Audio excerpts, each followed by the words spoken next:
Council, please come to order. Good morning. Happy Thursday, everyone. Okay, we are ready to get into agenda item C2, RQE fee collection. Sarah Marinan and Kurt Iverson here to walk us through this.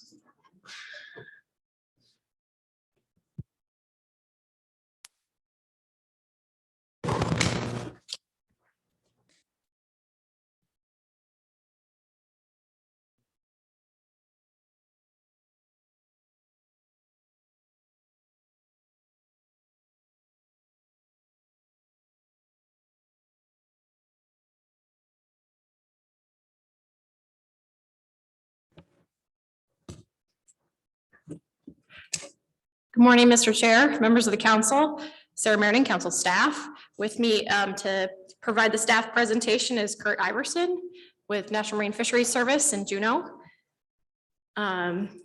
So we're gonna take turns here. Much of this analysis and presentation has been available to you in past drafts. This is C2. This is potential final action for the Charter Halibut Recreational Quota Entity Program, RQE, and looking at a funding mechanism for the RQE. We're going to try not to be too repetitive here, but this is potential final action. So there's a couple things I think it might be important to highlight and repeat from past presentations. The council saw the initial review analysis for the RQE in October 2021. And then after that council meeting, the Charter Halibut Management Committee met later in the month on the 26th and 27th and talked about this action and provided some recommendations, and that's attached as Appendix 1. Since that happened early in the process, those recommendations were incorporated into the analysis, and rather than providing a standalone committee report on that issue, I was planning to just weave those recommendations into the presentation so I don't have to repeat those sections twice. But again, there's lots of rationale and some additional discussion that's listed in Appendix 1. Okay, so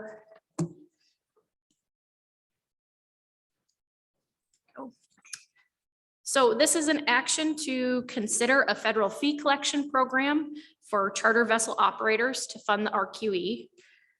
Just to remind you, the RQE is a nonprofit group representing the charter halibut sector in regulatory areas 2C and 3A.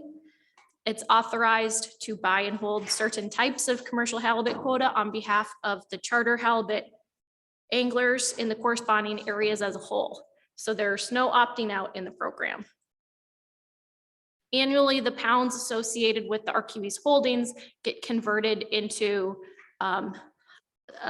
IFQ or RFQ as it was described in the regulations, and those pounds augment the charter allocation for that year, which could loosen management measures, so bag limits, size restrictions, day of the week closures relative to what they otherwise would have been if those additional pounds weren't available. An RQE currently exists, but does not currently hold any quota share. This action is seeking the authority for a long-term funding mechanism.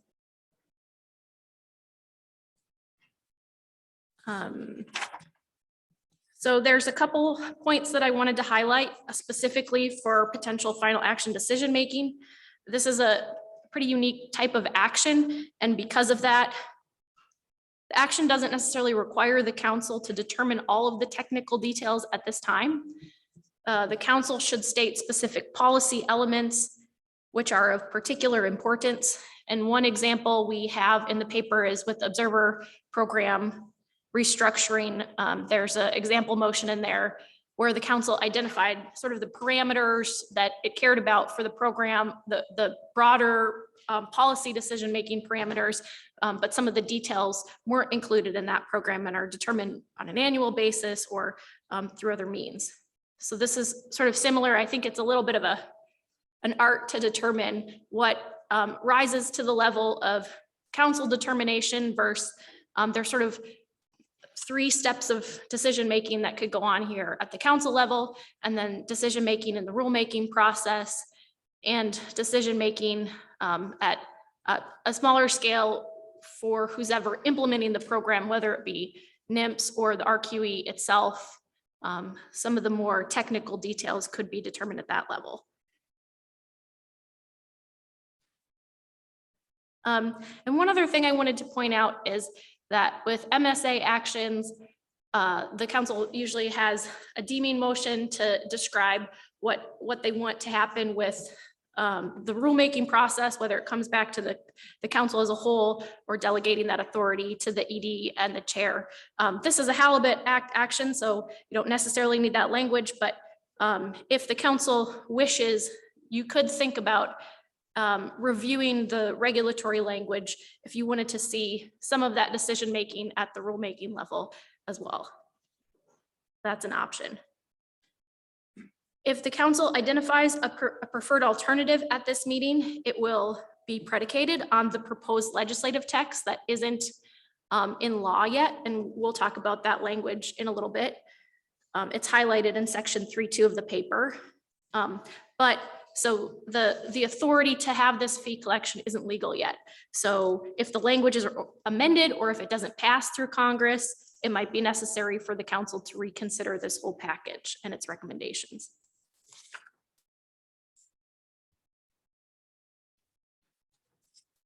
The purpose and need of this action is listed in section 1.1 on page 15 and 16. Under the no action alternative, there would be no federal requirement to pay a fee in support of an RQE's purchase of halibut quota.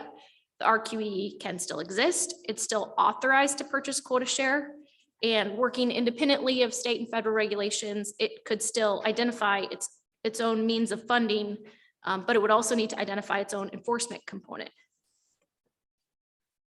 The one action alternative is to establish a fee collection program for charter vessel operators to fund the RQE. So federal regulations would require this fee be paid by charter halibut operators. Therefore, NIMS would oversee or administer whatever type of program, whatever type of fee collection was developed. In the analysis, we looked at two different types of mechanisms that have also been considered in past analyses. A charter halibut stamp, which was identified as the council's preliminary preferred alternative and also aligns with the Charter Halibut Management Committee recommendations. And the second option we looked at was an annual operator fee. All options that were considered that have NIMS being the entity collecting the fees from charter operators, so anything under alternative 2, requires U.S. congressional action to provide this authority, as well as allowing for the authority for the appropriations of the funding back to the RQE. And that action is currently being considered in Congress. And Kurt is going to provide some more details on that.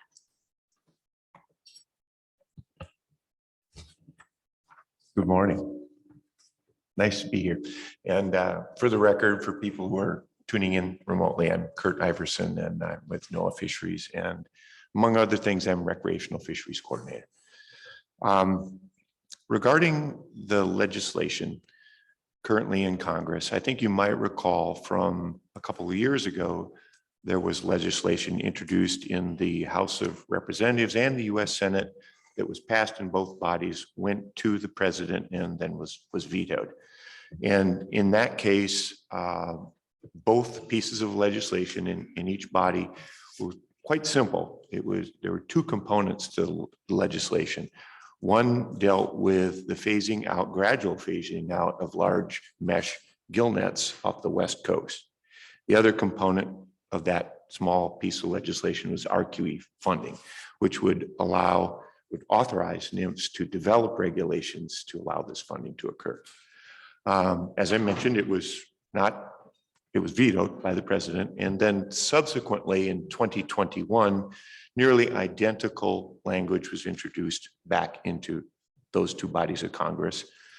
In the Senate, during 2021, it was not a controversial piece of legislation. It once again was referred to committee, reported out of committee, and passed easily in the Senate.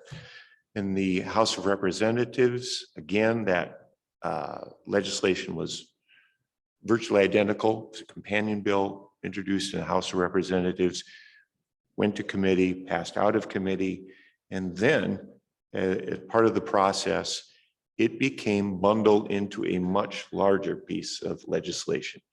And that is where it's at right now. And it did pass, that larger piece of legislation passed out of the House of Representatives.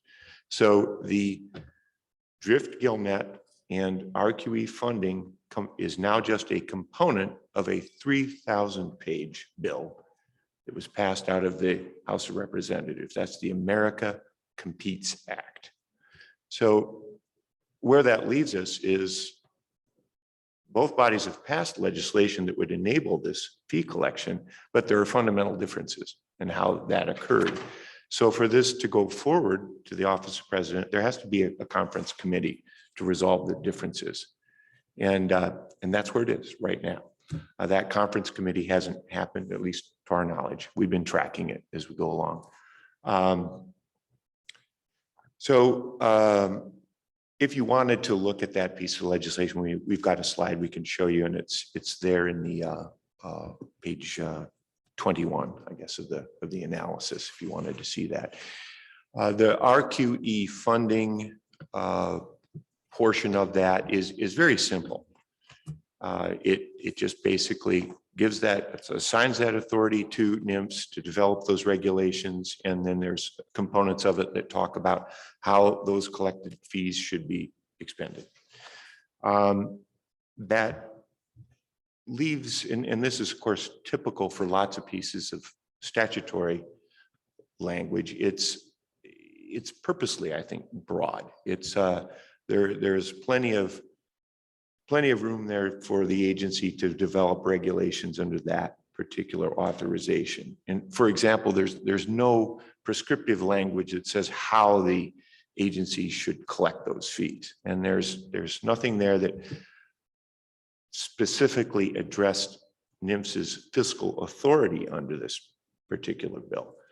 So this last autumn, we were looking at this particular bill, and stakeholders and the agency both we had an interest in particular the fiscal authority of that bill. So we sought guidance from the Department of Commerce, General Counsel, as to whether the agency could authorize or work with, form a contractual agreement with some other entity, and in this case, particularly the RQE. Could the RQE be collecting fees on behalf of NIMS? Could NIMS develop regulations that the RQE or some other entity could work under? And those regulations would ensure proper accountability, proper liability, and proper channeling of those fees back to the agency, where then they would be subject to appropriation back to the RQE. Could that occur? And as I said, we did that because the agency has a stake in this, and the stakeholders themselves were interested in it as well. We did fairly recently receive affirmation from the Department of Commerce that would be possible. Again, with the proper safeguards built into the regulations that NIMS would develop. So that's where we stand now. And this is all, again, hypothetical. That this depends on the language of the bill being passed and signed by the president and unchanged as it is right now. So you might ask, why did we do this? Why is the agency interested in the RQE taking on this task itself on behalf of NIMS?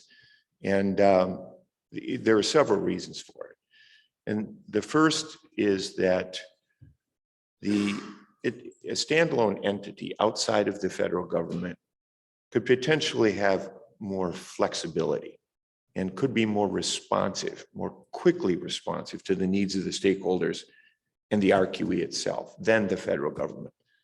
The federal government is bound by very specific rules for procurements, contracting, and the handling of specific data, and the handling of funds. The payments, for example, would have to happen in a certain manner approved by the federal government. And we've outlined some of those constraints in the analysis. It's on page 71 and 72, in case you were curious to look at that. But But that was one of the reasons that we looked into the possibility of someone else besides the federal government carrying out a lot of those day-to-day tasks. The other thing that we had concerns about was the capacity that NIMS might have to issue these stamps. The agency has a lot of other regulatory responsibilities. We're issuing permits, we're processing transfers, we're issuing quota, we're administering cost recovery fees, observer fees, all of those sorts of things. And taking on the task of issuing halibut stamps to halibut anglers on behalf of the RQE could force the agency at times to be in a triage situation, that it might not be the highest priority that the agency has at any given point of the year, depending on what else we have to get done. And whereas the RQE, if it was doing it, would be a single focus entity. That's really all they do, issue stamps and collect fees. And this isn't a trivial thing. There are over 500 charter businesses in areas 2C and 3A. And our analysis shows upwards of 200,000 angler days in those two areas each year. And our analysis also shows that the fees collected could be upwards of $1 million in each of those areas, depending on how the fee structure works. So this is a big deal. This is if someone's going to be very busy, whoever takes this task on is going to be very busy. And could NIMS effectively carry out those tasks and keep everyone happy and keep fishermen in the water and charter operations viable in a timely, efficient, cost-effective manner? That was part of our concern. And could someone else do it better? But that leads us to some policy considerations that you might want to consider at this point, at this meeting and going forward. And that entails, to what extent should the federal government insert itself into this allocation issue? This particular issue is very important to a lot of people, but it's not a specific management or conservation issue. This is really a very unique, very interesting program, but is really an allocation issue. And so to what extent does the federal government insert itself into that and absorb costs, public money, and the effort of public servants to make that happen? And that's way above Sarah and my pay grade, but that's something that this body and others will probably have to consider. Now, some of those costs and some of that capacity will be absorbed by cost recovery fees, because you may recall that the RQE will pay cost recovery fees. That's part of the RQE rule. It already stands. Those regulations are there. The RQE will pay cost recovery fees based upon the amount of quota share that it holds. But as we know, and I should say this is part of the IFQ cost recovery program. So we would have three pots of people in that cost recovery program: Sablefish fishermen, halibut fishermen, and the RQE, all within that program. That's the way the regs are written right now. And as we know right now, those cost recovery fees have been hovering right around 3%. Sometimes they're at 3%, sometimes a little bit lower. It's very possible that if we're expending fees, the federal government is expending fees in this program, those fees wouldn't necessarily be recoverable. It's also important to keep in mind that if the federal government is accruing costs that go to cost recovery, and in particular, if those costs come up front or early in the program, at a point when the RQE doesn't hold any quota shares, the RQE wouldn't be paying, or would be potentially paying very little. That's another scenario. Mr. Iverson? Yes. Mr. Misro has a question. Thank you, Mr. Chairman. Thank you, Mr. Iverson.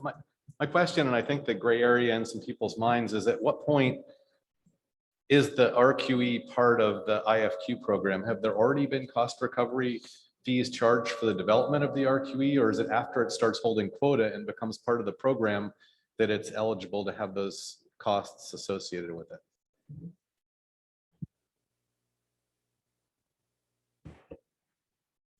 Mr. Mesereau, through the chair, that is correct. The RQE pays cost recovery fees only on the quota share that it actually holds. So at this point in time, the RQE is not paying cost recovery and won't until it starts acquiring quota share.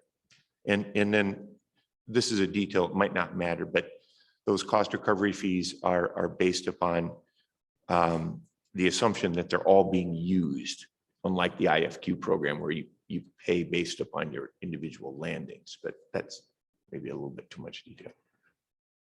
If I could, Mr. Chairman. So my real question is, at what point does the agency start using cost recovery fees? Do they use them to develop a program that isn't part of the IFQ program yet? Or that's the rub, I think, with the public is if the agency were to develop the stamp program, which, you know, estimates are $200,000 to $400,000 to build the app and to actually get the program going, and then the other associated costs with writing the reg, at what point does the agency tap the cost recovery fees? Like if the RQE builds the app, will that be saving cost recovery that money, or will it be saving the general budget of the agency money? And I think that particularly the directed fleet is concerned about that relationship. I think once the RQE is holding quota, they will willingly pay the fees, and that's part of the rule. But the question and the gray area is, at what point do the longliners pay out of the cost recovery, pay into the cost recovery, and have it go to development of this program? Through the chair, Mr. Mesereau, that's an excellent point. And that is one of the reasons we went to the Department of Commerce and asked for this particular guidance, because that is an issue. And to your question, yes, there could be very considerable costs in developing an application, developing the databases that would support the payment of fees, even doing the day-to-day customer service of collecting those fees could be considerable. The agency could take those costs, would assume those costs, and they're all billable toward cost recovery. And as I was saying, if the existing cost recovery fees are already at 3% or very, very close to it, the agency is going to just have to absorb those costs, the majority of them. But if it is below 3%, again, it's in that pot, and the commercial sector is going to be paying a portion of that. It's all in one pot. So that is precisely why, one of the reasons why we went to the Department of Commerce to seek this guidance. I hope that helps. Okay, Ms. Campbell has a question, and then Ms. Kimball. Thank you, Mr. Chair. Mr. Iverson, I feel like I should know this, but how are the CQEs treated for the purpose of cost recovery? Are they treated the same as an individual fisherman who holds halibut or sablefish IFQ? And I am also curious about the timing of development of the CQE program versus implementation of the cost recovery fee and how that was handled. But that's a little historical, so free pass if you don't remember, because I certainly can't. Through the chair, thanks, Ms. Campbell, and I think I'm going to take that pass. I hate to. I have a pretty good idea, but there's a 25% chance I'm wrong. So I'd be happy to get back to you with that. Yeah. Ms. Kimball. Thank you, Mr. Chair. Thank you. Mr. Iverson, is there any scenario in which anyone pays cost recovery for the development of the regulations to institute the RQE fee collection program? Yes, Ms. Kimball, through the chair. Yes, that is true. We do, when we develop regulations, we do that. Those are billable costs. Follow up, Mr. Chair, then, and who are they billable to? And I only ask because the recreational sector would not yet be in a catch share program until they hold quota. So when you're developing the regulations for this, is the intent to bill those costs to cost recovery for the commercial sector? Ms. Kimball, again, through the chair. That appears the way it stands right now. Now, there may be some latitude to make some adjustments given the way the current statutory language is written, because the RQE can pay for its administrative costs. That's a component specifically mentioned in the law right now. And to what extent the RQE could contribute to those, for example, rulemaking costs, right now is undetermined and hypothetical because this bill is still hasn't been signed. But that's certainly something we would explore, because if I could, I don't mean to put words in your mouth, but I think there are elements of fairness here, and that's where we're going as a policy call here. There's perceptions of fairness. Who is going to pay what for this program? So in a normal situation, yes, rulemaking costs they accrue toward cost recovery. But in this case, with the RQE, the agency would look very carefully at those types of costs and how they would accrue. And again, if cost recovery is already at 3% outside of any cost to develop the rules, the whole question would be moot, because the agency would absorb all the costs. Can I ask, keep going? Thank you. And yeah, I don't think cost recovery is at 3% right now. So it It's not. does seem irrelevant. Yeah, Question right now. it is relevant right now. It currently for this year is it's less than 3%. I had a somewhat related question while Mr. Iverson's on the mic. Can the agency proceed with rulemaking prior to having congressional authority, or do we need to wait for that? Or what would the intent, maybe this is for Mr. Curlin, what the intent of the agency be? Can we proceed with the development of that rulemaking prior to congressional authority? Ms. Kimball, through the chair. I don't think we contemplate doing any rulemaking at all until we have the authorization to move forward. I don't think it would be prudent for us to do that.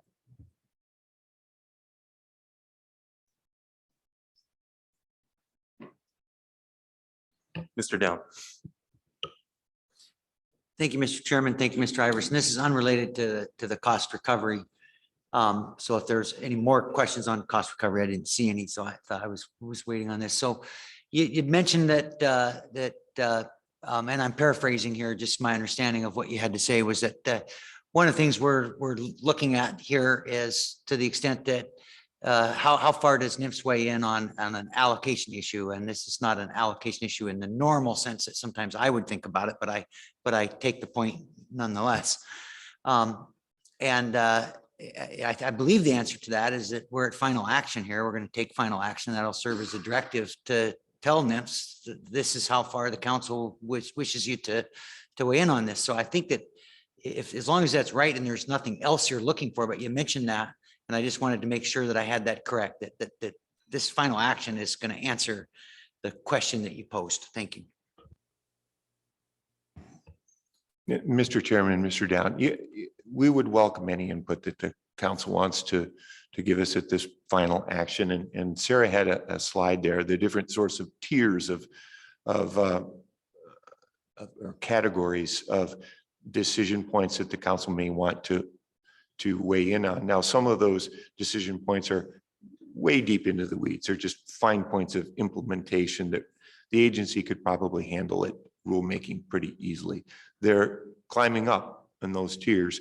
We're at now a couple of policy considerations. And if the council wanted to weigh in on how far the agency should be inserting itself into this RQE issue and what sorts of costs the agency should be involved with, and whether or not the RQE, it's recommended by the council, the RQE should take on some of those costs, we would welcome any of that. Thank you, Mr. Chairman. Thank you, Mr. Iverson. Mr. Mesereau. Thank you, Mr. Chairman.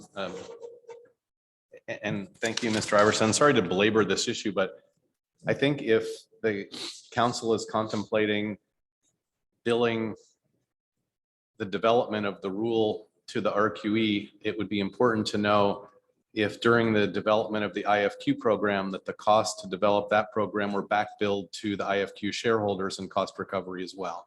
Because it seems like there's a parity to that. And if they didn't do that, then it doesn't seem appropriate that they would be billing either the cost recovery program or the RQE for the development of the rule, since the RQE is not functional yet.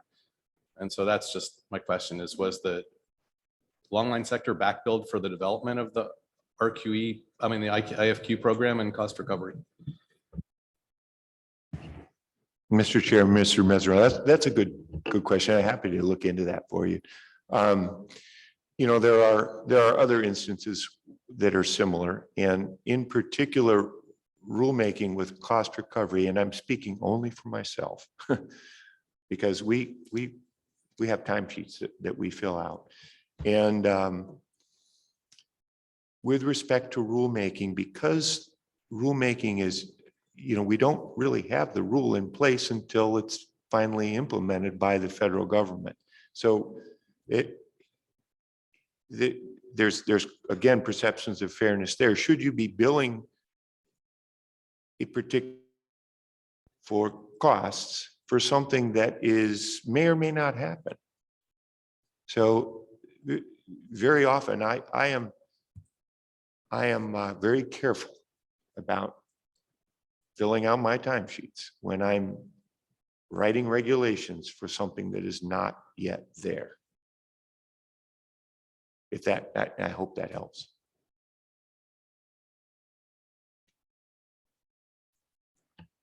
Looks like we are ready to continue.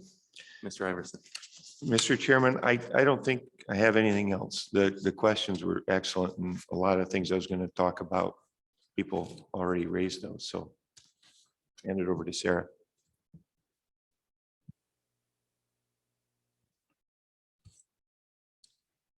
Thank you, Mr. Chairman. And we'll have another opportunity to talk a little bit more about cost recovery if you think of some more questions along those lines. So the first funding mechanism that's considered, this is the preliminary preferred alternative, is the charter halibut stamp mechanism. So this would create federal regulations that would require charter operators to purchase a halibut stamp for each guided angler for each day that the charter angler is on a charter vessel that intends to harvest halibut. And that last point, intends to harvest halibut, is really a decision point. We're assuming that throughout the paper, that was the committee's recommendation, but you could also consider a stamp that is required only when halibut is retained. You could also consider another decision point is who is the operator. And after I present some of these questions, I'll present the charter committee recommendations on some of these questions as well. The mechanism doesn't have to be called a stamp, so you could think of other titles for it. When we spoke with ADF&G, representatives, they highlighted the importance of having intuitive titles so people don't get confused and to increase compliance. Another question is whether the fee collection would be applicable to CQE and the MWR permits, the military morale and welfare permits. Those entities fit under the charter management measures. So when there's day of the week closures or bag limits, they apply to the CQE permits and the MWR permits. So there would be a question of whether those entities would be expected to pay as well.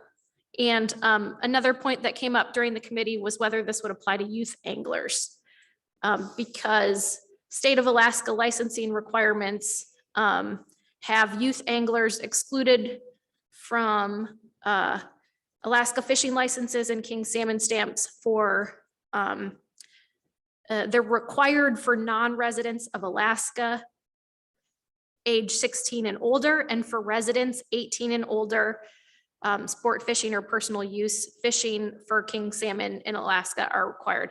So there's two different age restrictions there for non-residents and residents.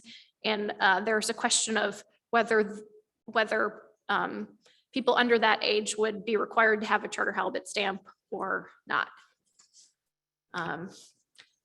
And so to follow up with the committee recommendations. Ms. Marion, before you Yes. jump to the next page, Ms. Baker had a question. Thank you, Mr. Chair. Thanks, Ms. Marion. I had a question about your reference to the applicability to the MWR permits, and it's been a while since I've really paid attention to that. So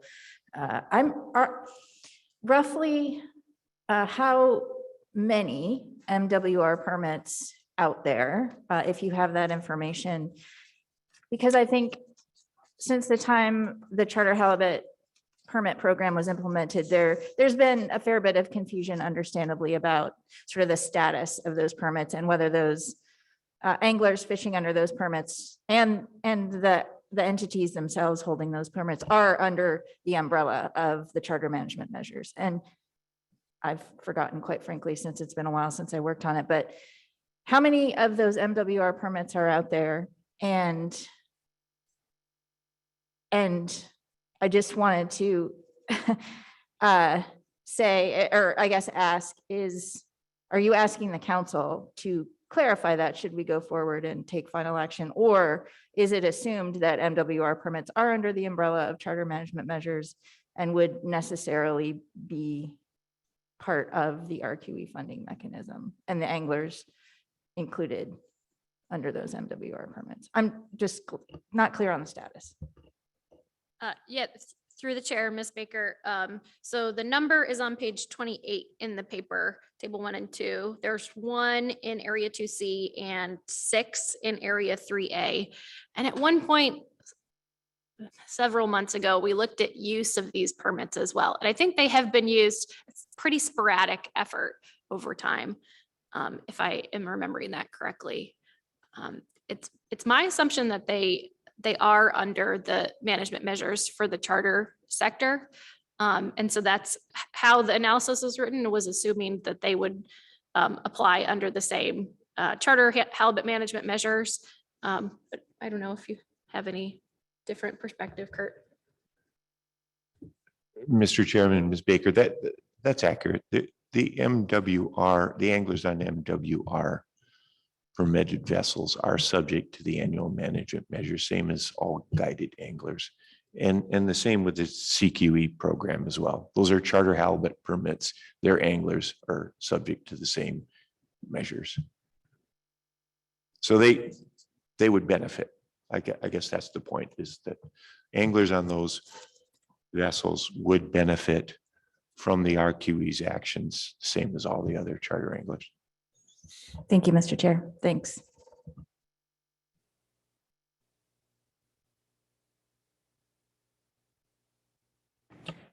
Okay, so Mr. Chair, moving on to the committee recommendations.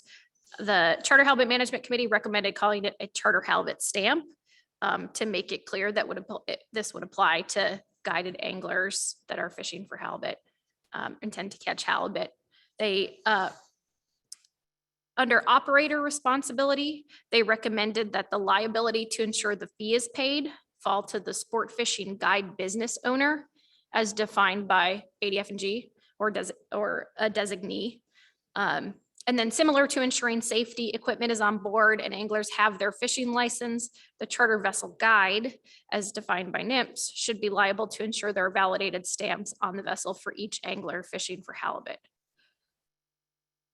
The committee recommended that the charter halibut stamp requirement be based on effort, not retention.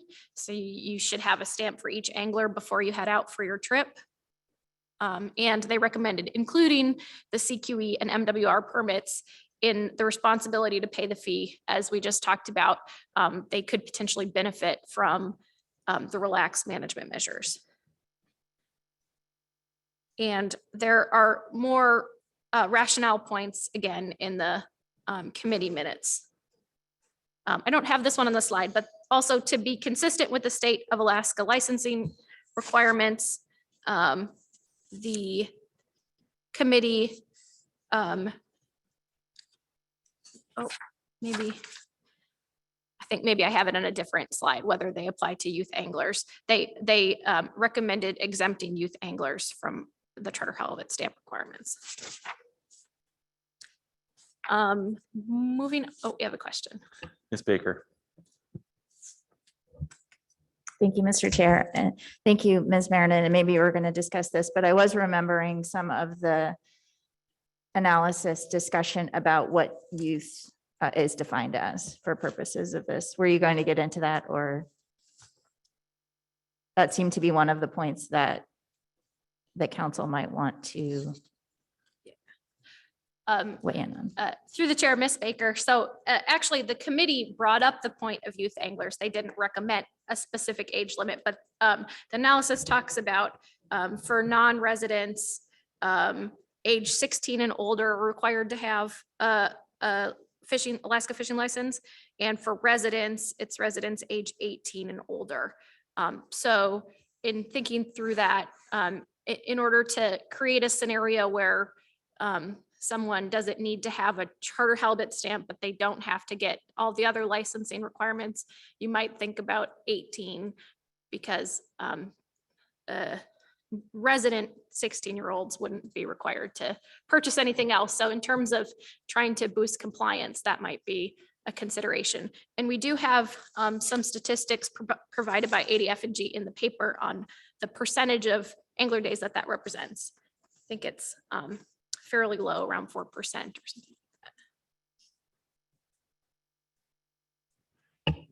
something. Ms. Baker and Mr. Chairman, I just point out that those youth anglers on a charter vessel, they would still be subject to charter management measures irrespective of their age. So this just focuses on, do they need a stamp or not? Just a point of clarification came up in the AP. Thank you, Mr. Chair. And I did just want to highlight the difference there that really Ms. Marinan brought up in terms of licensing requirements for different ages. The state can, as we all know, in terms of licensing, have different requirements for residents and non-residents. And under the Magnuson-Stevens Act and Halibut Act, we cannot differentiate between residents and non-residents. So I appreciate the discussion that Ms. Marinan and Mr. Iverson provided. I felt like it was a decision point for the council, so I just wanted to bring that up.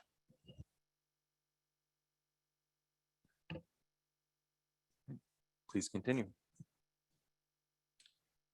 Okay, thank you, Mr. Chairman. So moving on to some of the mechanics of the charter halibut stamp.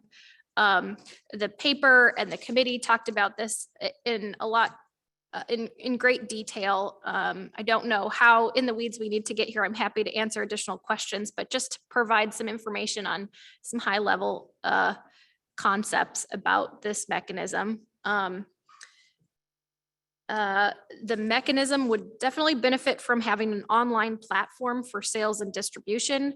There's a whole host of benefits associated with that. When we spoke with Fish and Game licensing and permitting representatives, they really stressed this. Reducing costs for record keeping and reporting, printing and mailing, and it diminishes delays and disruption, just makes it much more accessible, and the potential to really boost compliance rates if you make something that's usable and easy to access. So operators could purchase or cash stamps once a season, multiple times or a season, or even every day when they know how many clients they're taking out. And it would include a system to validate stamps when they're used. And this is outside of my wheelhouse, so I spoke with some people that know a bit more about web app development. And one kind of consistent message I received is that a web app development firm could design nearly anything that we're looking to create here and add different features to it, but the time and expense required to create something and to create something functioning and user-friendly really depends largely on the level of customization that it needs. So whoever is developing the application, whether it be NIMS or the RQE or some other entity, if they can find a firm that has a similar application, like a redeemable code model, they could significantly reduce the time and expense it is to create something like this versus if they're creating something from scratch. And so that kind of feeds into this table right here. We were asked by the committee to provide some cost estimates for long-term and upfront costs for designing, implementing, and facilitating a charter halibut stamp program. We don't have quantitative estimates here because that customizable feature aspect is a big component. It depends on what company you're going through and how much additional legwork they have to do to create something. And also some of the example programs that we have right now might not be good examples, like the king salmon stamp. ADF&G already has in the infrastructure set up. They have in-person user support around the state, and they have a online store where you can buy licenses and permits. And so they already have that infrastructure set up. And so the costs are sort of different there if we tried to use that as a comparison. So this is just a list of some of the costs that we've identified could come up. So costs associated with stamp design, implementation, and facilitation. Costs associated with resources for communication and public outreach. And that will likely incur for the RQE, NIMS, and also likely ADF&G, regardless of their involvement. I'm sure they're going to get lots of questions about this, and they'll need to know where to direct those questions to. So there's going to be some cost and resources on their part for communications as well. And then the enforcement aspect, which we're going to talk more about, but some marginal costs associated with increased on the water presence, which can happen with the rollout of a new program to try to boost compliance rates. Just some incremental costs with looking for one more thing when they're doing vessel boardings. But the primary enforcement cost component is expenses related to prosecuting violations. So hopefully compliance is high, but in the case that there are violations, the process that follows can certainly incur costs for the agency.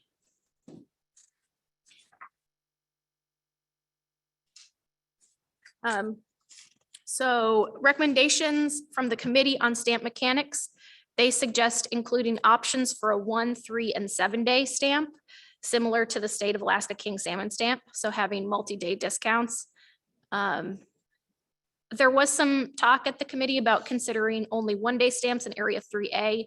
There are less multi-day trips that occur in Area 3A compared to 2C. So that was a topic of conversation. Stamps would be accessed from an online platform and have a unique identifier like a barcode, numerical identifier, or QR code. Guide business owners could download a pool of stamps anytime, but would be billed only after the stamps are validated for use. This allows issuance in times of no internet connectivity.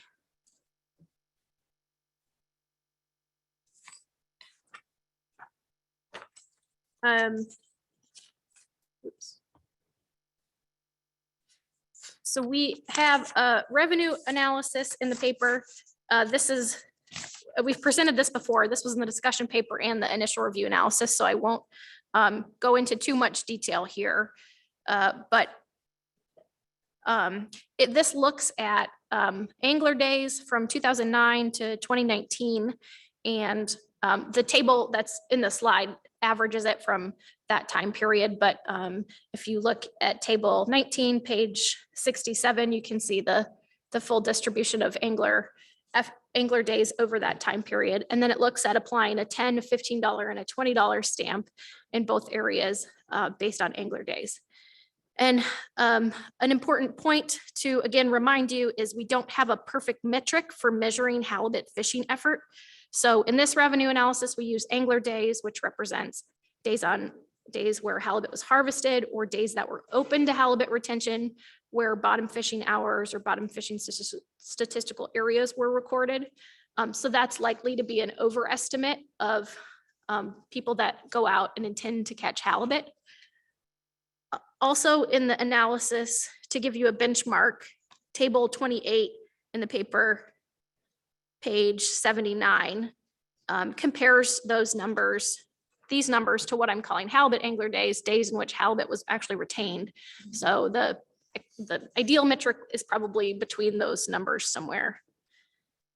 the revenue analysis in the paper also looks at the potential for multi-day discounts and shows the revenue that could be accrued given discounts for multiple days based on looking at logbook data for when anglers fish more than one day. One caveat there is we would expect that if there was a multi-day discount, those stamps would be only for consecutive days, and the data that we looked at just looked at anglers that fish multiple days over the season.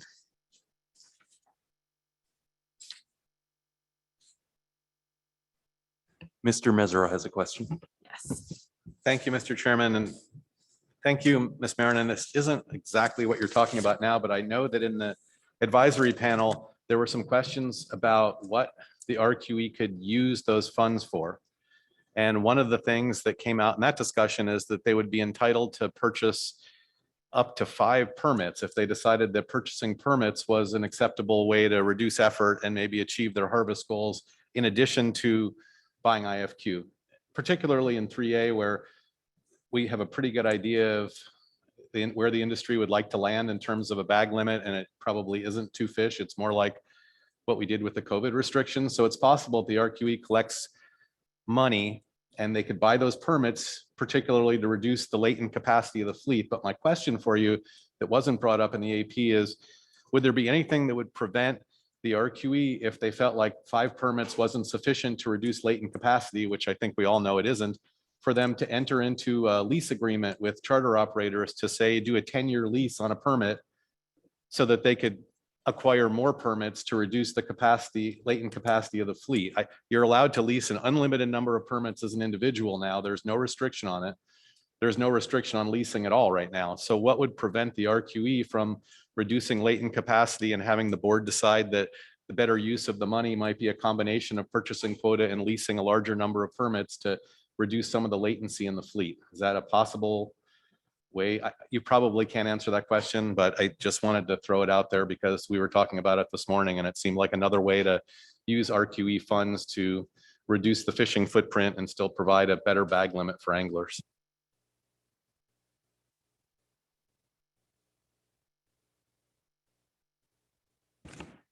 Through the chair, Mr. Mesereau, I'm jumping ahead a little bit here. This slide has the language. This is page 23 and 24 in the analysis section 322. This is language from the proposed US bill. And this language is not in federal regulations, but it was discussed when the RQE was implemented about what could the RQE use its money for. And the council kind of grappled with this in terms of trying to define, putting parameters around what it could be used for. So it ultimately had some policy language in the motion, but this language is in the proposed bill defining different ways that it could use the collected funds. So this might limit the RQE in using the funds it collects. At least it potentially could use money from a different source to buy CHPs. And like you said, it would be legal for the RQE to buy CHPs up until the limit. And I believe it would be also possible for the RQE to lease permits, like you said. But I think there might be challenges with using the funds collected through a stamp program to do that based on this language in the proposed legislative text.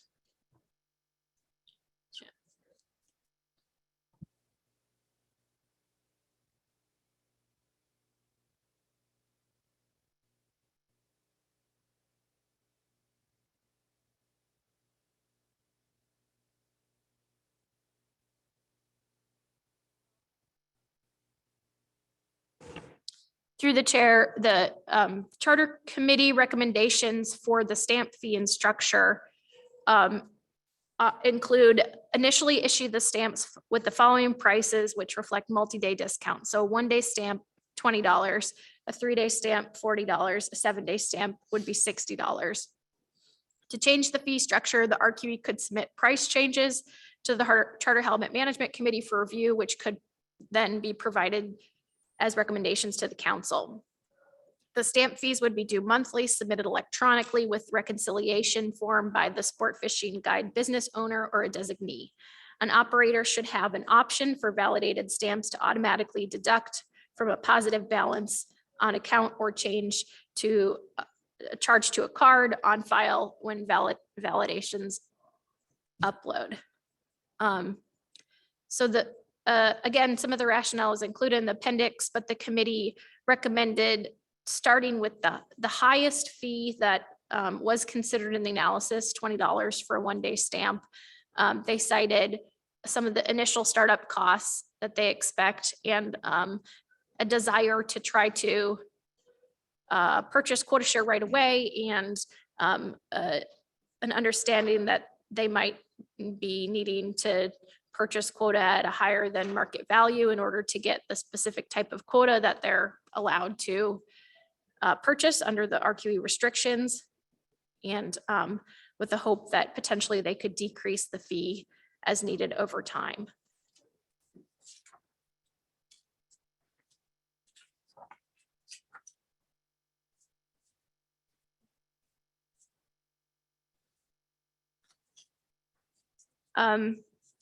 We spoke a little bit about enforcement. The charter halibut stamp concept requires on the water enforcement and Alaska Wildlife Trooper cooperation.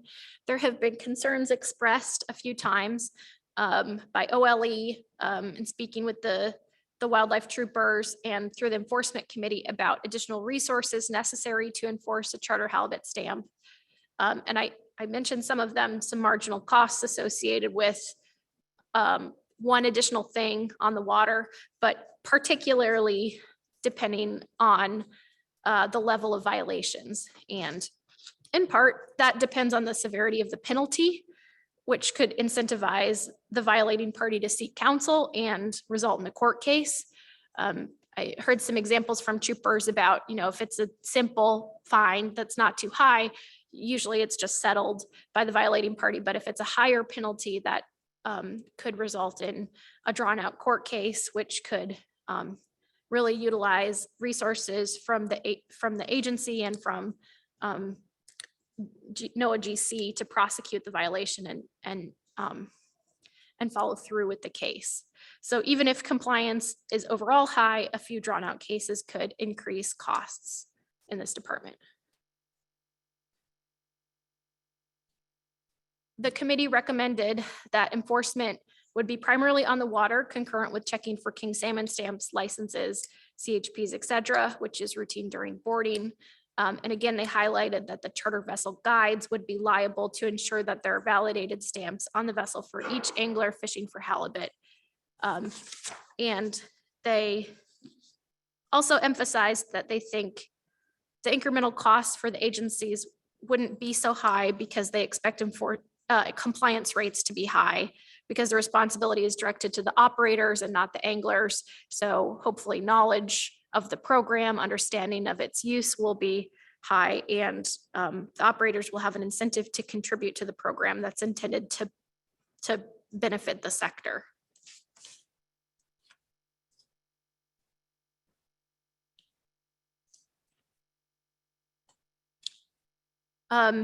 So back to cost recovery. MSA requires cost recovery fees be collected for direct costs related to management, data collection, and enforcement of any LAP program. By purchasing halibut quota share, the RQE will be participating in a LAP, the IFQ program. And the recreational fishing quota is considered used if it augments the available charter allocation. So then they would be responsible for paying fees associated with that. And those additional costs would be part of cost recovery program, the IFQ cost recovery program.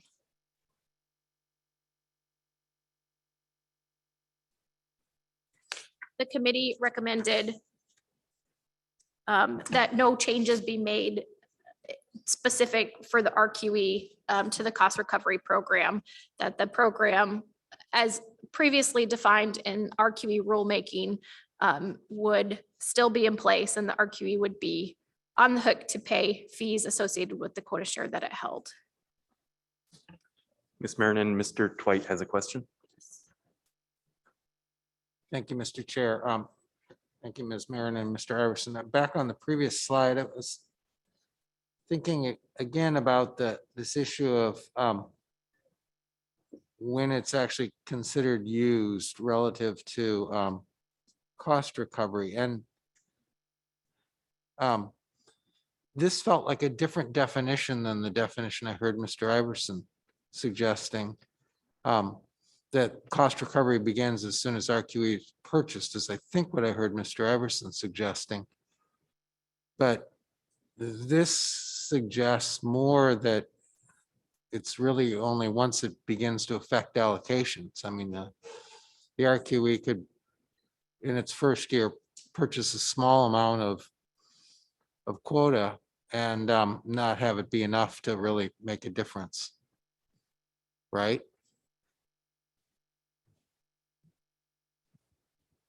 Mr. Chairman, Mr. Twite, good catch. And to be completely accurate, I have to get back to you, but I think what I spoke to earlier is more accurate than this slide. I believe that the holdings of the RQE are considered used, and the RQE pays cost recovery based on those holdings, whether or not it actually makes a difference into the charter allocation. I hope that answers your question, but I'll verify that. It's a great question. It does, and it's certainly easier to measure whether or not it's held. Oh yeah, it makes sense. You know, it makes sense. And as I recall, that's just how it works. You know, there is as I recall, those holdings, there is a date also associated with when those holdings are calculated. I believe it's October 1st. Every year, those holdings of the RQE are date stamped, and that's what is used for the cost recovery for that year, as I recall. And I don't think it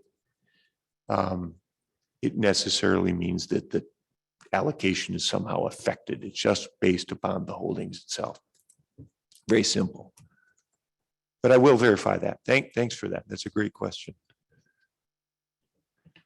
Ms. Baker. Thank you, Mr. Chair, and not to belabor it, and I would appreciate Mr. Iverson following up on that. But I guess in my mind, any quota share that the RQE holds will necessarily affect the charter sector's allocation. Whether or not the change in allocation results in different management measures is another story. I think I'm saying the same thing, but so I guess I didn't see contradiction in necessarily what Mr. Iverson and Ms. Marinan were saying, but I understand your question.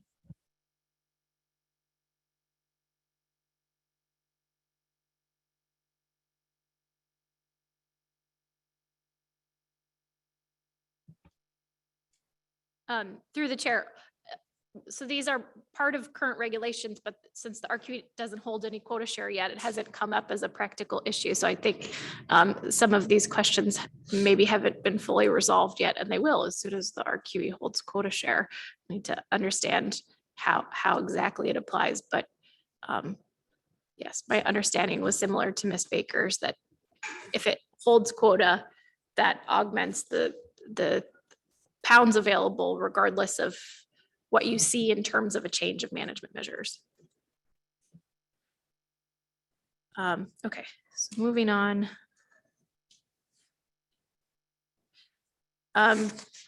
So I just wanted to briefly touch on option 2 of the other fee collection mechanism considered. This is not the council's preliminary preferred alternative.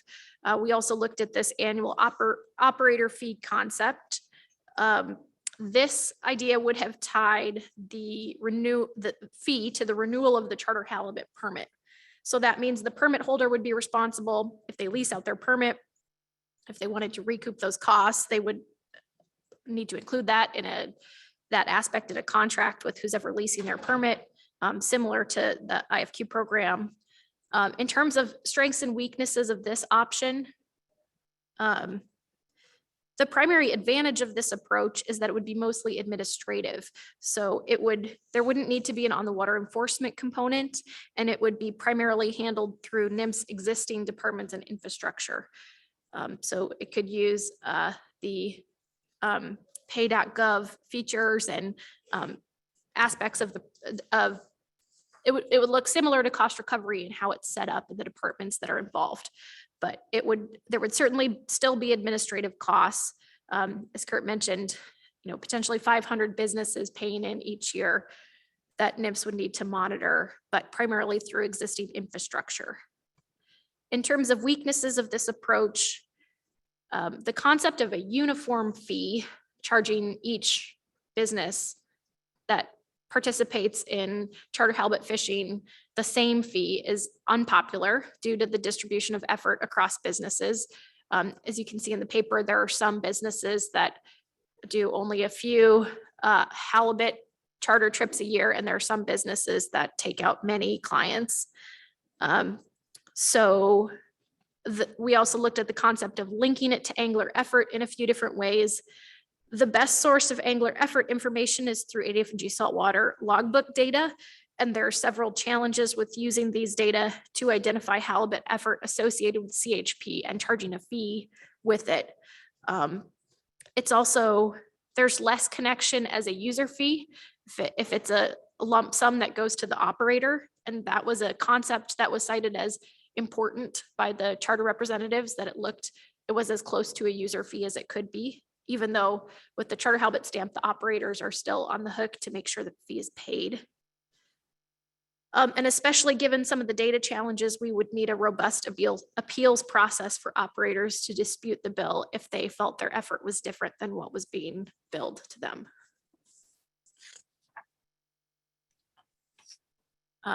So the paper goes into a lot more detail on the potential mechanics of this option and the potential revenue.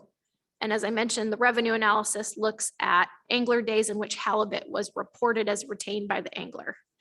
So it can be used as comparison purposes for the halibut stamp concept as well. So we saw this slide already. During the development of the RQE, the council talked about the use of the RQE fees and ultimately didn't include that in a motion, so it didn't go into regulations, but included some policy language for the use of the fees.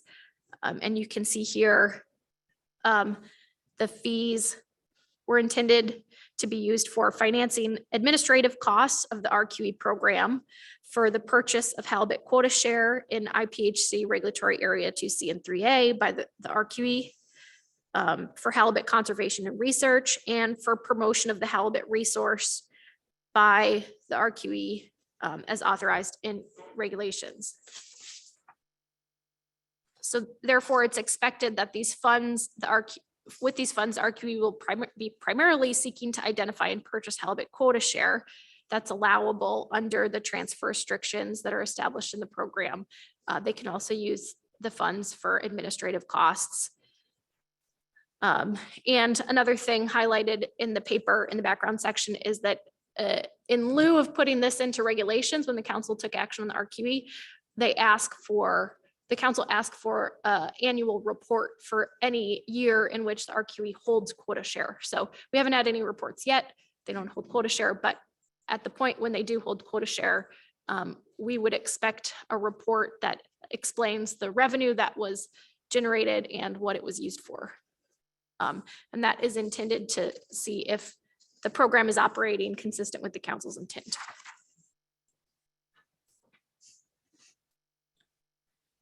I wanted to give a brief overview of some of the costs and benefits expected from this program. In the analysis that was developed for the original program prior to 2016, we had a pretty extensive impact analysis considering other user groups, impacts on the quota share market and the commercial halibut sector, including new entrants, impacts on the unguided sector and subsistence sectors. All of that information is incorporated by reference here. We don't repeat that, but it's still relevant. The assumptions still hold. This impact analysis in this paper focuses more on this additional additional costs and benefits associated with this fee collection. So in terms of costs and benefits to the charter sector from the fee collection, it's a clear cost to the sector. And based on how we see the GAF program, the Guided Angler Fish Program working, in terms of whether businesses absorb those costs or pass them on directly to anglers, we would expect this to be similar, different across different businesses, whether they build it into their trip price or they make it explicit in their pricing and explain to anglers what the money is going to be used for. And we expect the costs would be different across businesses, as there's a wide distribution and angler effort across businesses. So some could just owe couple $100, and some could owe tens of thousands of dollars, depending on the halibut angler effort that's associated with that business. In terms of benefits, the ability to buy this quota share allows for the relaxation or potential elimination of management measures relative to status quo. So potentially getting rid of some day of the week closures or increasing bag limits or size restrictions. But how these additional pounds translates into benefits for the sector is more difficult to explain and predict than the cost side of the equation. In large part, it depends on the different angler preferences and price sensitivities. The trip price could go up for anglers, but also the trip quality could go up for anglers. So understanding how that dynamic plays out is difficult to predict. And there's also a potential lag effect in the benefits as the revenues accrued. If there's substantial overhead costs and it takes a while, people are paying into the program before they see the direct benefits. And it also depends on market availability of quota share. There's also variability in what the additional quota share means for the sector based on external factors. So predicted angler removals and where the IPHC sets the catch limit in that year for that area are going to be pretty important to what these additional pounds mean for the sector. The analysis includes an updated version of an analysis that we did in the 2016 RQE paper, which just looks at a point in time. And if the RQE had additional pounds up to different annual and cumulative limits, how might it have been able to shift the management measures? But the real underlying point there is that that analysis would need to be updated every time you look at this, because every year you've got a different situation with different catch limits in the area, predicted angler effort. Even though this is a federal fee collection, and depending on roles and responsibilities, there should be flexibility built in and cooperation so that RQE and the charter stakeholders have a way to provide input if they wish to change the fee or discontinue the fee because they're not seeing the benefits they'd expect. That is an option. And if there is flexibility built in, it's more likely to achieve the intended benefits.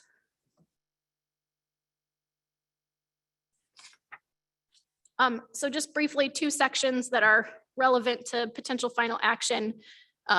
Net national benefits analysis is similar to the costs and benefits that I just described. The 2016 analysis focused on a broader set of costs and benefits in terms of other sectors involved and impacts to consumers of commercial halibut. This analysis is a little bit more narrow. That analysis is incorporated by reference, still applies, but overall, the focus is on the national benefits associated with the charter halibut stamp. And the benefits are expected to be minimal at a national level, but positive if the program is functioning as intended. Some aspects of the preliminary preferred alternative may complicate whether and at what point the benefits are received. So net benefits at the national level are really undetermined at this point. And in terms of the Halibut Act, the relevant section is listed in section 4, page 95 and 96. And just kind of going through some of the Halibut Act requirements, the action alternative doesn't discriminate between residents of different states. The analysis says that it doesn't create a new limited access program. And there's cumulative transfer restrictions in place for the RQE to ensure that the nonprofit doesn't acquire an excessive share of halibut harvesting privileges. So those are some things that the analysis pulled out that address the Halibut Act. And Mr. Chair, that is the extent of our presentation. We'd be happy to answer questions. Thank you, Ms. Marinan. Mr. Mesereau. Thank you, Mr. Chairman, and thank you both for the presentation. I really only have one question left for you about this, and it's regarding the net benefits to the charter sector and then the net benefits to the nation section. And I think there's a distinction in this action that this isn't the net benefits to the charter fleet are very different than the net benefits to anglers that would go on the boats, because if money is collected and quota share is brought into the pool, the common pool that the public fishes off of on charter boats, whenever that happens at any level, don't you think that in some way that is going to benefit the anglers on the boat?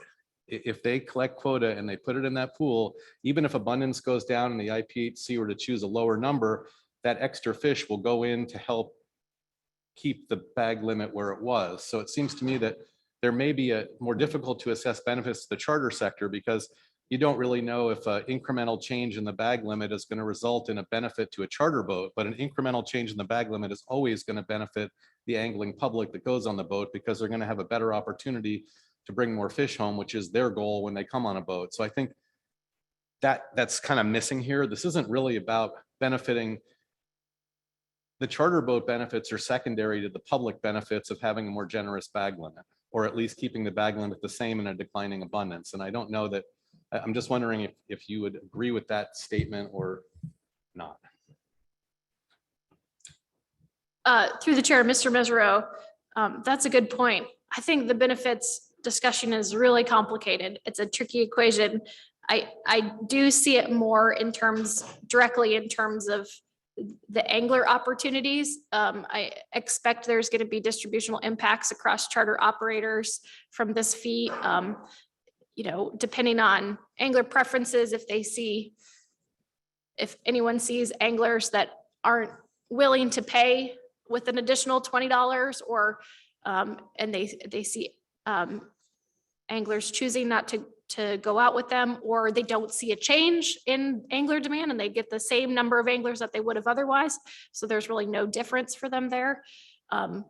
Generally, I would expect anglers to benefit in that if they're willing to pay that additional amount, and it manifests in terms of better management measures for them, more opportunity for them, you could see benefits in that way. I think there are some complications in terms of timing of when those benefits happen and the lag effect of those initial anglers that are paying in that maybe don't see the direct benefit of that right away.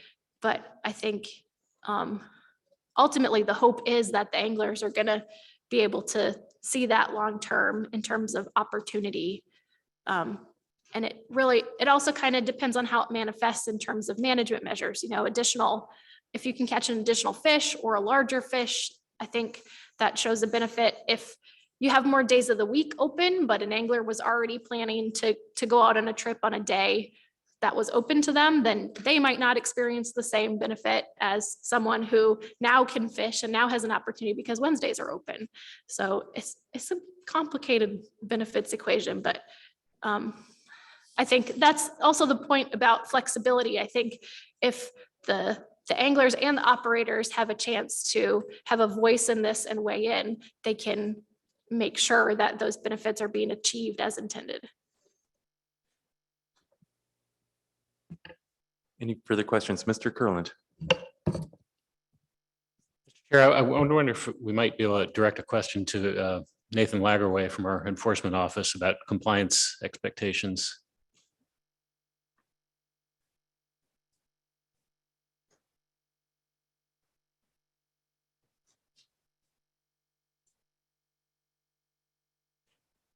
And Mr. Lagerway, if you could just address generally what you're what your thoughts are on that issue. I'd be appreciated.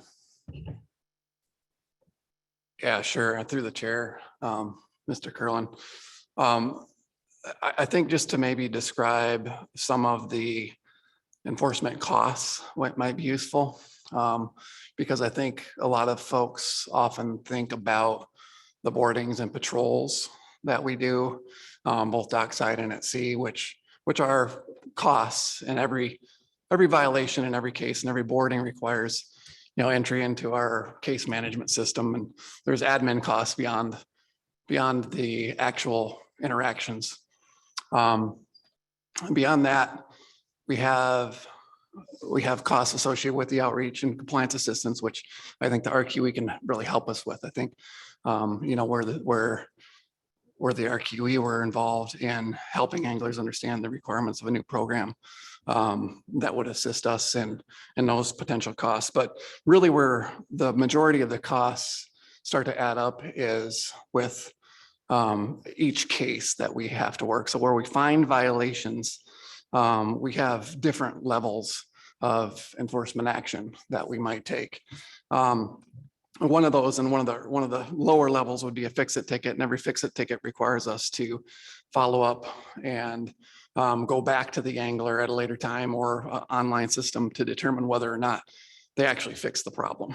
If the problem's not fixed, then that elevates it to a summary settlement or a general counsel level notice of violation and assessment case. So it's really where we get into those elevated levels. Written warnings are appealable, so those could end up with our no general counsel summary settlements if they're not paid or if they're contested, although they might be a lower level violation and a lower penalty amount. If they're not paid, then those elevate to our general counsel as well.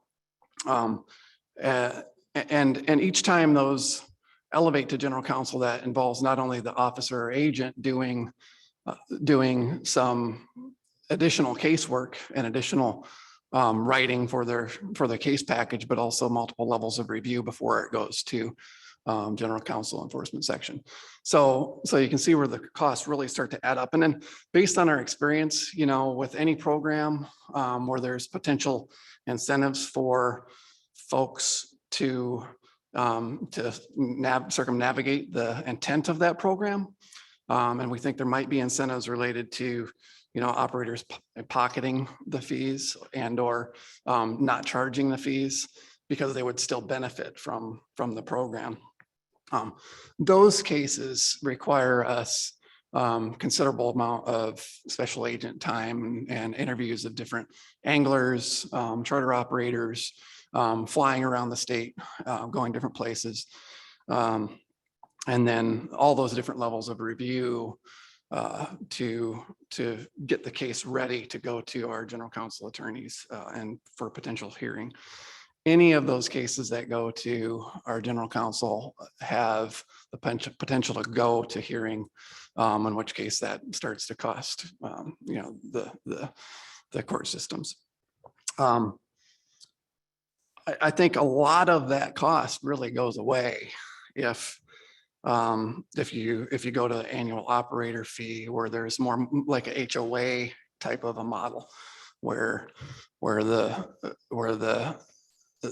RQE administers some of those costs, and then we only deal with those bad actors that the RQE can help us identify versus doing all of those additional steps. So just thought I would get some of those additional costs out there. Thanks for the question.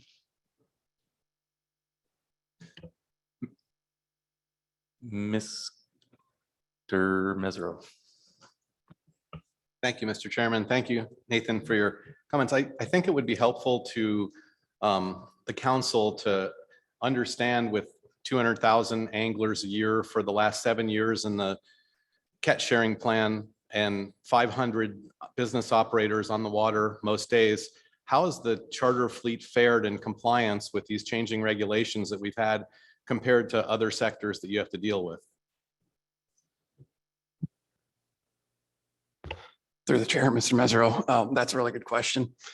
You know, we had some analysis of that in our council reports in the past, and we have seen increased compliance.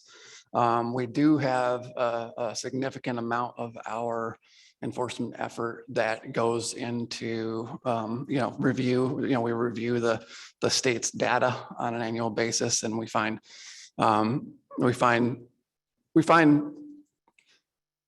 probably on par with, or maybe worse compliance than in some of our commercial sectors. Ms. Kimball. Thank you, Mr. Chair. Thank you, Mr. Logaway. I just was trying to better understand like the incremental cost to enforcement of something like a halibut stamp.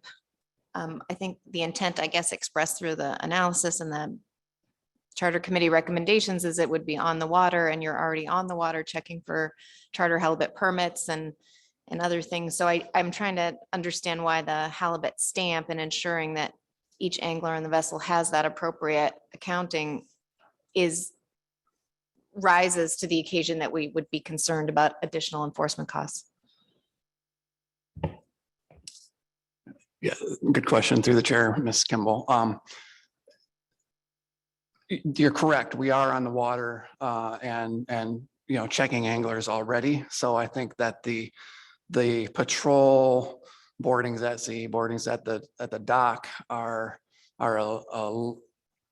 there may be some additional costs, but not much additional costs for us associated with that, which is one of the reasons why I think it's important to think through all of the actual real costs that we associate with a program like this are those that go beyond those initial contacts. You know, our experience is that we have some non-compliance, we have some bad actors in each program, especially when there's something to gain. And it's really where those costs associated with, you know, writing cases, reviewing cases, you know, prosecuting cases come in, that's where the actual real costs, and some of that would be borne by the RQE in a cost recovery program at some point when that option is available. It'll be billable. I hope that answers the question. It does. Thank you. Further questions? Thank you, Mr. Lagerwey. Any final questions for staff? Right. Okay. We have somebody coming over from the AP to give the AP report next. I'd like to remind members of the public to please sign up to testify prior to the end of the AP report. Mr. Iverson. Thanks, Mr. Chairman. If I could just use a couple moments to answer some questions that were posed by the council. Ms. Campbell asked a question about CQEs and IFQs. Yes, the CQEs do in fact pay IFQ cost recovery for the quota shares that they hold. And Mr. Dwight and Ms. Baker, we had that conversation about quota share holdings by the RQE. I think Ms. Baker did a better job of explaining it than I did. My memory was correct. On October 1st of each year, the quota share holdings that the RQE has, that is what determines their cost recovery fees for the next year. And irrespective of whether that makes a difference to their annual management measures, it still does augment their allocation, and they do pay cost recovery fees on that. So I hope that helps. Thank you, Mr. Iverson. Okay, ready for Ms. Christensen and our AP report. Good morning. Good morning, Mr. Chairman and members of the council. Okay, for the record, Ruth Christensen here to give the AP report on agenda item C2, the RQE fee collection. Okay, it's there on the screen. The AP recommends the council adopt alternative 2, with additions shown in bold as its preferred alternative. Alternative 2, establish a fee collection program for charter vessel operators to fund the recreational quota entity. Option 1, charter halibut stamp. Administration. NIMS will develop regulations to establish the fee requirement for a charter halibut stamp and develop the fee collection system. The charter halibut stamp will be required for charter vessel anglers 18 years of age and older for each day they intend to harvest halibut on a charter vessel fishing trip in regulatory areas 2C and 3A. This includes charter halibut vessels operated and permitted under the Community Quota Entity, CQE, and Military Morale and Welfare, MWR programs. Fee amount. Stamp fees in the first 3 years after the implementation of the program cannot exceed the following amounts. A, 1-day stamp, $20. B, 3-day stamp, $40. C, 7-day stamp, $60. After the first 3 years of implementation, the RQE may increase the fee amounts in each category by up to 10% annually. NIMS will provide the council with an update on fee increases to the council. Fee payment. The sport fishing guide business owner or their designee, as defined by ADF&G, will be responsible for paying all required fees. Charter vessel guides, as defined by NIMS, will be responsible for ensuring there is a validated halibut stamp on the vessel for each angler, subject to the fee for each day of halibut fishing. Fee payment and charter halibut validation would need to occur prior to departure to the start of each fishing trip. And finally, in developing these regulations, it is the intent of the council that NIMS coordinate with the Charter Halibut Committee and the RQE in the development of the stamp requirements and fee collection system and update the council as appropriate. That motion passed 17-0 and there is rationale attached. Thank you. Are there any questions? Ms. Baker? Thank you, Mr. Chair. Thanks, Ms. Christensen. I was wondering if the AP discussed at all the rationale behind the suggested fees in terms of if that was, if you received testimony supporting that, or if it was a recommendation from the committee. Did you discuss that at all? Through the chair, Ms. Baker, all of the additional bolded language, including the recommended fee amounts contained in the AP's motion, reflect the recommendations made by the Charter Halibut Committee. And we did not receive any public testimony on fee amounts, and just noted that, again, it all came out of the Charter Halibut Committee.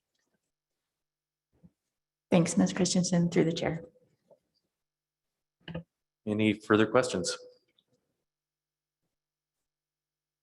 Ms. Kimball? Thank you, Mr. Chair. I just had a quick one in that same section, Ruth. Was there a discussion or an understanding in the fee amount portion that we're delineating what the fees could be and the potential for an increase, and that information would be provided to the council, but the council doesn't have a role, I guess, unless we did another motion in modifying those fees or telling the RQE. The RQE is the one that is in charge of determining whether those increases happen. Through the chair, Ms. Kimball. So if I understand your question correctly, you're wondering if the AP discussed the council's role in establishing or changing those fees. We did not.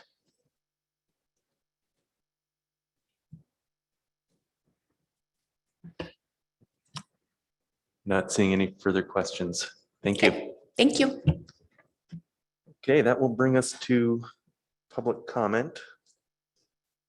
Looks like there are 4 members of the public signed up to testify. First up, testifying remotely is Forrest Braden. Can I get a quick audio check, please? We hear you. Good morning. Okay, thank you. Good morning, Chairman Kenning, members of the council. Grateful to be here. This is Forrest Braden testifying for Southeast Alaska Guides Organization. And this council action really impacts our membership, and grateful to be going down this road finally. We support alternative to option 1, fee collection via charter halibut stamp. And just listening to the discussion from yesterday and today, we do envision this as an intent to harvest stamp, not actual having harvested stamp. With stamps available in the 1, 3, and 7-day versions, as was outlined by the analysis. There's continuity, at least in our area in 2C and Southeast Alaska. There's continuity between the licensing for King salmon stamps, and we would recommend that these options are available to operators and the public.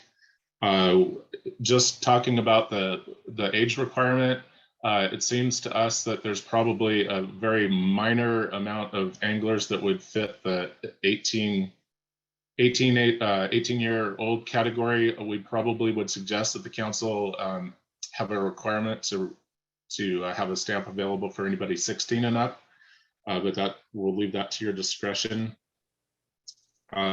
We feel like the stamp program versus the annual operator fee aligns cost and benefits much better. It's pretty hard to, you could have a flat fee for attached to a CHP, but in terms of equitability there, I think it's much more appropriate to kind of assign the fees to the level of use. And by the time you got granular enough with the annual operator fee to kind of align those costs and benefits, I think you might as well be integrating a stamp system instead. We do think that there's other problems, even though we heard from law enforcement, we think there's other problems associated with the annual operator fee. Trying to reconstruct the past at the end of the season might be a lot more difficult than just simply boarding a boat and seeing if someone has a stamp or they don't.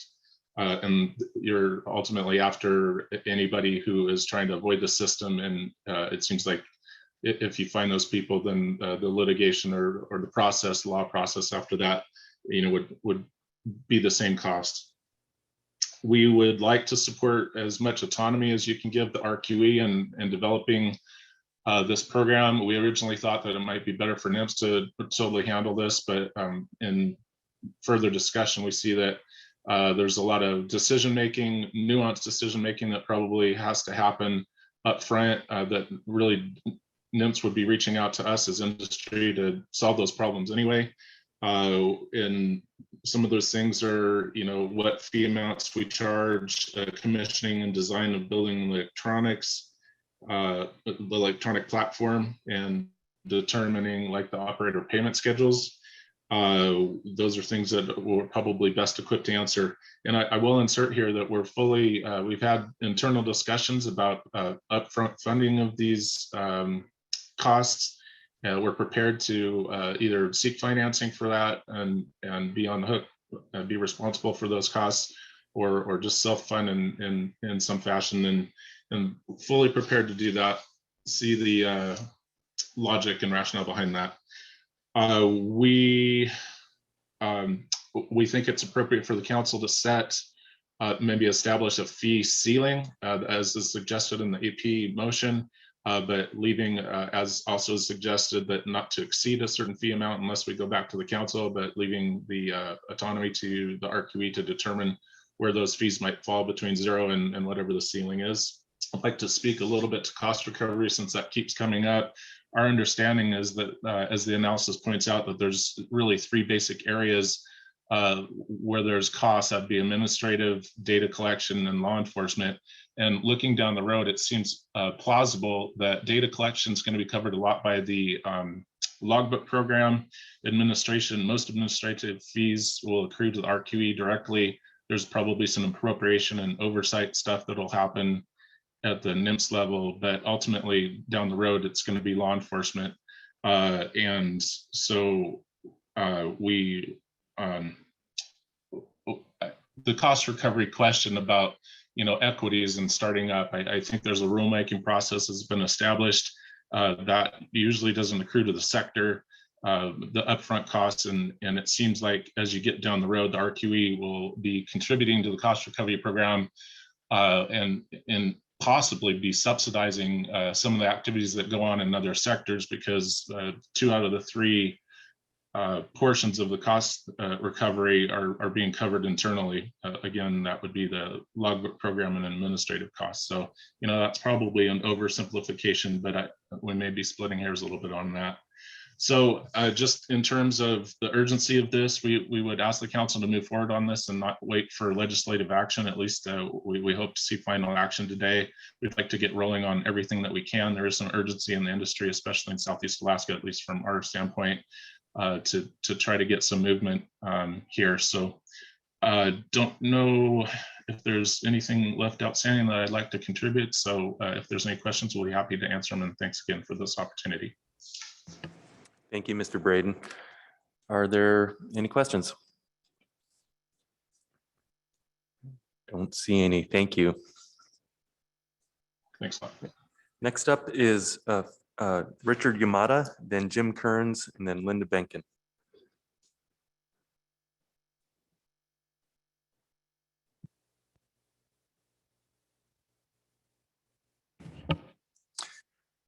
Good morning, Mr. Chairman and members of the council. For the record, my name is Richard Yamada. I'm the executive director of the recreational quota entity. I think the analysts did a fabulous job. Ms. Merrigan and Mr. Iverson went over all the details, so I'm not going to really go through all the details, but I do want to affirm that we do agree that we need flexibility in this program, and that we do support the option that allows us to develop a halibut stamp as the funding mechanism. There were some questions about policy decisions that the council needs to make. One is the ability to raise funds for the RQE, and I think as Mr. Braden has already mentioned, that we do want to go through the stamp process, and we are, and the cost of the program are going to be, the initial startup of the program will be, we've fully accept the responsibility of developing an app for this program that we feel is the most cost-effective way of administering this program, completely electronic. And that we have already researched the cost and developed what the capabilities of this app could be, and how that might help us not only administer the program, but also enforce the program. And so far, the app developers have said there was no big issues with this. And this is a program that's been done in other venues, and models and already exist. So the other policy question was whether it was the role of the council to get involved in these kinds of programs that deal with allocation. And by adopting the RQE program, the council has made that decision already. We also have a GAF program that's under the catch sharing plan that also is allocative, and the council has taken that direction to administer a program that allows that to already happen. There were some questions about, I guess, enforcement, and the biggest expense would be to, again, follow through on violations. I think our feeling is that I think this is going to be have very high compliance in our industry, being that the charter operator is the one that's would be liable for any kind of violations. I think there is something that this program's been supported by stakeholders and operators throughout its 15-year journey. And I think the fact that through good public education and working with the state and their publications, anglers will know that they will need to have a halibut stamp. And for an operator not to provide that to the angler would be disconcerting to their guests. So I think there'll be a lot of pressure on all the operators to comply. There is a benefits to not only the anglers, but to the businesses. So we expect very high compliance. And in investigating this, with the king salmon stamp, we found that there was very minimal, non-compliance. And in the King Salmon Stamp program where they had led to very costly enforcement actions. So we feel that this is a much smaller program than the King Salmon Stamp. So we don't think that there's going to be a huge amount of expense in enforcement. But regardless, we will work with the enforcement agencies to develop a program that would have a high level of compliance and enforcement. But other than that, if you have any questions, I might want to give you a little update on the legislation, since I was just in DC last week and talked to Senator Mikulski and Sullivan's staff regarding where the RQE is right now. So as you know, last year it did pass under the Trump administration, but President Trump vetoed it. So there is a wide acceptance on both sides of the aisle for this program. It's now attached to a guide bill that's attached to the Americans Competes Act. And it's both houses have versions, and they're going to be meeting in June for a joint session where they have to iron out the differences between the bills. We have been given some indication that at least on the Senate side, that they flagged this action as being a high priority, and that even if the DriftNet bill doesn't pass, that they would ensure that the language that represents the RQE funding mechanism will still stand alone in the bill. But that's, politics. So with that, I will leave for any questions. Thank you. Thank you, Mr. Yamada. Ms. Baker has a question. Thank you, Mr. Chair. Thank you, Mr. Yamada, for your testimony. And I wanted to ask you, you touched on compliance with the halibut stamp requirement. And understandably, our conversation here at the council has largely focused on what we call the directly regulated entities, which are the charter operators, the CHP holders in this case. But I wanted to ask you, just given your experience as a charter operator and thinking about the fact that the Charter Halibut Committee's recommendation has focused in recommending to the council the charter halibut stamp concept. What is your sense of charter angler acceptance? I'm just wondering, we had a little conversation about that with staff and in terms of the potential benefits to the angling public. And that's maybe, it needs to be in our analysis. And I just want to make sure the council considers that. But what's your view in terms of outreach and communication and acceptance of a charter halibut stamp on anglers' behalf, should this program go forward? Thank you to the chair, Ms. Baker. Yes, in the past, this has been a long process. So we've had mechanisms like the Alaska Charter Association has now a membership category for our clients. So it's a list of people that give us $20 a year just to be informed on what's happening with the regulations. And through that vehicle, and my personal experience being a lodge owner over the years, anglers are always questioning, the limitations in the bag limits, the restrictions that are coming down the pike every year, and they want to. They've asked us what is the solution, or how can they get involved, or how can they contribute to lessening these restrictions. And we're, at least in my operations, we're constantly having a discussion with them that this RQE is a market-based approach, and that the political process has not favored them in the past, and this would be a solution that is something that they may have to participate in financially. And we've always had a buy-in, at least with the guests that I've spoken with and with the anglers that are with the Alaska Charter Association. Thank you.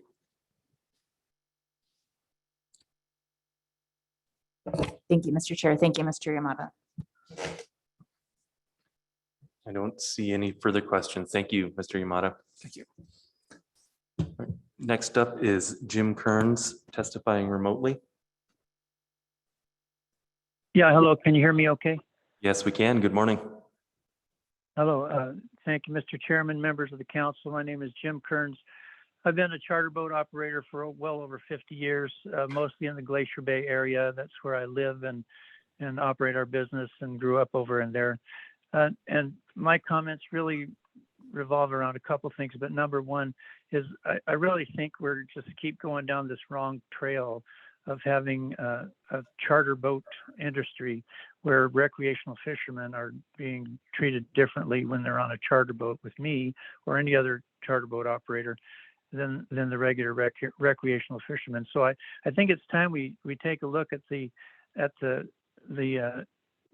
catch sharing plan and think about having a recreational fisherman allocation of halibut and have that called a recreational allocation. And it would not be part of what the commercial allocation is. And honestly, that should be a little more reasonable than it was, or than historically we're looking at what we've had. It should be a reasonable allocation based on the resource and the benefits for the public. So, the recreational allocation would need to be a little more than what it's been for the charter boat people. And I do think the RQE is a good idea. However, to be realistic, it looks to me like the RQE should remove completely the purchased IFQs from the commercial allocation. That they should no longer be part of the commercial program, and they should be added to what what I'd like to see you do is have a recreational allocation, and they would be a permanent part of that recreational allocation. And I do think, along with everybody else, that a angler halibut permit, I won't say a charter angler halibut permit, but I'd say an angler halibut permit would be essential for us to keep track of what the removals are. And also it would help provide for this RQE. Additionally, though, I do feel, along with the person that talked about enforcement, that the CHP owner should chip in annually with a fee for each permit owned. And that fee would be linked to the number of persons on the permit. So for instance, let's say it's $50 per person on the people on the permit. So I have a 6 angler CHP and a 5 angler CHP. So if you had $50 per person for each of those CHPs, then I would owe actually annually $550 per annum. If all 500 or however many charter boat or charter halibut permit holders paid that same kind of thing, I mean, we're talking about a substantial fee that would be able to be used to fund the RQE, which I think is a great idea. But Mr. Kearns? And I think it's much easier. Time for me to be done. Okay. Yeah, if you wanted to provide a concluding comment, but your time is up. Okay, no conclusion. I think. Okay. All right, great. Better. Thank you. Thank you, Mr. Kearns. Let's see if there's any questions for you. I don't see any. Thank you for your testimony this morning. All right, thank you. Okay, last up is Linda Benkin.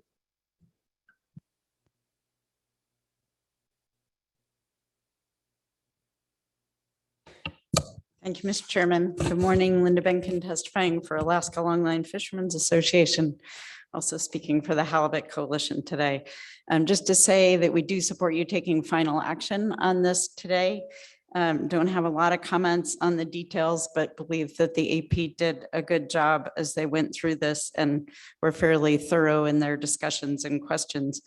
My main comment would be on the cost recovery piece, and I think you had a good discussion of that earlier.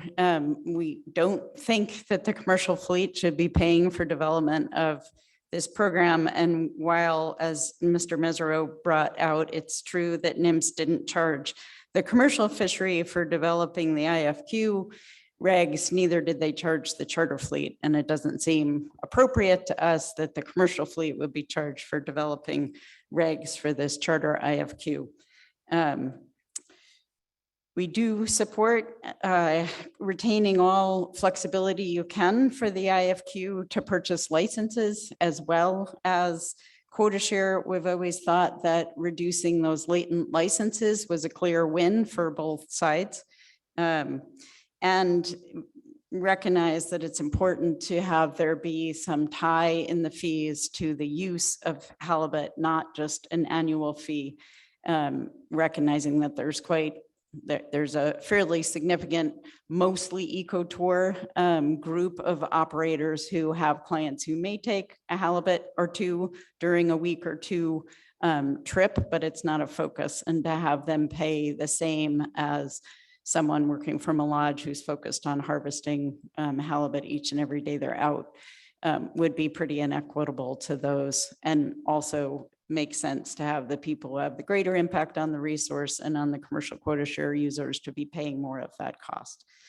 And I think that's all I have, although I would be happy to talk about the carbon footprint of this allocation issue if Mr. Twite would like to do that. Thanks so much. Thank you, Ms. Benkin. Are there any questions? Okay, all right, thank you. Okay, that concludes public comment. We're going to take a break. Remember that we're going to go take pictures at the top of the world. Is that in the other tower? I think so. This tower, I think. Oh, okay. All right, so let's come back in a half hour. We'll take pictures and then have a little time for the hallway. So come back at 10:25 and take action. So just go.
Council, please come back to order. All right, we are ready to take action on agenda item C2. Mr. Mesereau. Thank you, Mr. Chairman. I have a motion. I'll give Shannon a moment to put it up on the screen. There we go. Thank you, Mr. Chairman. This is a motion for final action. The council recommends alternative 2 with the additions shown and underline as its preferred alternative. Alternative 2, establish a fee collection program for charter vessel operators to fund the recreational quota entity. Option 1, charter halibut stamp. Administration, NIMS will develop regulations to establish a fee collection requirement for the charter halibut stamp and contract with the RQE to develop a fee collection system consistent with any legal requirements. The charter halibut stamp will be required for charter vessel anglers 18 years of age and older for each day they intend to harvest halibut on a charter vessel in regulatory areas 2C and 3A. This includes charter halibut vessels operated and permitted under the Community Quota Entity CQE and the Military Morale and Welfare MWR programs. Fee amount, stamp fees in the first 3 years after implementation of the program cannot exceed the following amounts. A, 1-day stamp, $20. B, 3-day stamp, $40. C, 7-day stamp, $60. After the first 3 years of implementation, the RQE may increase the fee amounts in each category up to 10% annually. NIMS will provide the council with an update on fee increases to the council. Fee payment, the sport fishing guide business owner or their designee as defined by ADF&G will be responsible for paying all required fees. Charter vessel guides as defined by NIMS will be responsible for ensuring that there is a validated halibut stamp on each vessel for each angler day, subject to the fee of each day of halibut fishing. Fee payment and charter halibut stamp validation would need to occur prior to the start of each fishing day. In developing these regulations, it's the intent that the council that NIMS would coordinate with the Charter Halibut Committee and the RQE in the development of stamp requirements in the fee collection system and update the council as appropriate. With a second, I can speak to my motion. Mr. Chairman. Seconded by Mr. Jensen. Mr. Mesereau. Thank you, Mr. Chairman. So in 2016, the council recommended, and subsequently in 2018, NIMS issued regulations that authorize the formation of the recreational quota entity, RQE, that could participate in the Pacific halibut and sablefish individual fishing quota program in International Pacific Halibut Commission regulatory areas 2C and 3A of the Gulf of Alaska.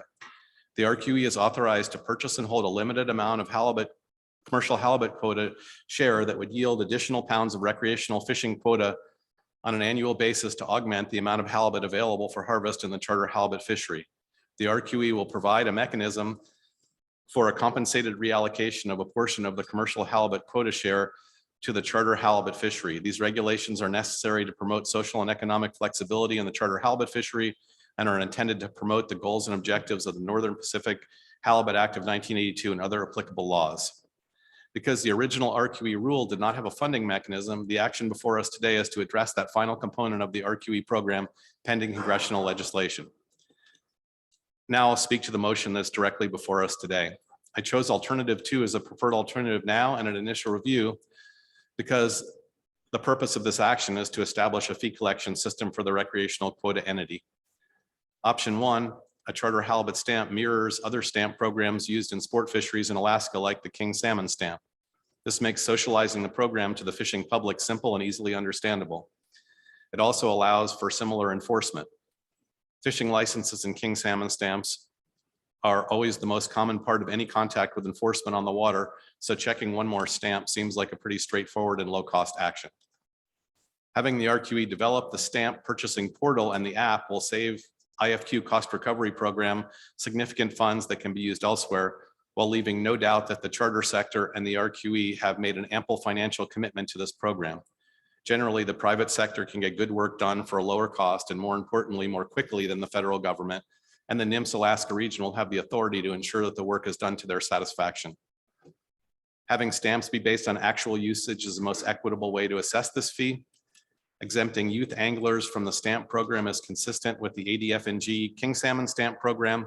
And as a father and an outdoorsman, I think we can all agree that anything that we can do to encourage young people to get outside in nature is a positive thing. Charging extra fee to youth anglers is contrary to the state of Alaska's policy on licensing fishermen.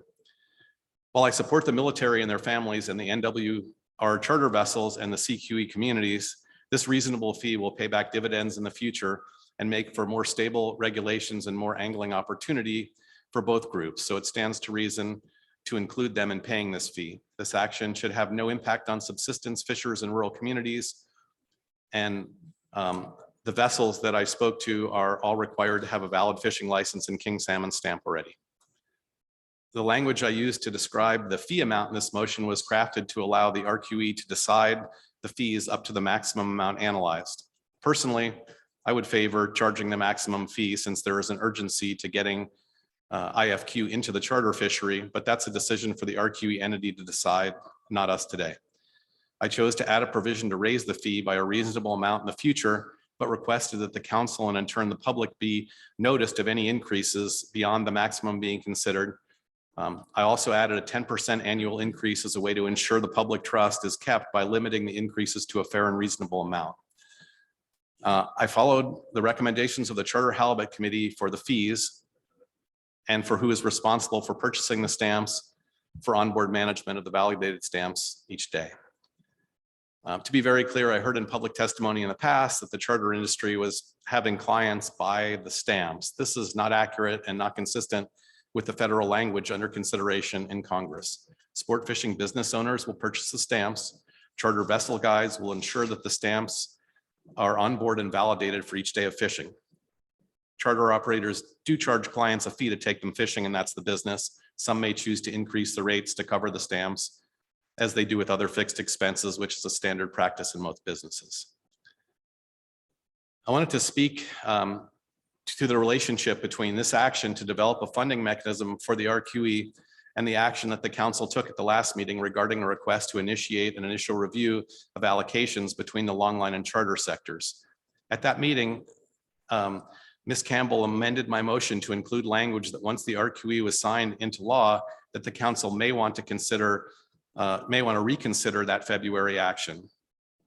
At this time, I wanted to clarify my own longtime goal on this council was getting an RQE working and letting a market-based solution to allocation work in everyone's favor. I was grateful to see that most groups from the longline sector and the UFA have come out in support of the RQE, particularly since our last meeting.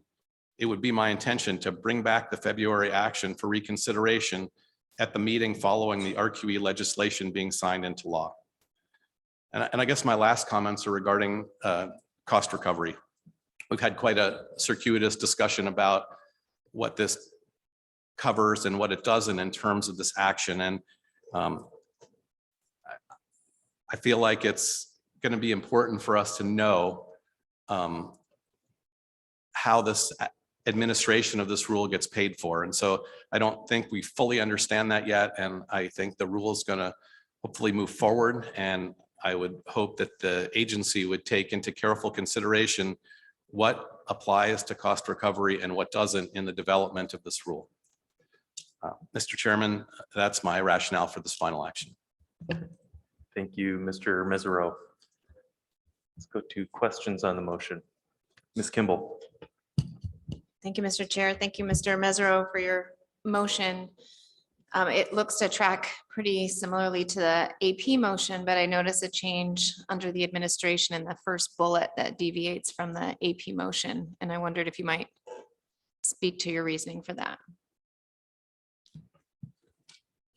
Through the chair, Ms. Kimball, you know, I was looking at the AP motion and listening to the discussion at the AP, and it was implicit in that discussion that their expectation was that the recreational quota entity would be contracting with the agency to develop that fee collection system. But I noticed that in the AP motion, it didn't say it implicitly, and I wanted to explicitly, and I wanted to make sure that, you know, here at final action, we got the intent of the action to be explicit in the motion and not to be implicit in the discussion.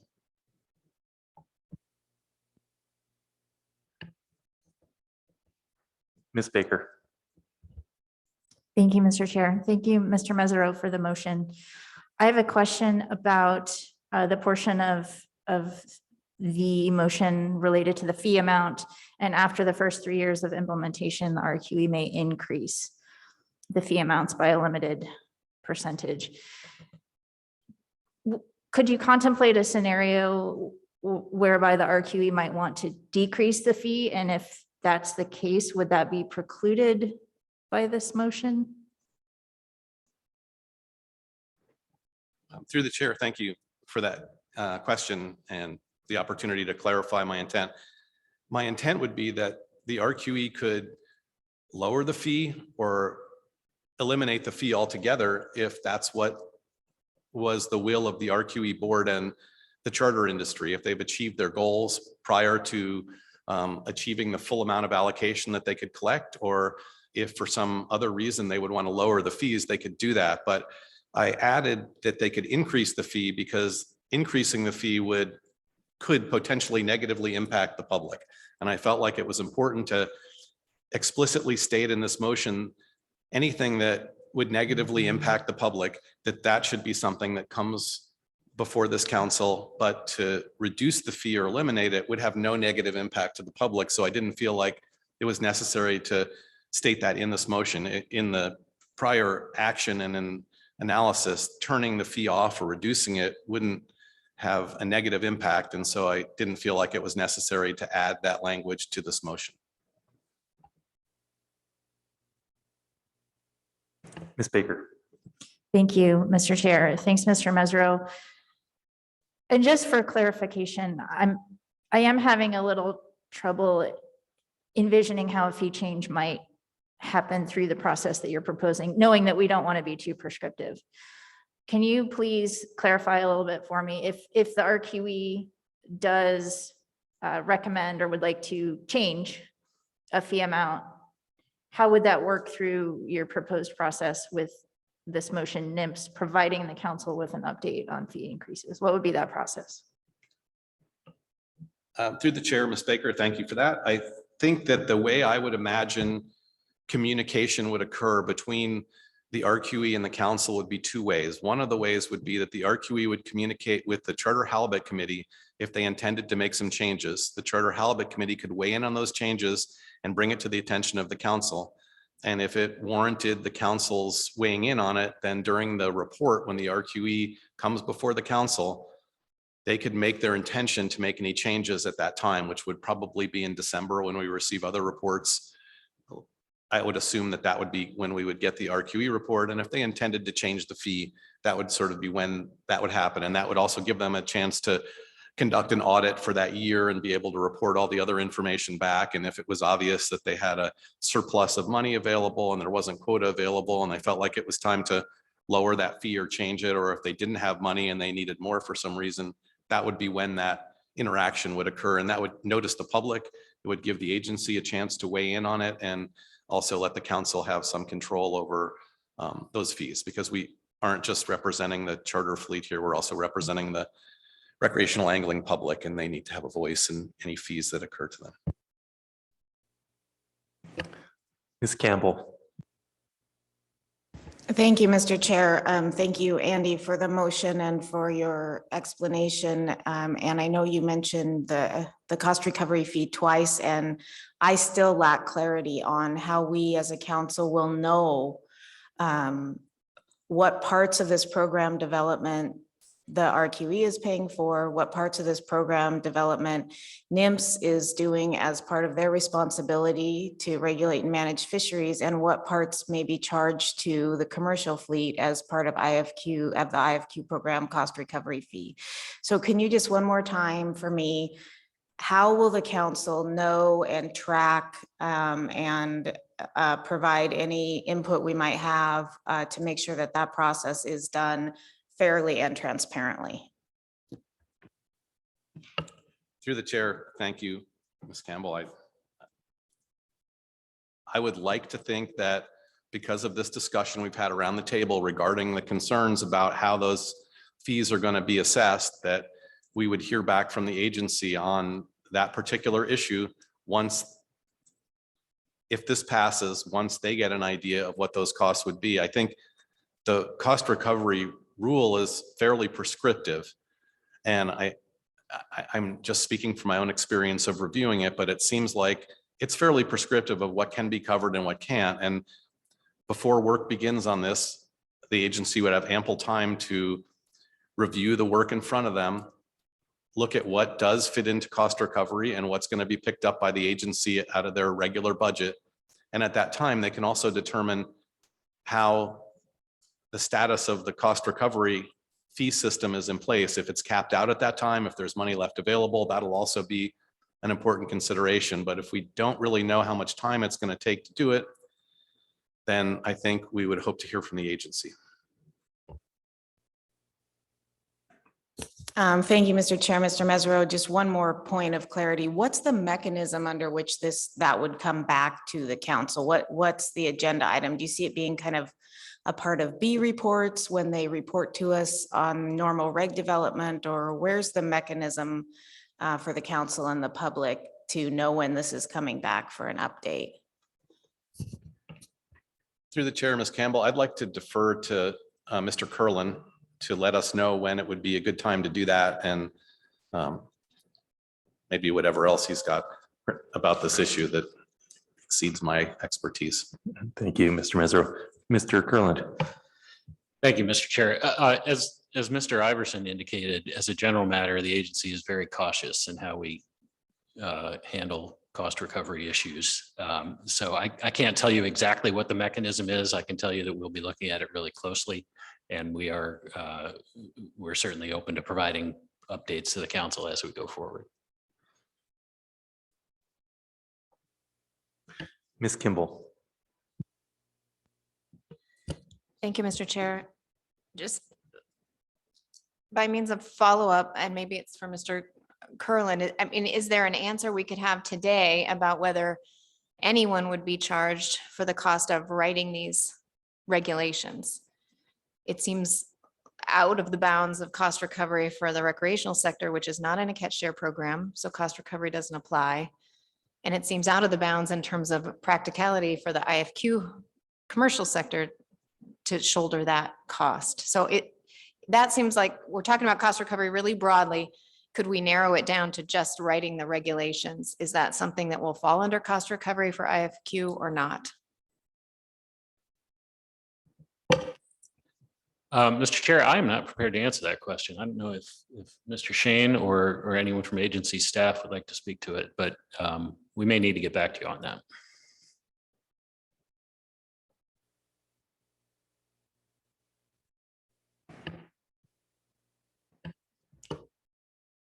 Does NOAA GC want to answer my question? If not, I maybe toward the end of the meeting, we could get an answer. I don't know how to pursue that. Mr. Shane.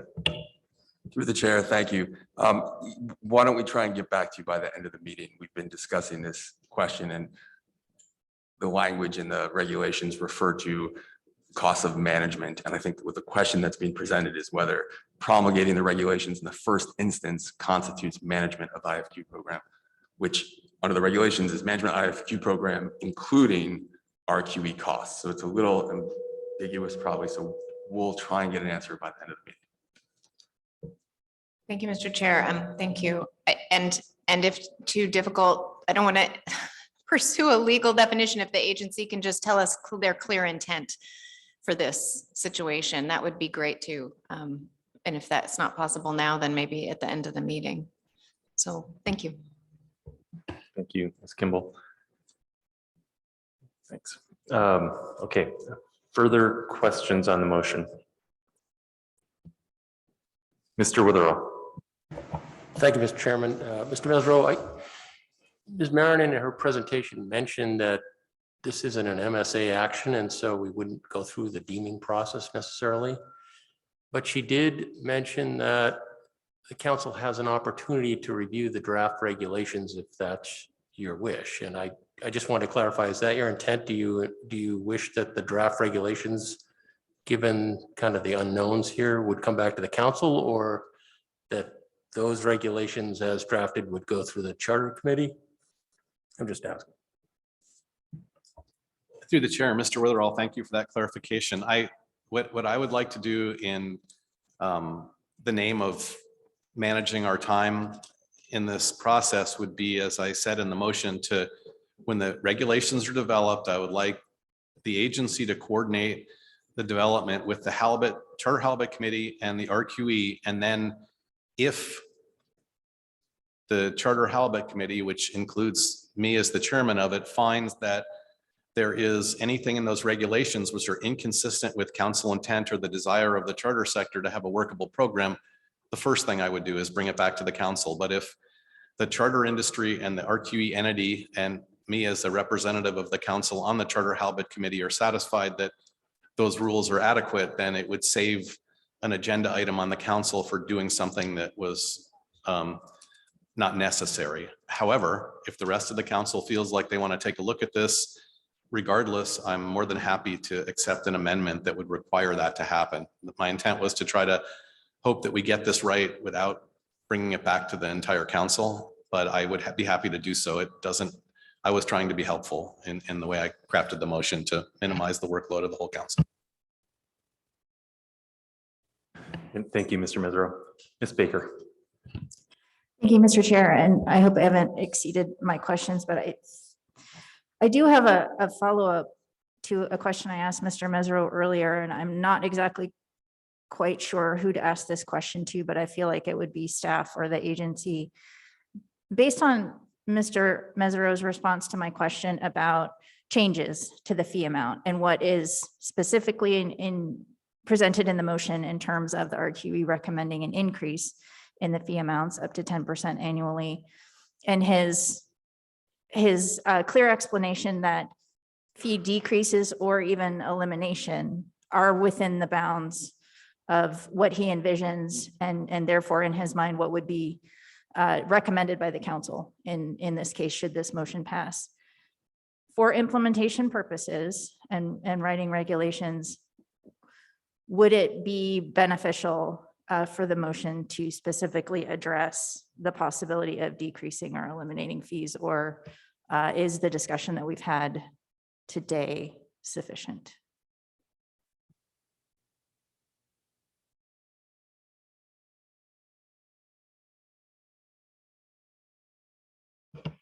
I think it is a question of staff. I'm not exactly sure who is best to answer that.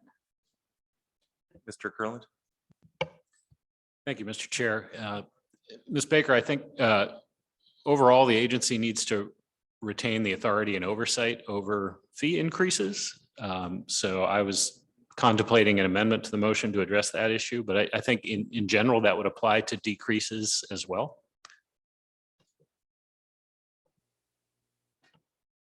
Thank you, Mr. Chair. So my interpretation of that response is that Mr. Mesereau's approach to this motion, because increases in fees can be seen to negatively impact the public or be of more interest. That's why he addressed that particular issue in the motion, but decreases in fees or perhaps elimination would also be included in any authority recommended or provided under the implementing regulations.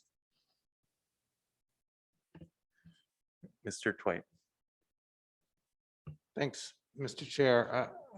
I may be jumping the gun a bit with my question, given Mr. Kurland's intent to introduce an amendment, but I'm really struggling with the level of agency authority that would be needed here for either increasing or decreasing. I get it more for increasing, but for decreasing, I'm really struggling for a reason that the agency would need to have the ultimate authority. So again, you may speak to it when you prefer to just reserve your comments to when you make your amendment, but.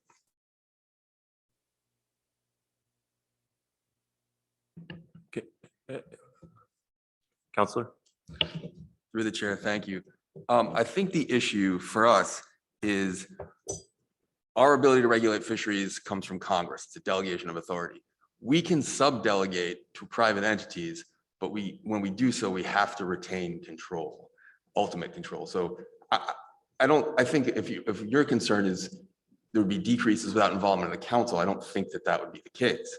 I think it's merely if the RQE determines to go up or down, they would have to run it through the agency and then it would be part of the council process if it were, more than the 10% or a decrease at this point. The way I read the motion, it's contemplating that there could be recommended increases of up to 10%. Other changes beyond that, lower or upper, would have to go back through the council process. That makes sense. Mr. Twite? Now I'm totally confused.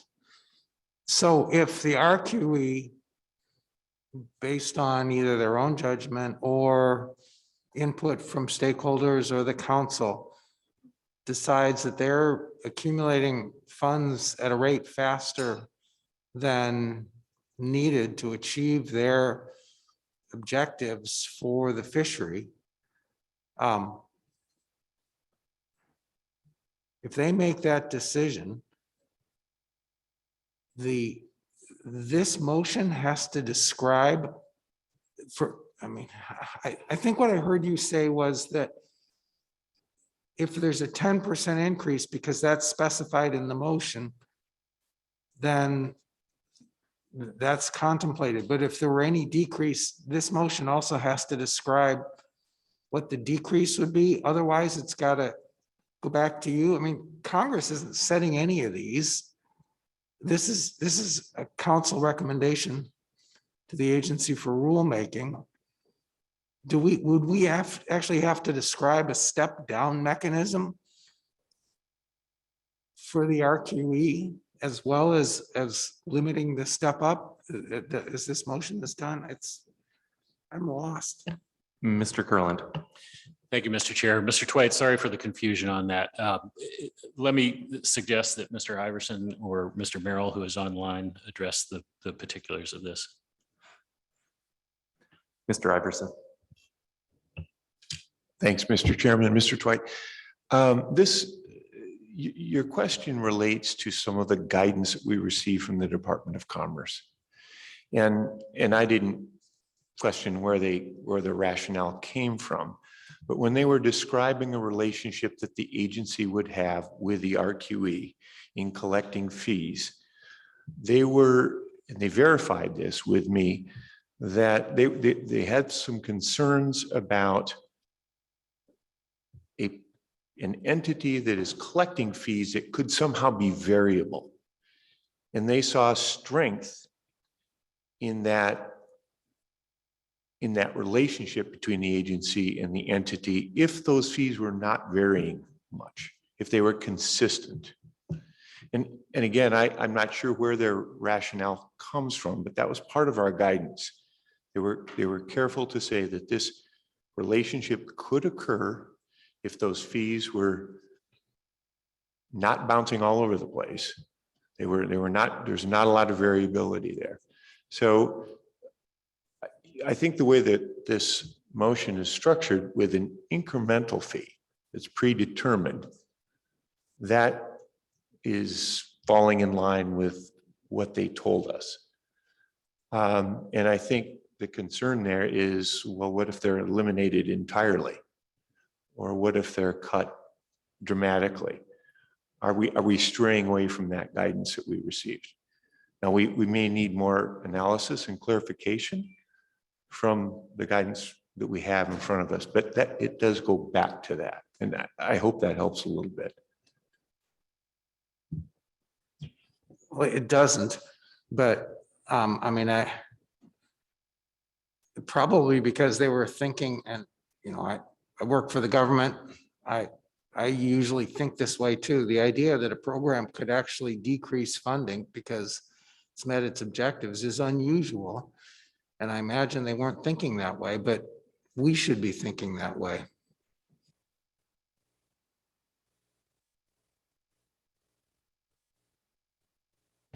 Yes, and Mr. Twite, Mr. Chairman, I would agree. The reason we were going this way to begin with, for the agency to be authorizing the RQE to operate in such a fashion is really a lot of it focused on flexibility. So I would agree. Okay, Mr. Marks. Well, maybe this is to Mr. Iverson or just to follow up on that. So, but in concept, it should be much easier or less burdensome to reduce a fee than to increase it. So the level of review or for whatever steps administratively we need to take, I'm assuming that's very much simplified on a fee decrease as opposed to a fee increase. Is that a fair assumption?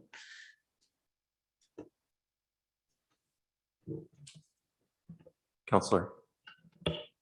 Through the chair, thank you for the question. I guess maybe I'm confused. The way I see this is that the regulations would set up a fee for a one-day stamp, and it would be very clear. And if it comes to pass that the RQE is flush with money and doesn't need it, I don't, it's hard for me to see how a regulation that describes that would just say, well, this year we're not going to collect it. If the regulation says you shall pay this every time. So if the council wants to build in some more variable fee collection, then I'm not saying that's not an option, but the way I understand the motion, it says a one-day stamp costs $20. And when we have fee programs and regulation, it's assumed that that's and required to pay it.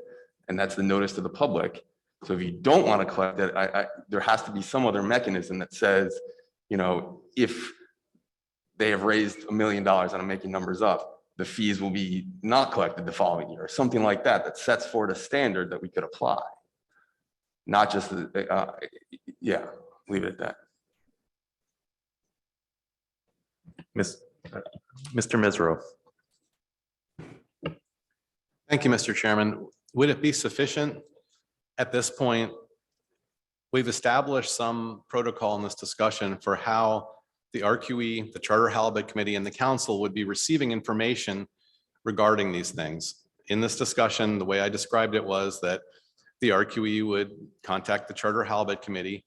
They would make their desire known to raise or lower the fee, and the Charter Halibut Committee could report to the council, which includes the agency. Then the public is noticed. Either way, the agency is noticed, and if there was a problem with it, the agency could raise concerns about that raising or lowering of the fee because the RQE didn't provide an adequate rationale or because it would negatively impact the public. All of this in this discussion would be fine if it followed that basic protocol, so that basically what we're saying is when the RQE makes changes to the structure of their program that affects the public, they would need to follow this way of communicating so that ultimately the agency and the general counsel and this council would all be notified of it, and any changes would have to be justified.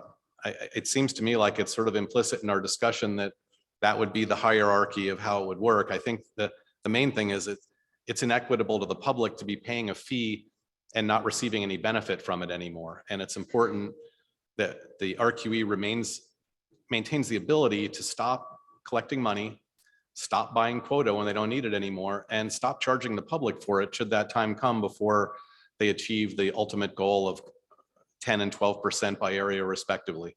I'm just trying to find an easy way around this. I feel like we're getting wrapped around the axle over something that everyone agrees with, that the public should be noticed whether the fee is increased or decreased.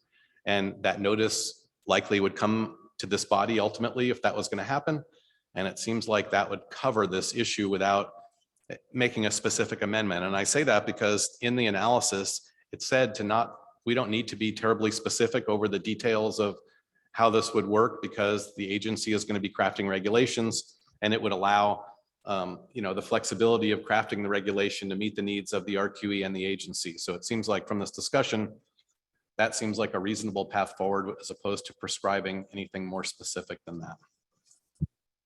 Mr. Garland.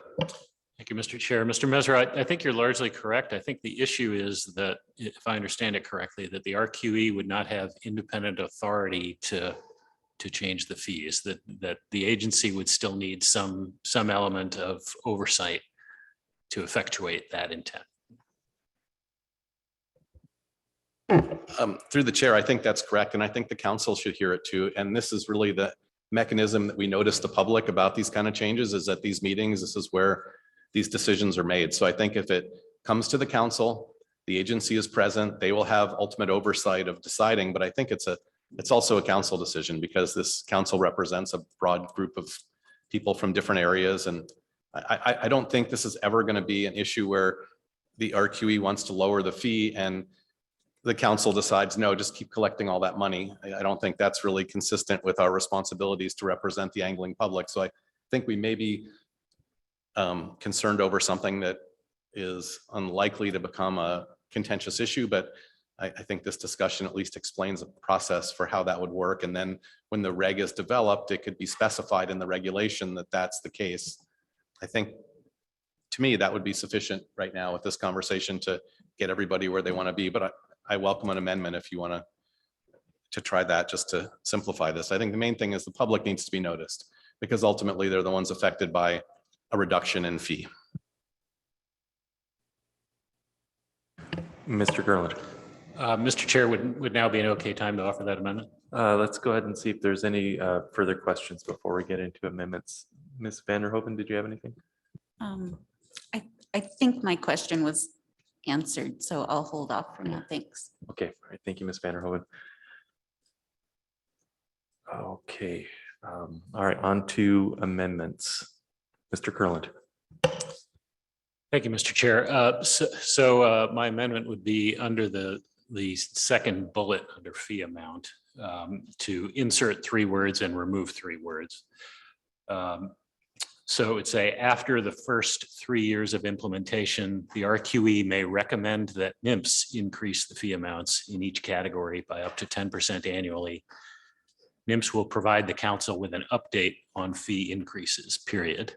And I can speak to that if there's a second. Okay, is there a second? Seconded by Second. Second by Mr. Down, Mr. Kurland. Thank you, Mr. Chair. I think we'd largely addressed this, but again, my understanding is that although we can we can delegate significant responsibility to the RQE, ultimately the agency needs to have authority and oversight over changes to the fees and fee administration.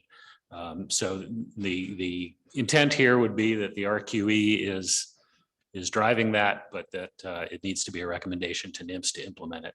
And the deletion of the final 3 words was just to address what appeared to be redundancy in that language. Okay, I don't know if we're gonna, oh, sorry, Mr. Mesro. Mr. Chairman, I just have a question for Mr. Kurland regarding this. Would your intention be that the council would recommend and NIMS would, I can't see that. Generally, here, the council recommends these kind of things, and then the agency would consider that recommendation when they're doing this. It just seems like that's a piece that's missing from our normal process.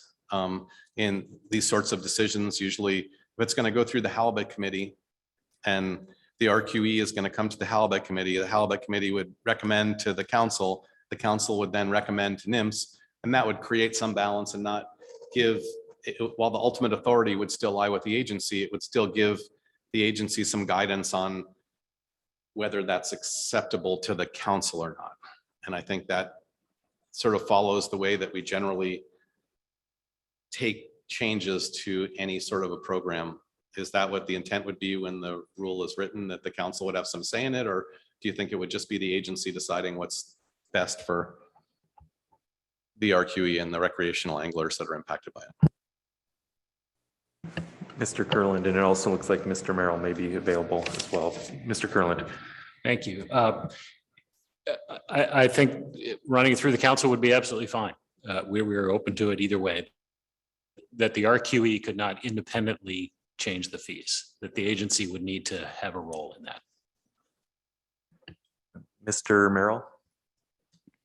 Thank you, Mr. Chairman. And then just procedurally, I think one way that this can be handled is much like our fee notices are handled currently. So if the idea is that the RQE wanted to increase fees by 10%, that would be a discussion at the charter committee. The council could make a recommendation, and then that recommendation would go to the agency. The agency would then publishes a fee notice that basically says, and here are the fees that would be imposed for this year for these specific categories. Ms. Kimball. Thank you, Mr. Chair. Thank you for those responses.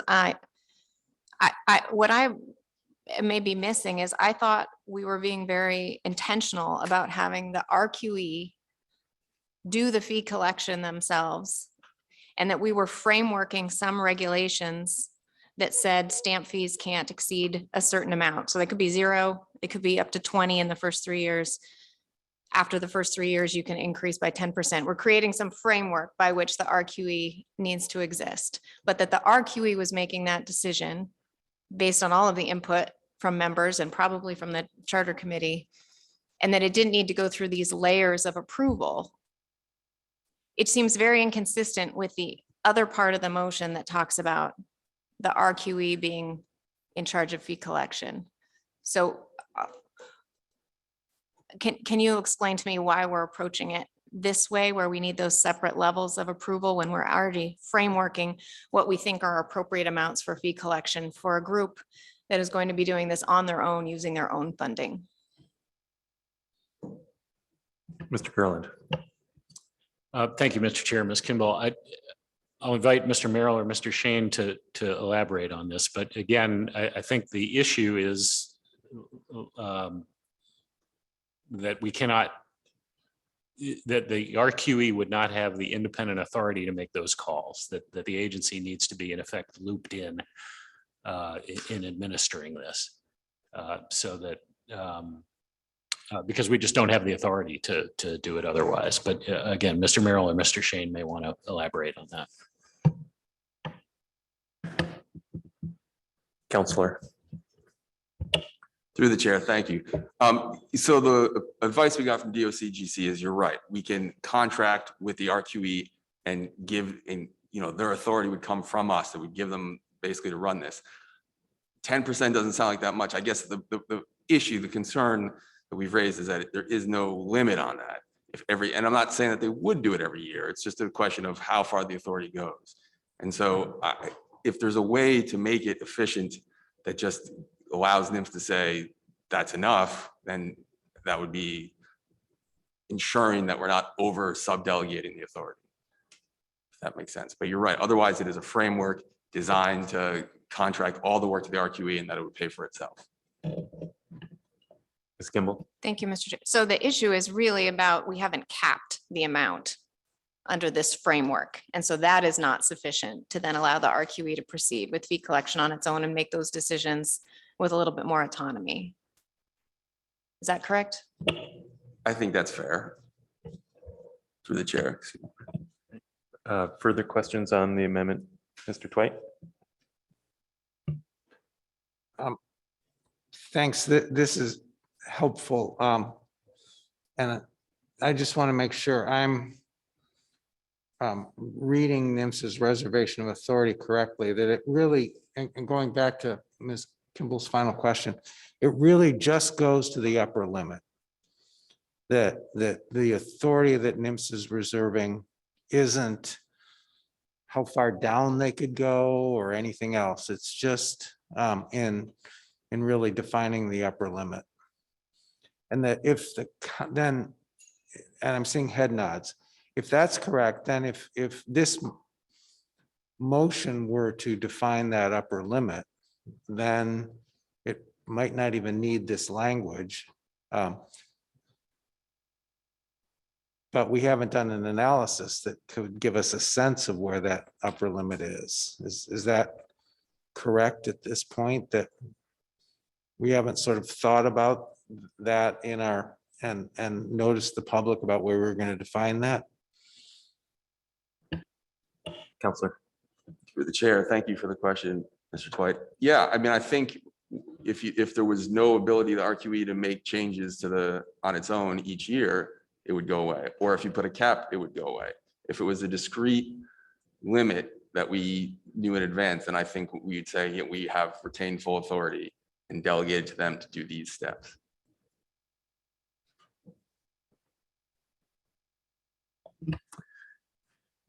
Further questions on the amendment? Any amendments to the amendment?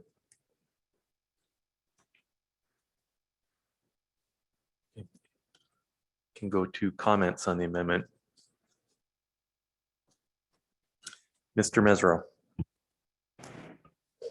Thank you, Mr. Chairman. I appreciate the discussion and the clarity from General Counsel and Mr. Kurland, and I understand that this is an extra bureaucratic layer that the RQE and the council may have to go through for something as simple as a 10%, a $2 change to a fee. It seems like it's a bureaucratic hurdle, but this is not the first or the last bureaucratic hurdle that we will face.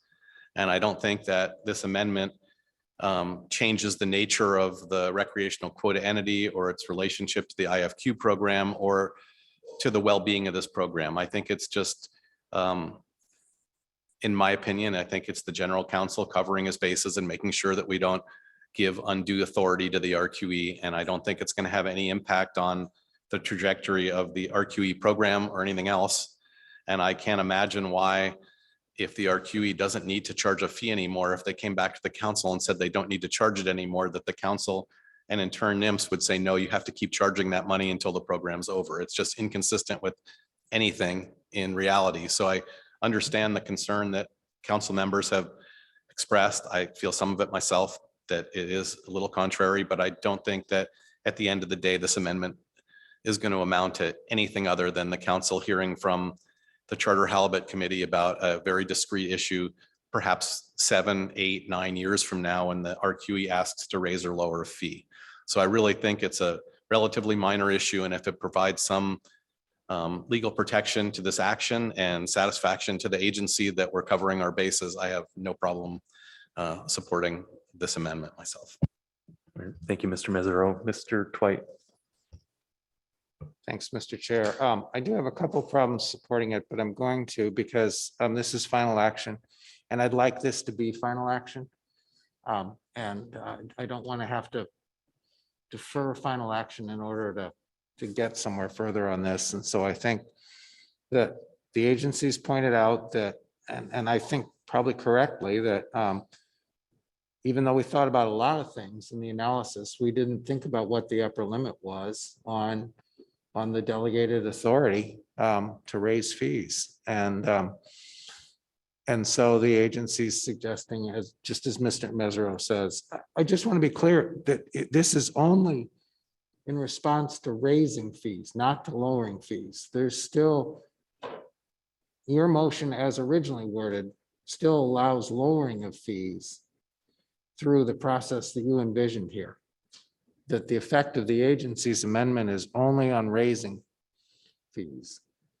And so that also makes me a little more comfortable with it too. I think where my frustration is that we didn't catch this until now. This has been through a lot of hashing.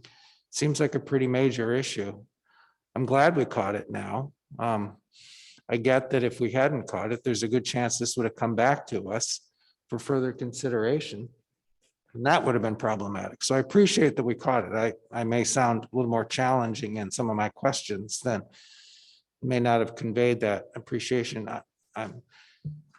But I'm hopeful we can kind of take a look and figure out why this is something we missed until now. So I am going to support it. I'd like us to kind of check ourselves in our process that we missed it until now. And I'm again supporting it with the understanding that it's only the agency's only retaining authority over the upper limit of the fee and not how that gets adjusted below that upper limit. All right. Thank you, Mr. Twite. Mr. Kurland. Thank you, Mr. Chair. Yeah, to Mr. Mesereau's point about another bureaucratic step or hoop or however exactly you phrased it, our intent is not to add something onerous here or add anything for that matter. It's just a matter of, again, what we can delegate to the RQE to do. And so our intent would be to follow what the RQE is seeking to do. Thank you, Mr. Kurland. Ms. Baker. Thank you, Mr. Chair. I've appreciated this discussion. My thoughts and comments are similar to Mr. Twite, so I'll align myself with those, but I guess I would just say I'll support this this amendment for similar reasons, but I just, again, this discussion has been helpful, and I think at its core, this motion is very clear that this council supports delegation to the RQE to the extent possible under all possible authority. This is a novel program, and so those boundaries maybe aren't clear at this point, but the council's being pretty clear that with this, it supports delegation as much as possible for the administration of this program. Thank you. Okay, thank you, Ms. Baker. Any further comments on the amendment? Is there any opposition? Ms. Kimball. Oh, sorry. Noting too.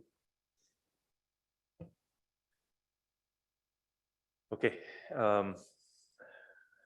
With that, the amendment passes. Are there any further amendments to the main motion?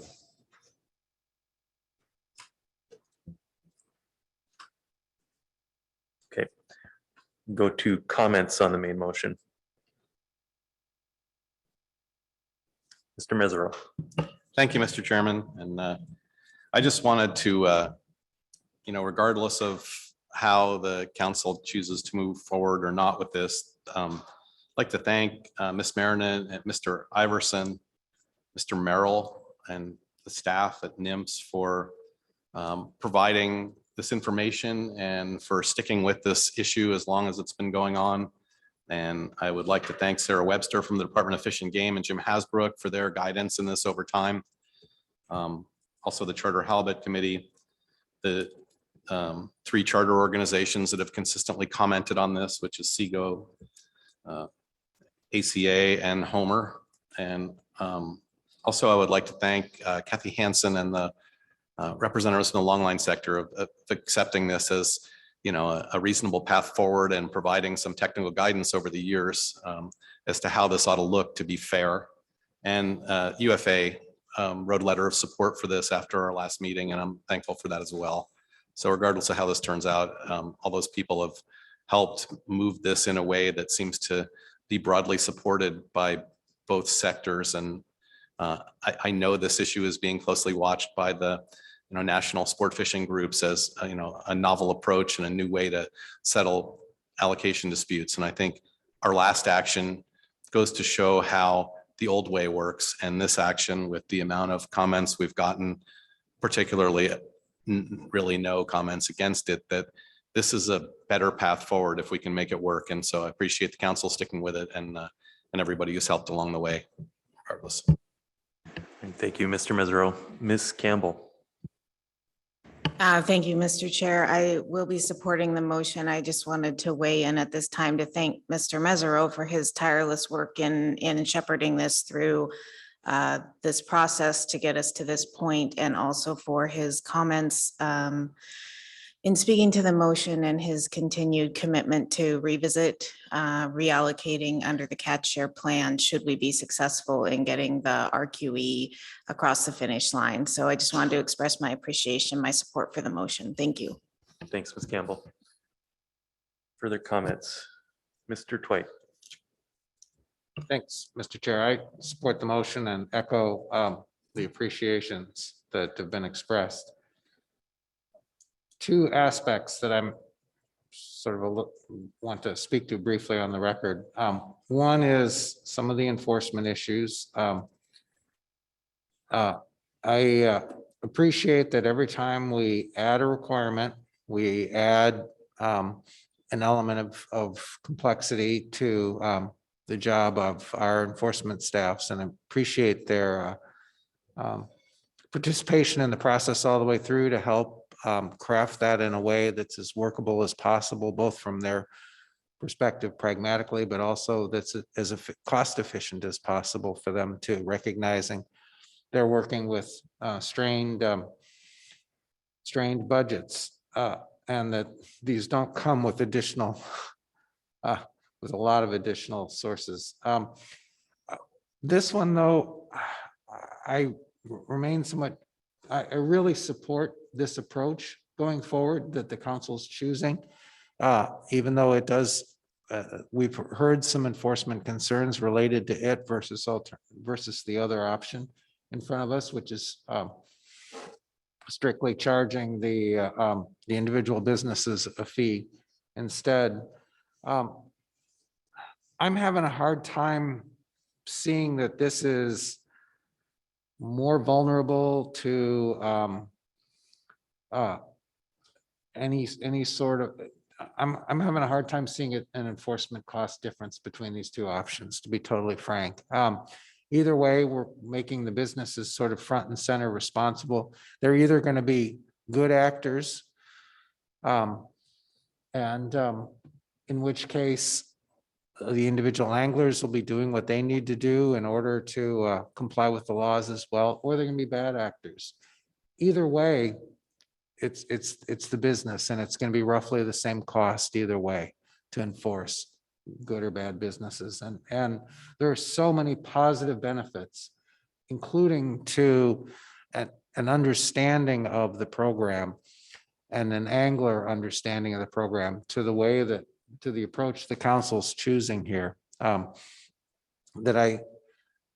an understandable program, a supportable program, is often a program that's easier to enforce. And this is the way this is crafted, what the proponents in the charter halibut business, what the charter halibut committee have done is to put together a program for raising fees that will have the broadest amount of stakeholder support. And that goes very directly to how enforceable it is. And so I think if we were to have chosen the other approach, it wouldn't have the same level of stakeholder support, and that might make it much more difficult to enforce. So I just wanted to add that to the record. And finally, as the council's expert on deeming, I want to congratulate Mr. Mesereau on what I think is a creative approach to deeming. Staff reminded us that because this is Halibut Act, technically we don't need to do deeming. Mr. Mesereau, if I understand his perspective correctly, recognized, as Ms. Baker said, this is a novel program. We're probably going to be still struggling with some of the regulations, and he suggested a way of the council doing that, but really putting our experts forward on that and not simply just referring it to the two of you, but rather being clear about the where the council's expertise on those regulations should lie, and that's in the Charter Halibut Committee. And it's something I'd like to think about adopting a little bit more broadly, that instead of always directing the executive director and the chair to deem, that maybe we talk about where we have a committee or another process that has more expertise. We might want to incorporate them explicitly in future deeming motions. We won't always want to, but I think it's a good idea. And again, it makes use of committee expertise, and I'm an ever increasing fan of that. Thank you, Mr. Mesereau. And thanks, Mr. Twite. Mr. Down. Thank you very much, Mr. Chairman, and I'll echo Ms. Campbell's comments on the amazing job that the Charter Hall of Fame and incredible council member Captain Mesereau has done with this. And I hope the people in his own sector recognize and appreciate the years of hard work that have gone into this. And I hope everybody in the sector and every person that uses halibut will do everything that's in their power to assure that this gets across the finish line in DC, which is part and parcel of the final action that we're taking here today. I clearly understand where we're at currently with cost recovery. I followed the conversation, and but I have a concern that someday in the future, maybe the council will have to come back and take a look at how all this works with the information that I have today. But I'm very comfortable supporting this motion, and I very much appreciate, and I don't know that this has been mentioned other than in the rationale for your motion, Mr. Mesereau, but I really appreciate the concept that when, and I'm hoping it's not if, I hope it's when the legislation that's hung up in Washington, DC passes, that at that time that you're open to reconsideration of our future allocation action, and we bring that back, because that's a very important component to commercial users of halibut, that action be reconsidered and the RQE take its place. So I wanted to mention how important that component is. I hope that this passes, and I hope we come back, and I hope we reconsider our previous action on that. So thank you, Captain Mesereau. Mr. Jensen. Thank you, Mr. Chair. My comments would be echoing Mr. Downs's comments on the other the other allocation of halibut IFQs to the charter fleet. I want to thank Mr. Mesereau for his hard work on this program, and he's brought us a long ways from where we started. So I'll be in support of this motion, and thank you, Mr. Mesereau. Thank you, Mr. Chair. Thanks, Mr. Jensen. Ms. Kimball. Thank you, Mr. Chair. Thank you, Mr. Mesereau, for seeing this through. I think while it's a highly administrative sticky kind of issue. It's a really necessary piece of this much bigger picture for both the charter operators and for the angling public and for the commercial fleet. And so that matters to a lot of people, and I appreciate you getting us to this place. I also think the motion is sufficiently broad in the places that it should be, but very clear that we've made a decision that we're attempting to reduce costs by placing the fee collection with the RQE itself. And I think we heard some ideas in public testimony about what that might look like. And we'll see how that comes to fruition. I think staff did an excellent job trying to tease out benefits and costs in a very narrow piece of a bigger picture, and I appreciate their work. So thank you for the motion. Further comments, Mr. Marks? Thanks, Mr. Chair. Thanks, Mr. Mesereau, for the motion. I definitely support it. I just really want to focus on the concept. I think I really support the market-based approach to problem solving. It's innovative, and a lot of work has gone into it.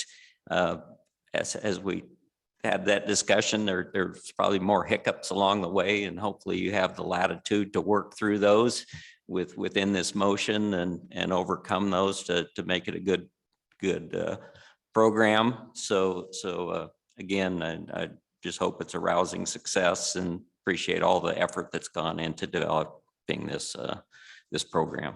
And I'm glad we're finishing it today, because I would not want this group to be the bottleneck in moving it forward if you get the green light.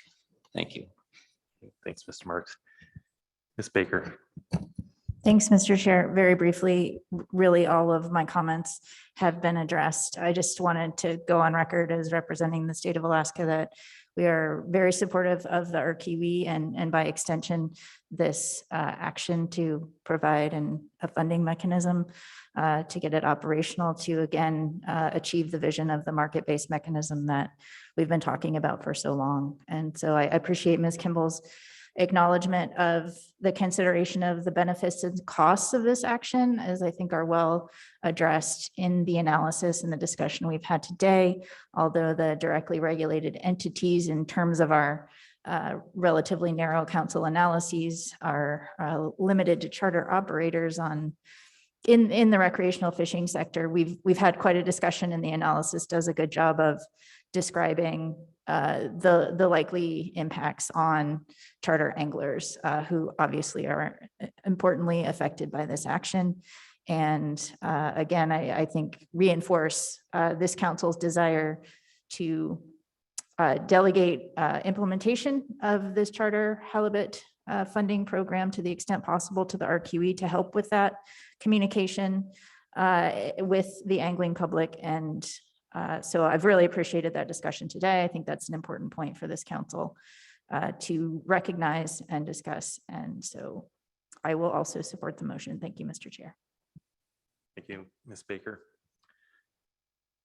Any further comments? Okay. All right. I think we can go to a vote. I don't know that it's required, but we'll go ahead and call the roll on this one.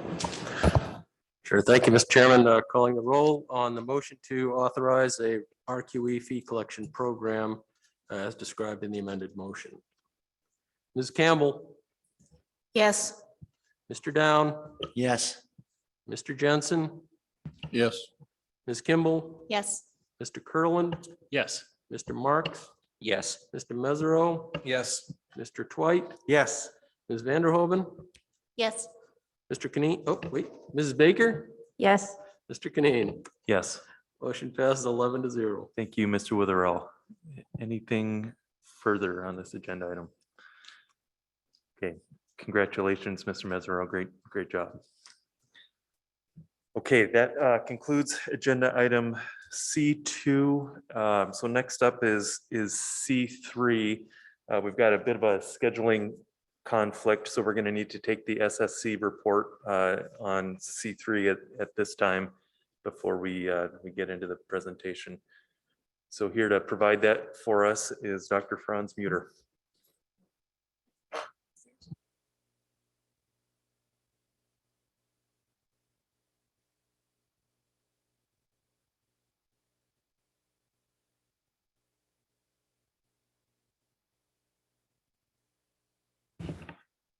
Thank you, Mr. Chair and members of the council. I'm Franz Mütter with University of Alaska Fairbanks, and this is my first meeting as a co-chair of the SSC, and I'll be presenting a portion of our draft report on this item C3, the scallop safe.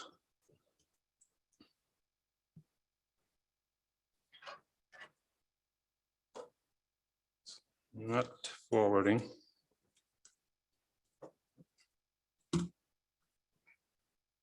Nope.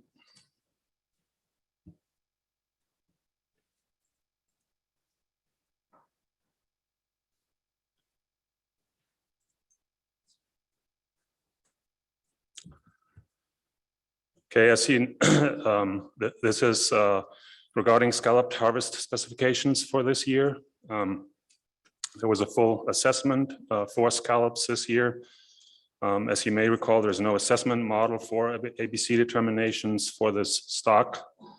The state sets GHLs based on survey data, and there's rotating surveys, not complete coverage every year, and also uses CPUE information from the survey in the fishery. The 2021 survey sampled a portion of the stock and noted increases in the Prince William Sound area and the EKI, East Kayak Island and West Kayak Island beds, and decreases in the Yakutat beds. In general, SSC supports the plan team recommendations to set OFL and ABC at their maximum values as specified in the FMP. OFL and ABC for this stock is specified, determined in the FMP. Overfish status for this stock cannot be determined because there's no abundance data, no spawning stock biomass estimate to evaluate the stock against. Overfishing did not occur in 2020-21, but cannot be assessed for 21-22 because estimates of discards are not yet available. But the recent catches have been well below ABC.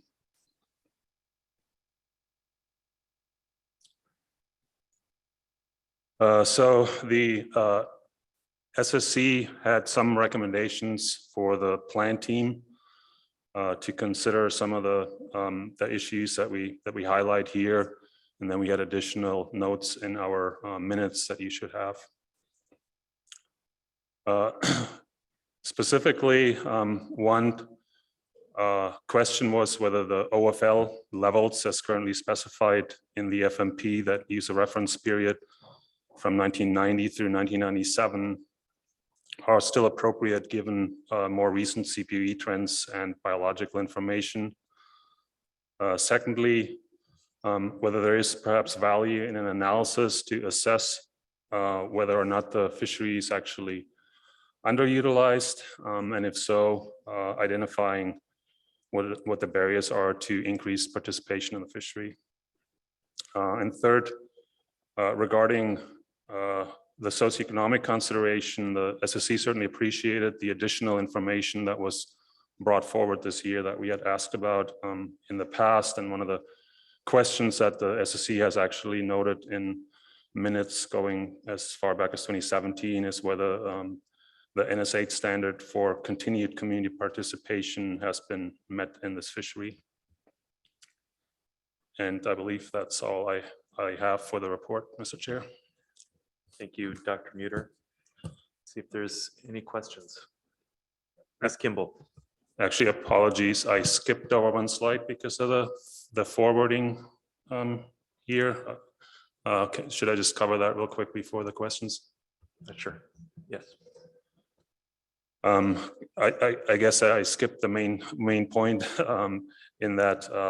Well, no, we support the ABC and OFL recommendations. I mentioned that, but we had a few other recommendations and suggestions. In particular, we support changing the assessment frequency, and we have also commented on that previously. For scallops to less than annual, which would require an FMP amendment. And then We also recommended that the state consider some changes to the scallop surveys, and those include perhaps considering an annual survey in some of the key beds in the Yakutat region, reallocating some of the effort to better delineate and map the extent of the scallop beds that are poorly understood at this point. And then reconsidering perhaps the use of a camera sled survey to support better abundance and biomass estimation. There have been attempts to build or develop an age-structured assessment model, and that is not fully developed, is applied in 2 areas, and still has a lot of problems. So the SSC recommends focusing any future modeling work, if that goes forward, on a single district, for example, the Yakutat district, in line with a recommendation to perhaps do annual surveys in that region. And then we provided a number of additional technical comments on the model. Sorry about skipping that. All right, thank you, Dr. Muter. Ms. Kimball. Thank you. Thank you, Dr. Muner. I was going to ask about some of these things and just try to delineate for myself who you're making those recommendations to specifically. And so, I mean, I could just let you speak to that, but am I correct in the first bullet being a recommendation to the council for an FMP amendment, the second to the state of Alaska, and the third to the plan team? Is that how I would read those? Yes, thank you for the question through the chair. The first one regarding the change in the assessment frequency, that would obviously be require an FMP amendment and would be a recommendation or a suggestion to the council. The second one, as stated, are recommendations to the state regarding the survey. And the third one would be to the stock assessment author and the plan team. Separate question. Thank you, Mr. Chair. Thank you for that response. In the SSC report, and maybe it was in your slide and I missed it too, there was a bolded recommendation about asking the scallop plan team to consider whether there's value in conducting an analysis that would assess whether or not the fishery is underutilized, and if so, identifying barriers to participation. And I just wondered if you could provide a little bit more about that recommendation in the context of your other recommendations and its priority, and maybe why the SSC thought the plan team was the appropriate group to look at that kind of an analysis. Yeah, that in part arose from previous, thank you through the chair, in part that arose from previous discussions at the plan team. And as you know, the harvest is well below the current ABC. And so there is a perception that we're being extremely conservative. And there had been some discussion what may be limiting the fishery and whether it is underutilized.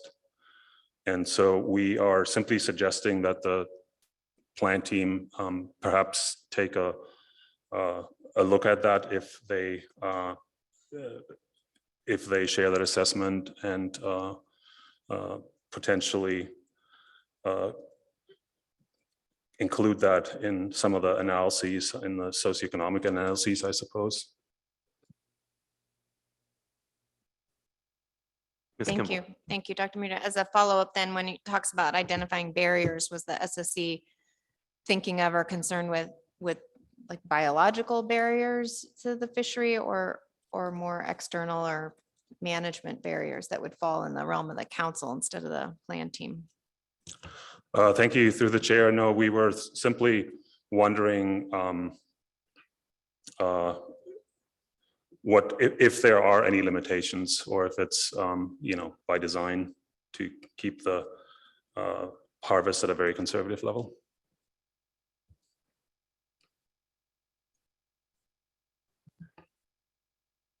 I don't see any further questions on C3. I do see that the C4 presentation is loaded as well. Are you prepared to give that at this time? Mr. Chairman, yes, I am prepared if the staff can bring up that presentation.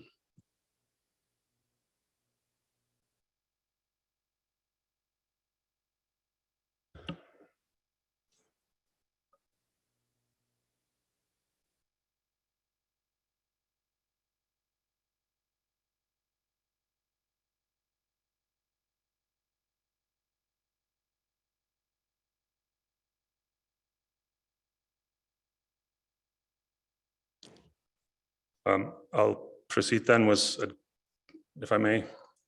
Please.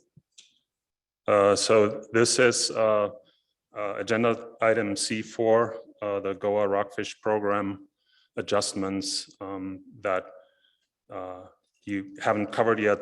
Sorry.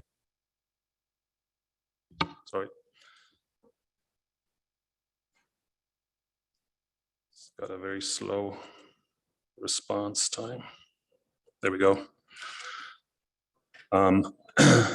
As you know, this is an action to modify the Goa Rockfish Program to allow an earlier start date in the fishery, primarily in response to losing the flatfish markets, and then it has several options for adjustments to the use caps. In general, the SSC found that the analysis is sufficient for council decision-making at final action, but we had a number of relatively minor suggestions for revisions before before this goes out. In particular, we suggest utilizing monthly information both on the landings and the PSC. There's a table that has annual values for that. In particular, reflecting the PSC rates during the April 2021 emergency fishery, and primarily to help inform the change in the date from May 1 to April 1.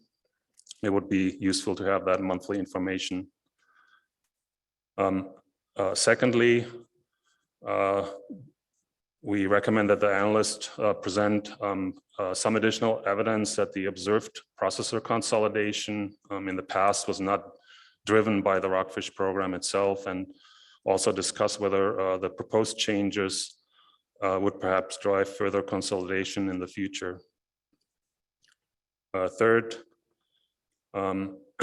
we suggest that the analysts draw a more clear connection between the shifts in the timing of the landings, if there's an adjustment in the date of the opening, and how that links to crew and processing labor outcomes.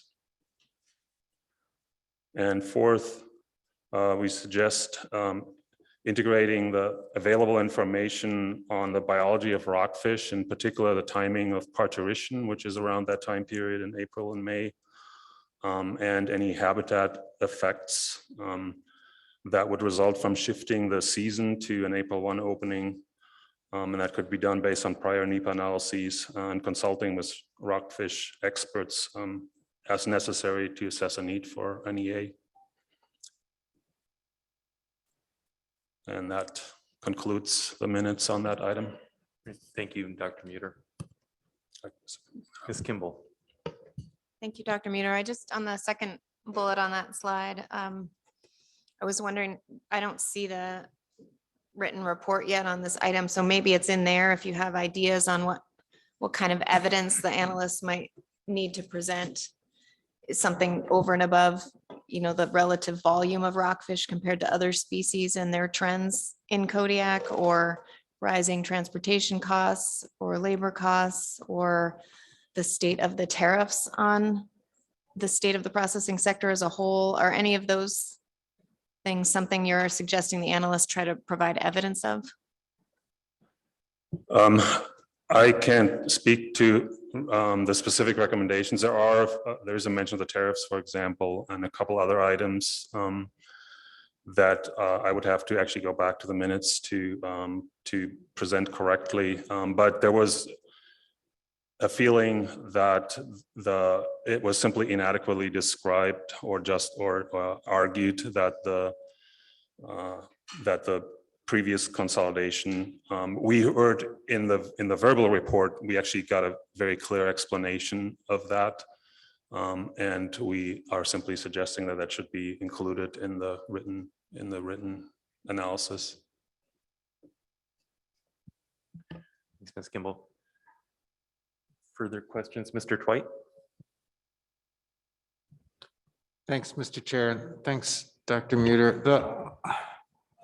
I'm still struggling a little bit with the final bullet.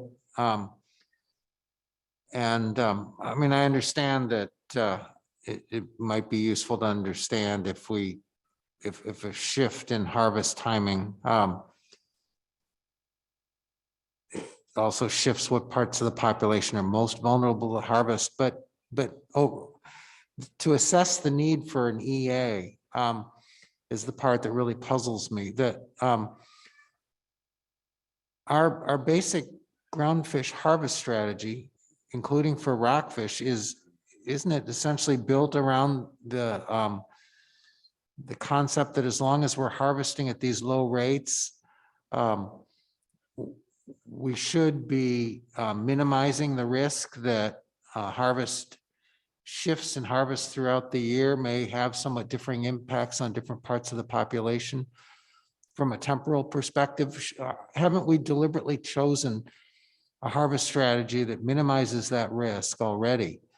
And so why would we need to go back and essentially redo NEPA when our original NEPA process should have been essentially assessing those risks already? Thank you, through the chair. We are certainly not recommending that an EA needs to be done. This was primarily based on concerns expressed in public comment over the shift in the start date of the fishery and the lack of more detailed information, like the monthly information, to inform the potential shift in harvest at different times of the year. And I think so the current document had determined preliminarily that they would argue for a categorical exclusion, but that would be evaluated. And we're suggesting that based on public comment in part and our understanding of the rockfish biology, which release live larvae, that may not be fully accounted for, or it may be fully accounted for in previous analyses, and that the analysts just take a look at that, whether that may or may not be a concern, but it was a concern that was brought up that we felt was justified to take a closer look at. Mr. Dwight. But we haven't chosen the most aggressive, biologically acceptable, but still sort of the most aggressive harvest strategy for these fish. We've chosen a pretty conservative harvest strategy. Does that mean even in the SSC's judgment, even though we've done that, anytime we shift timing around through regulatory mechanisms, that we need to go back and take a look at these kinds of potential impacts, even though we've chosen some pretty conservative harvest strategies overall for rockfish? Thank you for the question, and through the chair, I believe that in previous, I don't recall specific instances where the timing of the fisheries changed, but I believe that we would take a look at that if a fishery is, for example, typically executed outside the spawning season or for other fish species to protect the spawning biomass on the spawning grounds, which is common in a number of stocks, that if that season date would be changed, that we would probably take a look at the potential consequences of that, or at least assess whether there may be any implications of shifting that a fishery to overlap with spawning. And I think that's the same concern here. And again, it may not be an issue for a variety of other considerations, but we're responsive to public comment and to some concerns that were expressed at the SSC to take a closer look at that.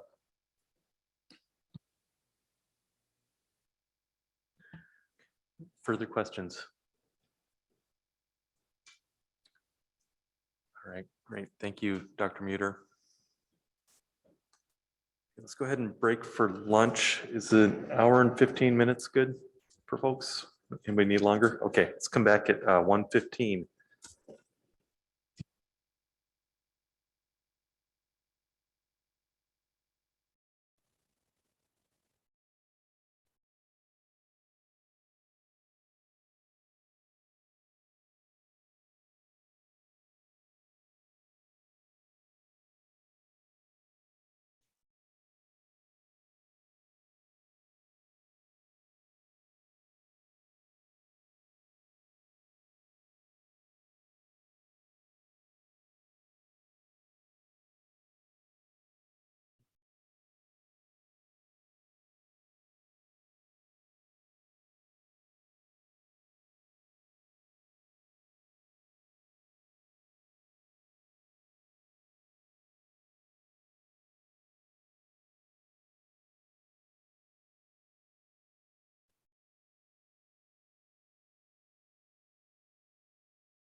Council, please come back to order. Okay, we are ready to begin our C3 agenda item, scallop specs, and here to kick it off for us is Sarah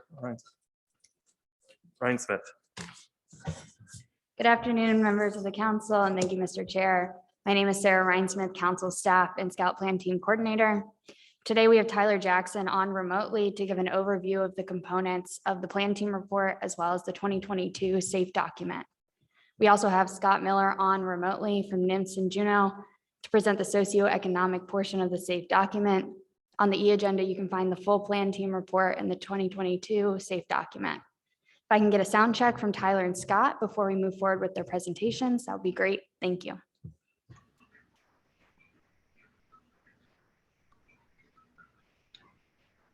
This is Scott. I'm on. Can you hear me? You're good, Scott. Thank you. Thank you. Tyler. Thank you, Tyler. Okay, thank you, Mr. Chairman, members of the council. Sarah mentioned I'm Tyler Jackson, I'm chair of the Scout Plan Team. I'm going to walk you through our 2022 weather vane scallop assessment. The plan team met virtually on February 16th this year. All members were in attendance. We do have a vacancy that was from a previous council staff member, and we plan to fill that next year. I also think it's worthwhile to acknowledge Ji Zhang's years of service to the plan team as he's retiring after this month.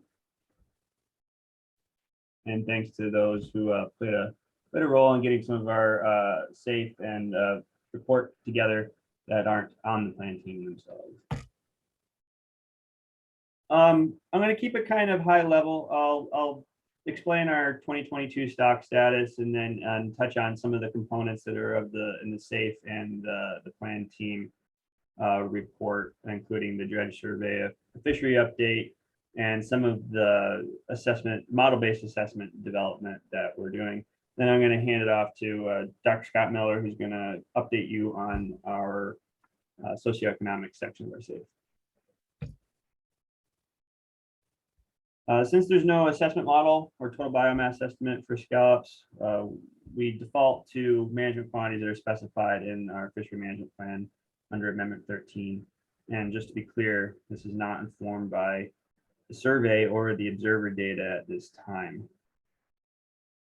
Minimum stock size threshold is assumed to be half of BMSY, which is determined by the maximum sustainable yield control rule using a natural mortality of 0.13, and that comes out to 4.93 million pounds of shucked meats. Shucked meats are our unit of currency in scallops, as opposed to whole weight or abundance. Because there's no annual estimate of stock size, we determine the stock status as being unknown. The OFL is equal to MSY and is set at 1.284 million pounds of shucked meats based on the average retained catch from 1990 to 1997. And ABC is following the ABC control rule is 90% of that, and that's 1.156 million pounds of shucked meats. Final fishery estimates in terms of total removals for the 2020-21 season included 238,551 pounds of shucked meats, and preliminary retained catch for this most recent season that just closed this February was 298,755 pounds of shucked meats. There was an increase in the statewide GHL. That's why the retained catch is higher than total removals from the previous season.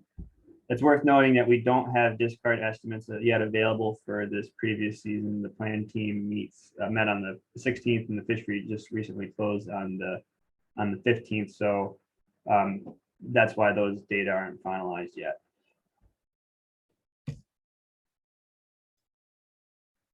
The 2021 dredge survey covered the Prince William Sound and Yakutat registration areas back in May of 2021. We did some moving around of our sampling rate and relative to the beds. We increased sampling rate in Prince William Sound West Kayak Island subsection to address some high uncertainty associated with large scallop abundance. And to accommodate that and to cover the full number of beds within this pretty large district, we decreased the sampling rate in Yakutat beds 2 through 4. But we did see higher than acceptable CV in Yakutat 3. So we probably will have to adjust that sampling frame again in the future if survey operation costs allow us to do so. It's worth noting again that not all beds were surveyed last time that the survey came to these areas. Some of these beds were surveyed in 2019, and some were surveyed prior to that in 2018. Moving forward, we plan to be able to survey the entire registration area and every given year, so that way we have a full data set complementing each year that the survey goes there. You'll see that there's 2 beds that are called EK1 for reference. That's a single bed that spans a management boundary. And to make matters more simple for managers, we stratify the estimates as such. Abundance of large scallops generally increased west of Yakutat 1. And that's pretty much the same is true for abundance of small scallops. We delineate around 100 millimeters, because that's about the size that those scallops show up in the fishery. Round weight biomass tends to follow the trend we see in abundance, and as does meat weight biomass. Again, meat weight is the currency of the fishery. With a slight difference, we actually saw a small decrease in meat weight biomass in the Yakutat portion of that EK1 bed. Overall, our meat weight to shell height ratios were smaller at a given size than the previous survey. And that also goes for the meat weight to round weight ratios that we saw. And what's estimated in terms of meat weight to round weight in the FMP is 10% meat weight to round weight. But we've been operating, or at least observing less than that in recent history, almost stock wide. The 2022 dredge survey, which will occur this May, is going to go back to the Kodiak registration area and cover Kodiak Shelikoff and Kodiak Northeast beds, which are our largest producing beds in that area, or not beds, districts, sorry. And we'll include the Kamishak district of Cook Inlet as well. ADF&G refined shell height as the straight line distance from the umbo at the bottom of the shell to the outer shell margin. So basically just the longest length that you could obtain from a scallop shell. And this is different than what was previously defined, because in the previous definition, it specified that only the top valve may be measured. And the difference here is that the top valve is much more brittle than the bottom valve and can often break during the fishing process. And so we collected paired shell height measurements during the survey from over 500 scallops, and we estimated a conversion using this linear regression you see here. And it looks like a conversion is very reasonable to estimate, but it's actually quite small. These top and bottom valve measurements are very similar, but it's difficult to apply in a conversion to some of the past data in the survey anyway, because data were collected somewhat inconsistently depending on if survey staff used the measuring board or calipers. Measuring board oftentimes measured bottom valve, calipers was easier to measure the top valve.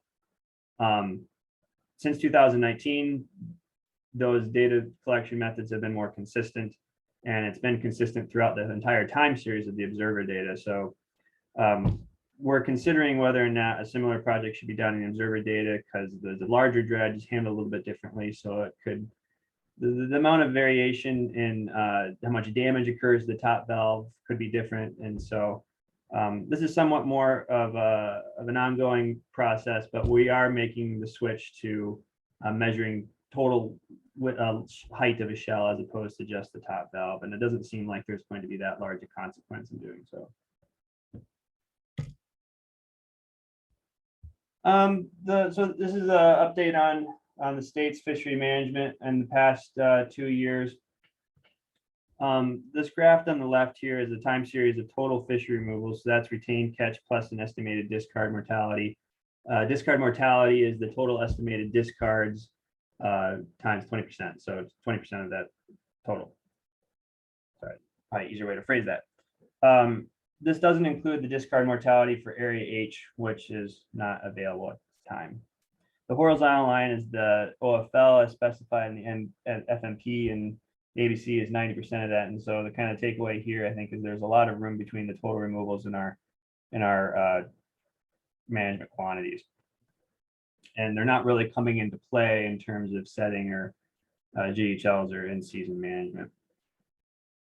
On the right, we have the final retained catch from the previous 2 seasons and broken down by district. And 2020-21, it was 227,270 pounds of shucked meats. And you can see that the bulk of it is coming from the Yakutat district, with 3 Kodiak districts making up the rest. There was no fishing in that year west of Kodiak Southwest. And the 2021-22 season, very similar story. Of course, as I mentioned before, we had an increase in GHLs. Specifically, that was doubling the GHL on Kodiak Shelikoff and Kodiak Northeast, and opening the Prince William Sound West Kayak Island subsection. And again, for the second consecutive year, there wasn't any fishing west of the Kodiak registration area.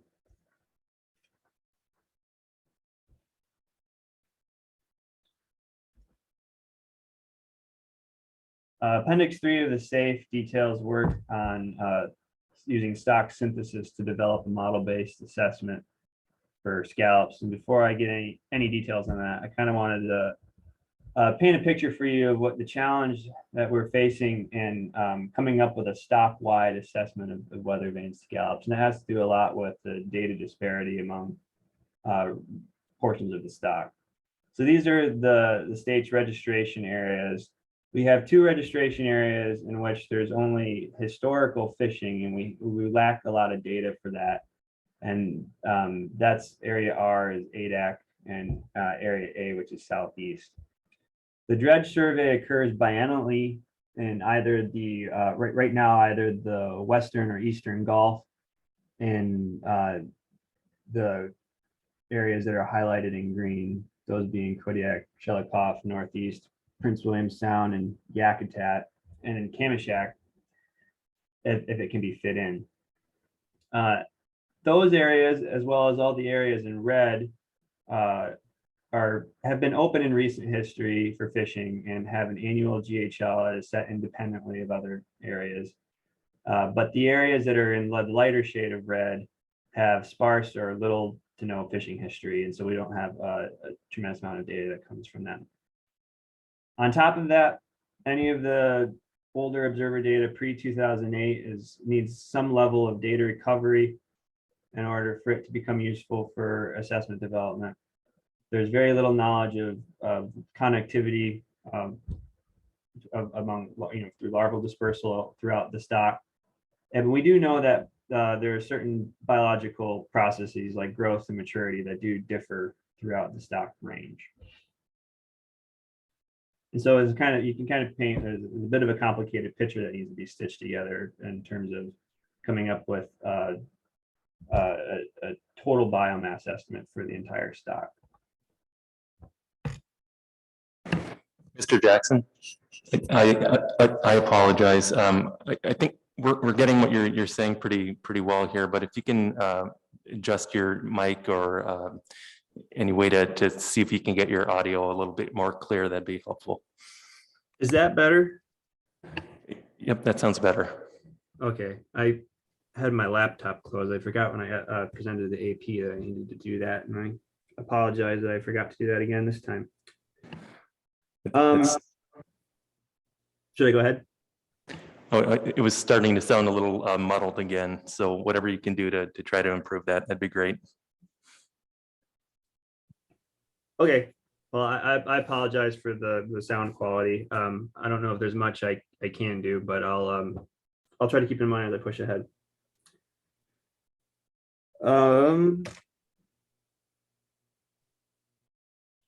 So the camp, I undertook two different districts to try to develop stock synthesis trial models.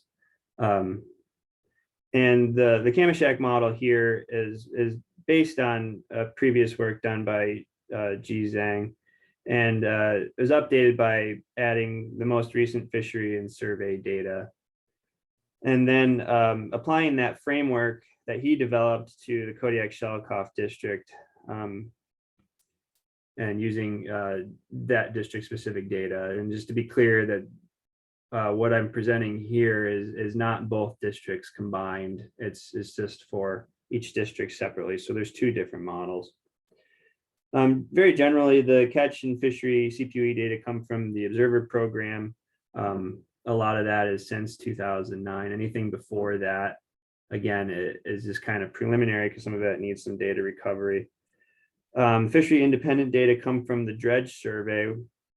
There's only a short time series of that in the Kodiak Shelikof district. There's only 4 years.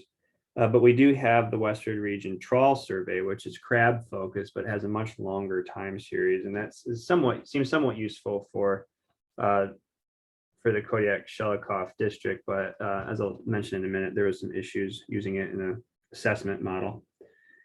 But I fit 4 alternative model scenarios for Kamishak district in which I varied natural mortality across a pretty broad range. And I did, for model scenarios for Kodiak Shelikof, I included different data sources. So whether or not I include the earlier fishery time series from 93 to 2008, whether I included the trawl survey index of a biomass and length compositions, and as well as varying natural mortality. And that more information on those is available in Appendix 3 of the SAFE, the specific model assumptions and model scenarios that were evaluated. This is very general conclusions from this exercise were that stock synthesis models fit the data reasonably well enough to suggest that it's a viable tool for assessment development of scallops. But there needs to be a lot of refinement. There are strong retrospective patterns, and both districts' models suggest that there's likely some misspecification somewhere. Natural mortality strongly influenced the scale of spawning biomass, and higher natural mortality improved the model fit across the board. But the upper end of what was evaluated was likely too high, and we need to refine what's an appropriate level of natural mortality for scallops. The plan team suggested putting aside the trawl survey data for now. I had difficulty getting models to converge using the trawl survey data, and given other needs of model development and issues that we could address for these specific models, that seemed like a lower priority. And the plan team also supported exploring less data intensive assessments, which is a little bit different than the feedback we got from the SSC. So it's something that we'll continue to work out in the future. And this comment was, or this slide was more in here for the purpose of getting feedback from the SSC, but just to kind of, again, I'll kind of give the highlight summary of it. We've been on, past 2 seasons have been on an every other year full SAFE. This year was a full SAFE. In 2021, we provided an executive summary. So that's what we'll do in 2023 again. And the next full SAFE will be in 2024. The current version of the full SAFE is very long and contains a little bit of redundant reporting. So we may move some sections around, or at least point to where they are reported elsewhere, just to make preparation and review more straightforward. But that's a process that will be in flux with communication between the SSC and the plan team and whatever feedback we get from the council. So that is all I have. In previous talks this week, we asked questions now before I handed it off to Dr. Miller for the socioeconomic section. So I suppose I will now answer any question. All right, we'll see if there are any. Don't see any questions.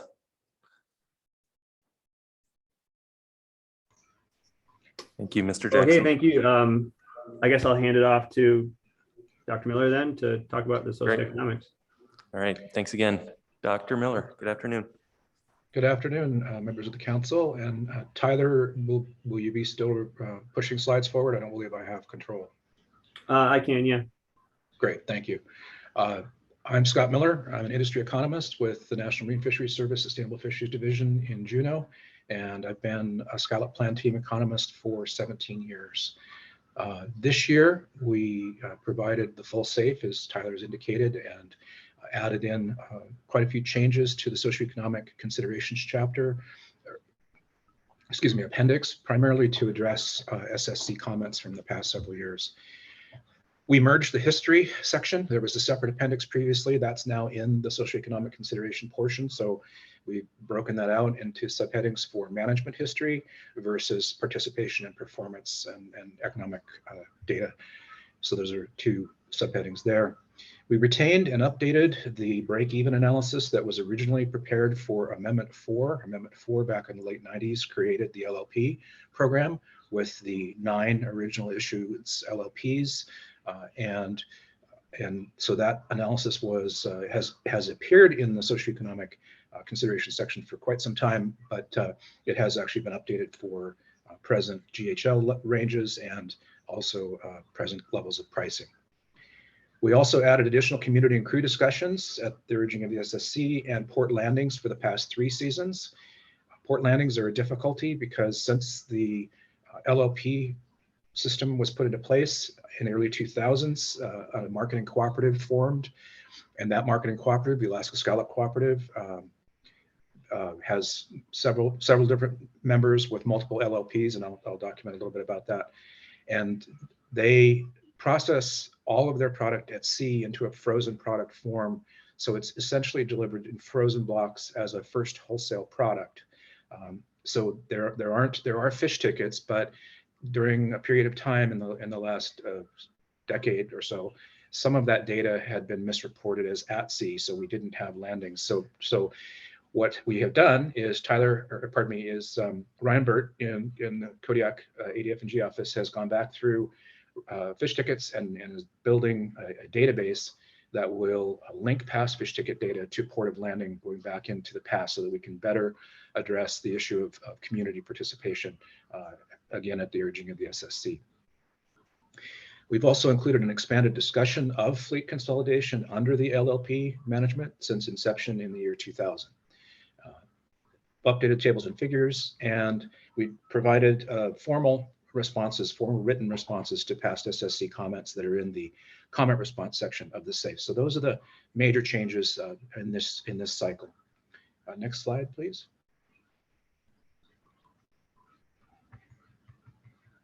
Okay. Oop, we went one too far. We've been having trouble with this. So LLP ownership information, the LLPs of the original 9 that are independent of the Alaska Scallop Cooperative, LLP 004 was actually transferred this year from Scott Hulse, who has resided in either Eagle River or Homer historically, to a Ty W. Babb of Maine.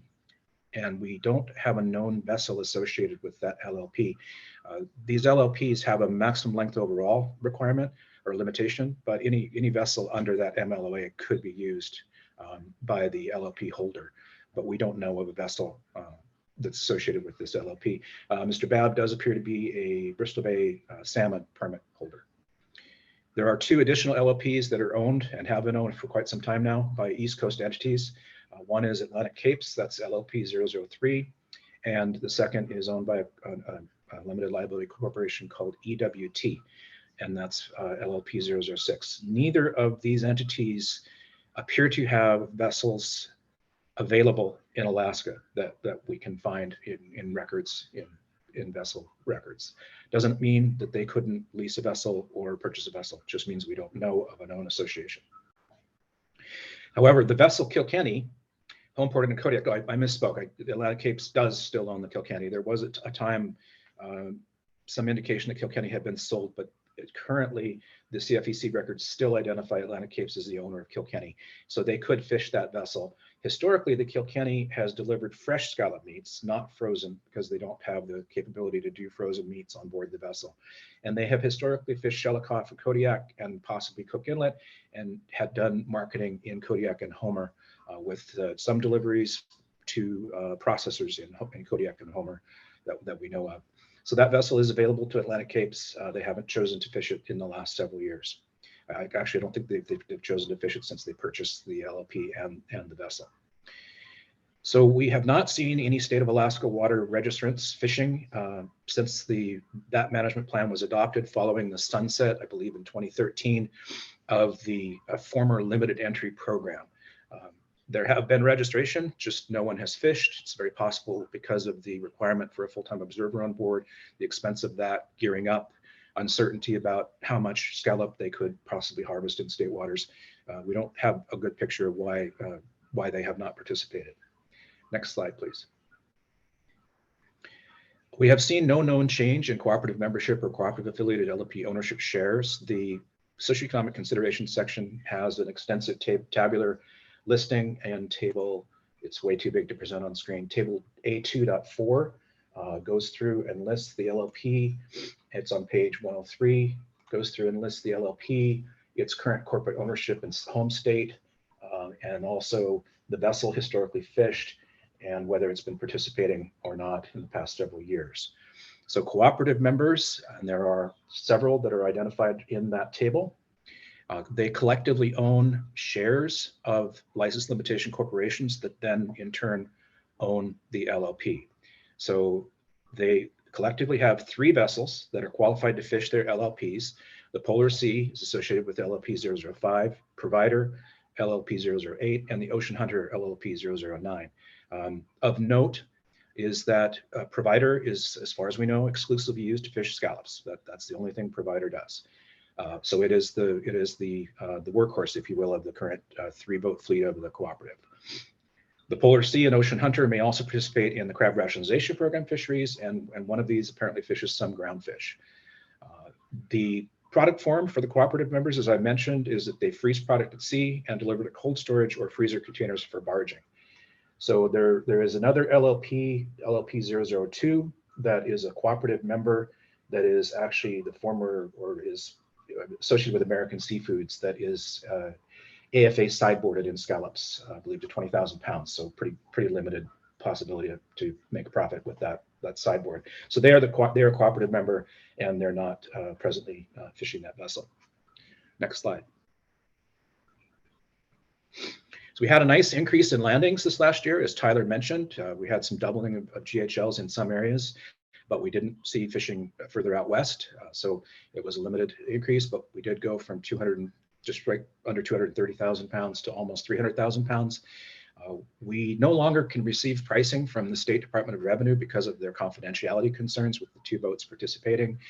So we imputed a 6% price increase based on East Coast scallop fishery prices. So that puts a preliminary price up to $11.06 a pound. We will update that for this year's information in next year's executive summary report, and so on each year, as the cooperative generally will give us the price once their commercial operator annual report data is finalized. And that unfortunately hadn't happened at the preparation time due date for this SAFE document. The value with that price increase and that increase in GHL increased from $2.4 million to $3.3 million for the fleet. So it's not an inconsequential amount of revenue for those fishing platforms. The 2 cooperative vessels fished in 2021 and 22, as I mentioned. The state statute limits the crews on these vessels to 12 total, including all crew, including engineers, captains, and generally speaking, from some video that I've reviewed of the operation, pretty much everybody gets involved in the processing of the scallops. So there are then assumed, based on this revenue for this year, 24 potential crew positions. And using some data that was provided by a previous cooperative member who has since left the fishery on 2 boats that entity co-owned with several other members of the cooperative, with 42% of total revenue going toward crew shares, an estimated potential crew share was an increase from 41.42 to 57.824 this last season. Again, that assumes a fixed crew share percentage from quite a long time ago, very dated information. We don't have any crew level information or economic data collection in this fishery. So that's all we have to work with. The break-even analysis that we moved forward into current pricing and current GHL ranges indicates that participation is near break-even levels. However, efficiencies gained via effort consolidation likely mean participants are performing above break-even levels. Just simply that by consolidating their efforts, 6 LLPs, they went from 6 vessels down to 3. That's half the effort, but the GHL is quite a bit lower. Economic theory would indicate that we eliminate the race for fish, we gain efficiencies, and should potentially have better performance and probably a higher break-even level than is presented in the analysis. That being said, the SSC disagrees with those economic theoretical conclusions, I guess you'd say, or speculation as they called it. And so we'll be addressing that once we receive feedback directly from an SSC member. Next slide, please. So here is the port landings data that Ryan Burt was able to pull together by doing a kind of by hand correction to the at-sea data.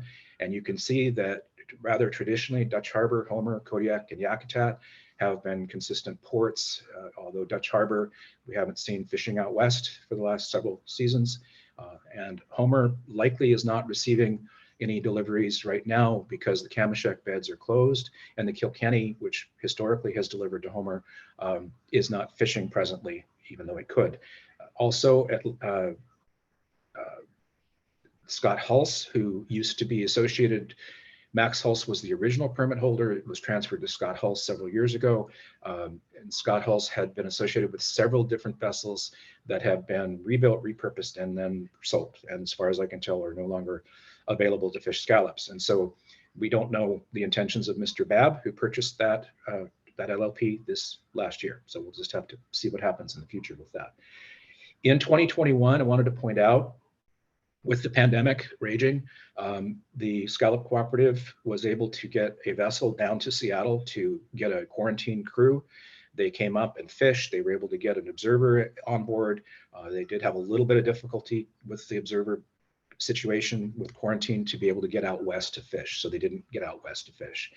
And so that boat went right back down to Seattle and made its delivery at Fisherman's Terminal in Seattle.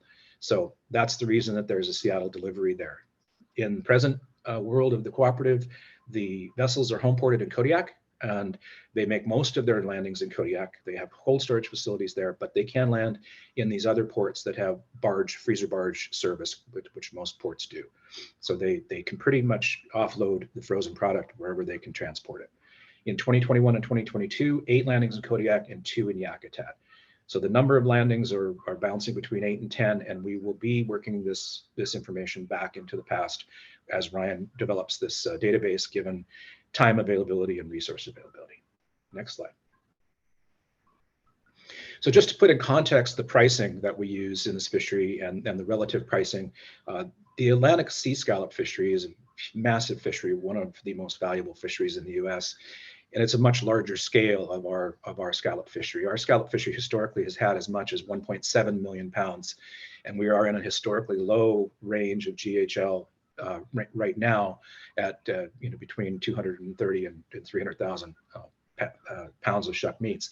In contrast, the sea scallop fishery is a 49 million pound fishery in 2020. It fluctuates quite a lot from year to year. It was projected to be 40 million pounds landed in 2021. That's as of December. That's $486.2 million in 2020 as compared to just a few $1,000,000 for our fishery, and projected 421.4, $9.94 per pound price, and we assume that 1106 per pound in 2021 is a 6% increase based on information gleaned from Seafood News and other market sources. Also, imports definitely have an impact on scallop pricing for both Atlantic sea scallops and Alaska weathervane scallops.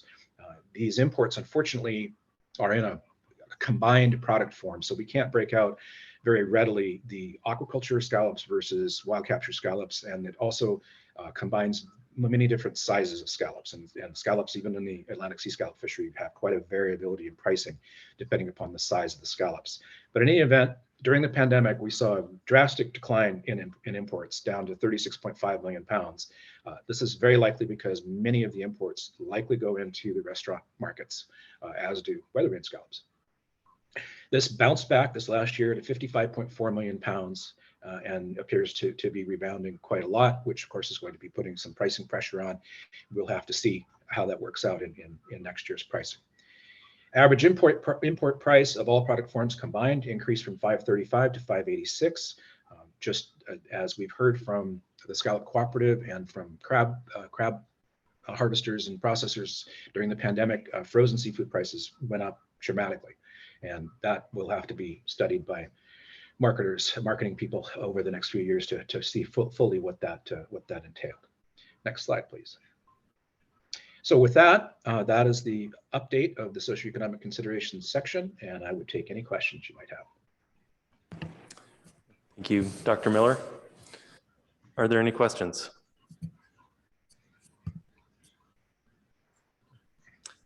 See any? Thank you. All right, thank you. All right.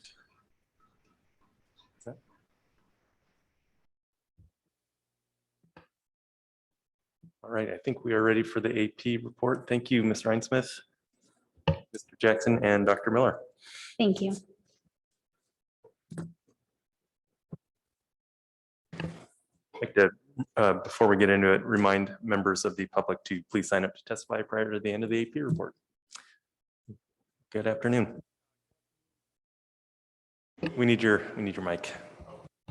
Good afternoon. This is the AP report on C3 scallops. The advisory panel recommends the council adopt the 2022 scallop safe report, as well as the OFL and ABC as recommended by the scallop plan team and the SSC.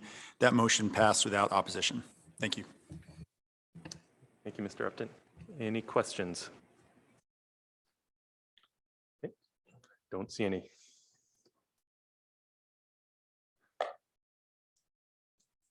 That will bring us to public comment.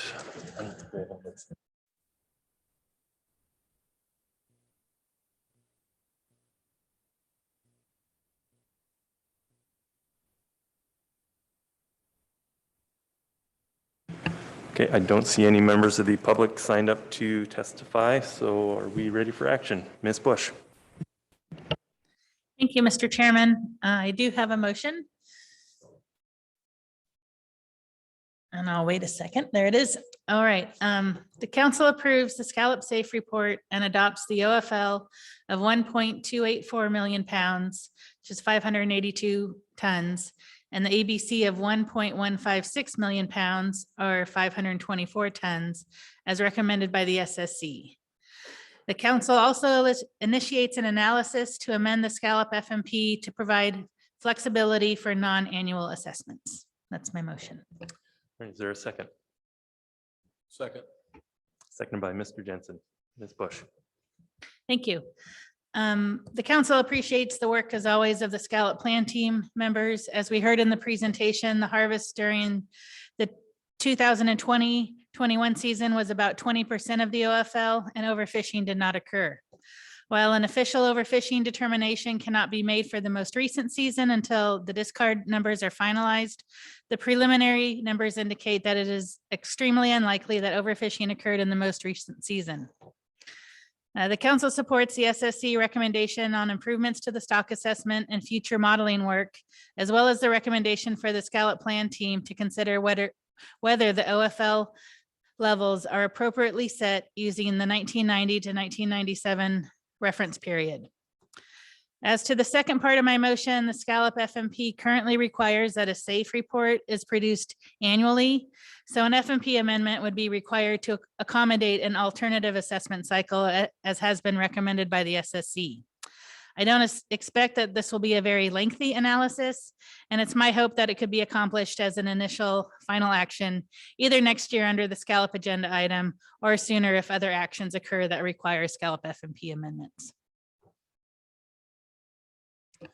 Thank you, Ms. Bush. On the questions on the motion, Mr. Witherell. Thank you, Mr. Chairman. Ms. Bush, my question is, the motion is regarding non-annual assessments. Are you envisioning multi-year OFL and ABCs to be established? I believe the rules allow us up to 3 years. Is that part of the motion, or just the just the safe report? Thank you, Mr. Wetherell. Through the chair, it's my expectation that we would specify OFL ABC something other than non-annually. So every 2 years, every 3 years, whatever is recommended by the SSC.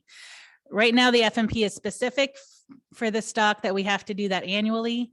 And we've received that recommendation for a few years now from the SSC to go to some other assessment cycle to specify OFL and ABC. Any further questions on the motion? Ms. Kimball. Thank you, Mr. Chair. Thank you, Ms. Bush. Not in the motion, but I think in your speaking to the motion, you were explicit about a few things that you expected the scallop plan team to take up. And I'm looking at the SSC comments on this item. So please correct me if I'm wrong, that the item you suggested were whether OFL levels were appropriately set, whether we need to use a different reference period, but you did not pick up a new analysis to assess whether the fishery is underutilized or consideration of whether we're meeting National Standard 8. Thank you for the question. Through the chair, Ms. Kimball, that's correct. I do think it would be worth the scallop plan team's time to look at whether we should use a different reference period to specify the OFL level. But as to the socioeconomic analysis or an analysis of community impacts under National Standard 8, given the small size of this fishery and the very limited participation, I don't think that's the best use of SSC or scallop planting time. Any further questions? Any amendments? Or comments on the motion? Okay, great. Thank you, Ms. Bush. I think we are ready to vote. Is there any opposition to the motion? No opposition. Motion passes unanimously. Thanks again. Nailed it. All right, anything further on C3? If not, we have Mr. McCracken here to get rolling on C4.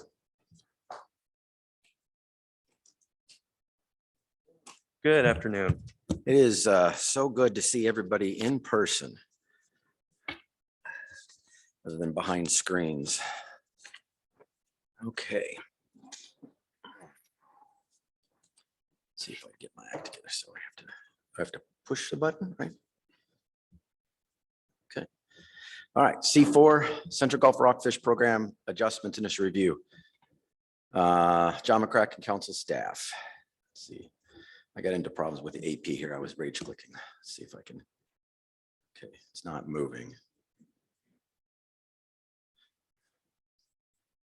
I've already pushed it 3 times.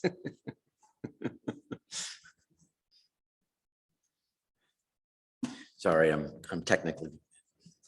technologically challenged. Just too old. There we go. All right. So in February, last meeting, the council initiated analysis to modify the Central Gulf Rockfish Program with 4 options that are provided here. So the first one is to change the season start date from May 1st to April 1st, eliminate the CV cooperative holding cap of 30%, increase the processor cap of to 35 to 40% of the CV quota for sablefish, Pacific cod, and or primary rockfish species. And finally, to revise the CV aggregate rockfish harvesting cap by capping only POP at 8%, thus removing the Duskies and Northerns from that aggregate harvest cap.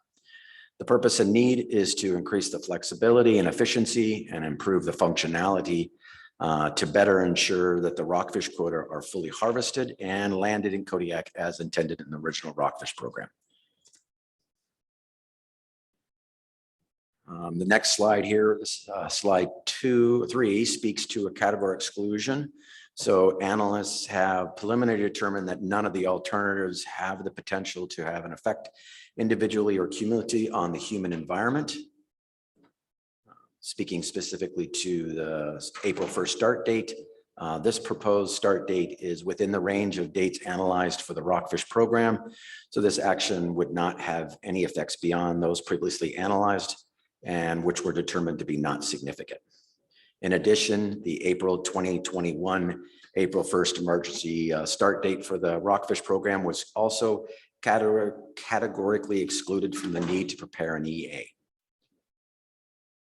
This is a preliminary determination and is obviously subject to further review and public comment. If this determination is confirmed when the proposed rules are published, the proposed action would be categorically excluded from the need to prepare an EA.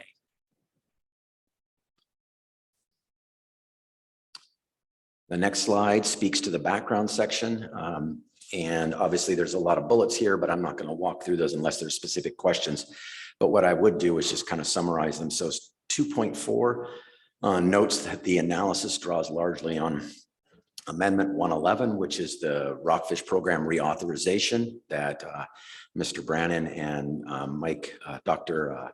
Downs did. And it also draws on the Central Gulf Rockfish Program Review, which was done about a year before we started the reauthorization, and then the final RAR for the temporary rule to modify the start date for 2021. And so that segues into sections 2.5. And so a lot of this information was obviously included in the Amendment 111. And so I was able to utilize that information and just simply update the tables where appropriate. The one point I would like to note is, before we move on to the next slide, is that there is in the description of the fisheries, there are a few spots where RPP, Rockfish Pilot Program description has creeped into the Rockfish Program description, and I apologize for that. The next iteration will obviously have that all removed. I think it actually is already removed because I already started working on the public review draft. So, but I wanted to point to the fact that, just to remind the council members that there is in here a note that there is a association with a processor, a cooperative associates with a processor, and it was, that note is based on the RPP model, which was based on the history of the vessels inside the cooperative having that hard direct association. Obviously, when we built the Rockfish program, we were not able to do that hard association. So that is an obvious error. All they have to do is have an association with a processor in Kodiak, and that's the extent of the association for the Rockfish program currently. There's also a note in here about about a limited access fishery for allocations of rockfish quota. Obviously, when we were building the Rockfish program, again, we have the limited access fishery was removed. So those are the only two significant points that I would like to make on those RPP information. So if there's no questions about the background at this point, we can always loop back if need be. I will go right into the effects section. So option 1, April 1st start date. So in February of 2021, the council recommended an agency approved emergency rule to modify the Rockfish start date for the 2021 season to April 1st. This ruling was intended to address negative economic and social impacts on the harvesters and processors participating in the Rockfish program due to the COVID pandemic-19 restrictions. Given the potential for ongoing COVID pandemic outbreaks in the future, as well as the loss of the flatfish market in the April time period due to the trade tariffs that are currently happening, the council has proposed changes to the Rockfish program to start on April 1st. So looking at status quo alternative 1, this would obviously maintain the May 1st start date. We would likely see continued reduced operations in April since there are limited fisheries during this period. I would like to put a caveat in here that after publishing, though, I did learn that the recent increase in herring has provided a lot of opportunity for that April time period for both the harvesters and processors to be able to fill that gap. So that will be added to the next iteration. So under status quo, there would likely be limited flexibility to adapt to future COVID restrictions, which could lead to potentially overlapping operational conflicts between the Rockfish program and salmon fisheries. Under alternative 2, this option would obviously change the start date to April 1st. This would provide enhanced flexibility to mitigate some of the operational impacts from the loss of the flatfish market, as well as be able to adapt or better adapt to future COVID outbreaks to prevent the overlapping of the Rockfish program with the salmon operations. Question. Oh. Ms. Baker. Thank you, Mr. Chair. Sorry, I hope that's not me. And I'm just going to ask this, John, because I think it came up in the SSC report that we've already received. I feel like, can you just referred to sort of change since the initial review draft came out in terms of opportunities for harvesters and processors relative to herring. And I wasn't sure what you meant by that and what exactly you were referring to and how that was going to affect the next draft. Mr. Chairman, Ms. Baker, that was indicated to me by the industry after they published the document. I was in a discussion with Julie Bonney, and she indicated that the herring fishery has grown a lot last year in 2021. So I think that there was some of that operational capacity that normally would be focused on the flatfish market was actually focused on the herring market. I need to obviously talk to Julie a little bit more about that and put that in the analysis if it is directly applicable, which I have a feeling it might be to some degree, especially for the processors. Thank you. Ms. Campbell. Thank you, Mr. Chair, and I look forward to seeing that in the next round. I hope that you'll also look into the fact that it's obviously completely different harvesting fleet, so it doesn't provide any opportunity for harvesters. And from the processing side, volumes are substantially smaller. And the fact that that herring market is quite variable from year to year.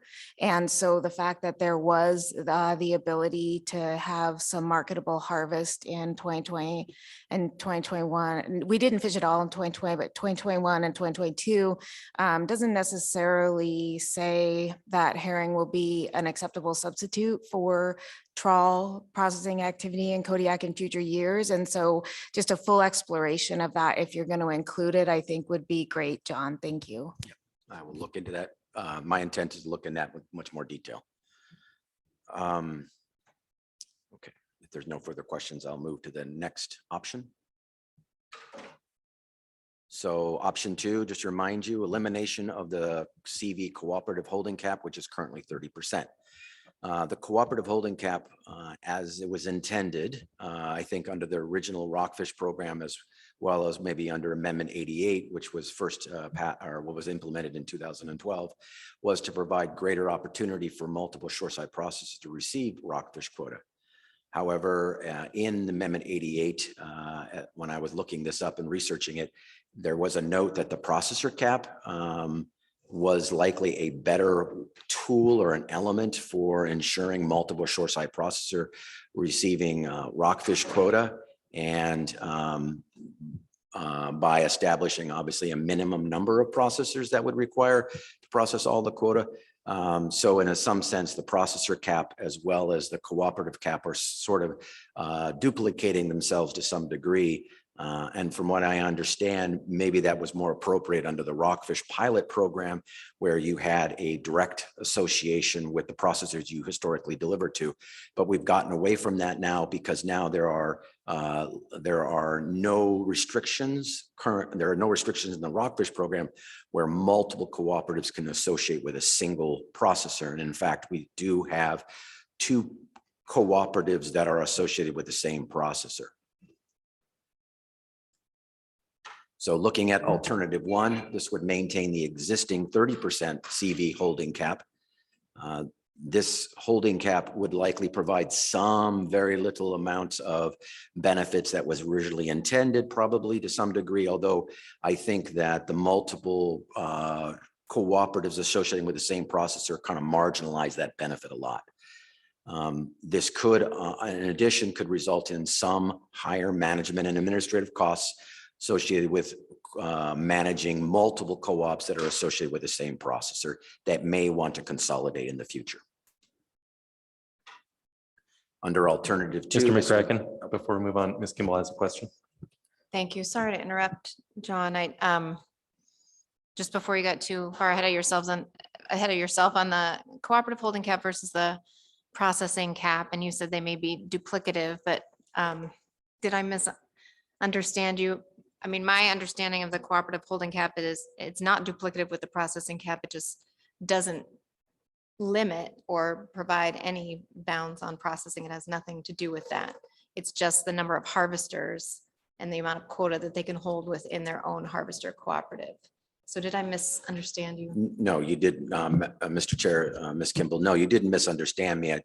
When I was researching the cooperative cap, trying to figure out what was the original intent, I looked at Amendment 88, and in there, the analyst mentioned that in some ways the cooperative cap and the processor cap sort of achieve the same effect, at least from the council's original intent back in when they were preparing it. And there was a note in there that basically the processor cap is likely a better tool. But yes, there are 2 distinctive excessive share caps. One is obviously you have to have 4 cooperatives at a minimum to basically hold all of the CV cooperative pool.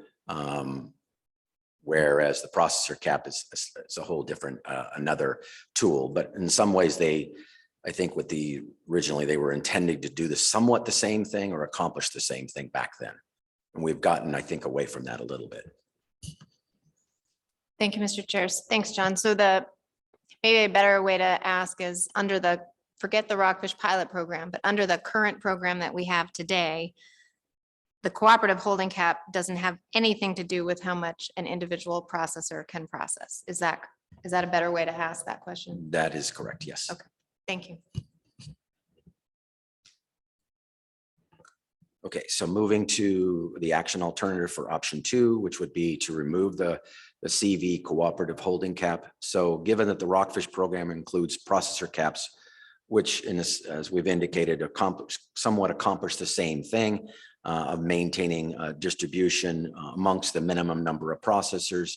And since we can have multiple co-ops associated with the same processor, removing the 30% cap would likely reduce the management administrative costs for cooperatives that associate with the same processor and would likely consolidate in the future.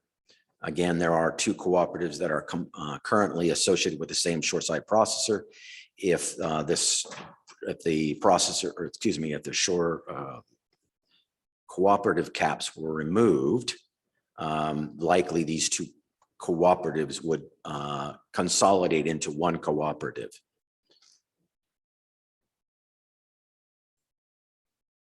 No questions on that. I'll move to option 3, increase the CV quota share pool for processor caps.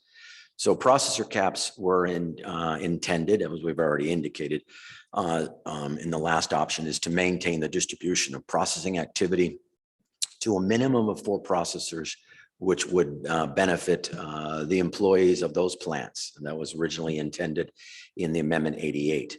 The cap was also intended to stabilize the Kodiak's processing sector. And for the most part, that was fairly stable, starting with the Rockfish program in 2012 through 2014. There were 7 shoreside processors that were active and associated with the 7 cooperatives for CV cooperative pool. But starting in 2015, the number of shore-based processors started to decline to a low of 2020 to 2021 of 4. So in 2014, Trident purchased Western Alaska's fisheries. So in 2015, the Western Alaska Fisheries Cooperative associated with the Star of Kodiak as its processor. So now you have 2 cooperatives associating with the Star of Kodiak. In 2018, Global Seafoods ceased processing operations altogether. And then very recently, Pacific Seafoods no longer takes rockfish deliveries. And from what I understand and listening to public testimony a little bit more about that decision not to take rockfish deliveries, Pacific Seafoods obviously was a relatively smaller cooperative. They had smaller amount of quota share. All the processors have a wide portfolio of fisheries activities they receive. And so Pacific Seafoods was more oriented towards all the other portfolios of fisheries and less so much on rockfish. And so they decided that they would no longer take deliveries. And so those deliveries within the Pacific that cooperative associated with now are delivered to other processors.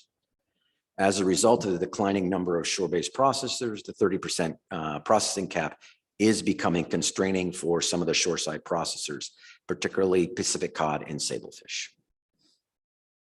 So on alternative 1, we would maintain the existing 30% processing caps for sablefish, Pacific cod, and the primary rockfish.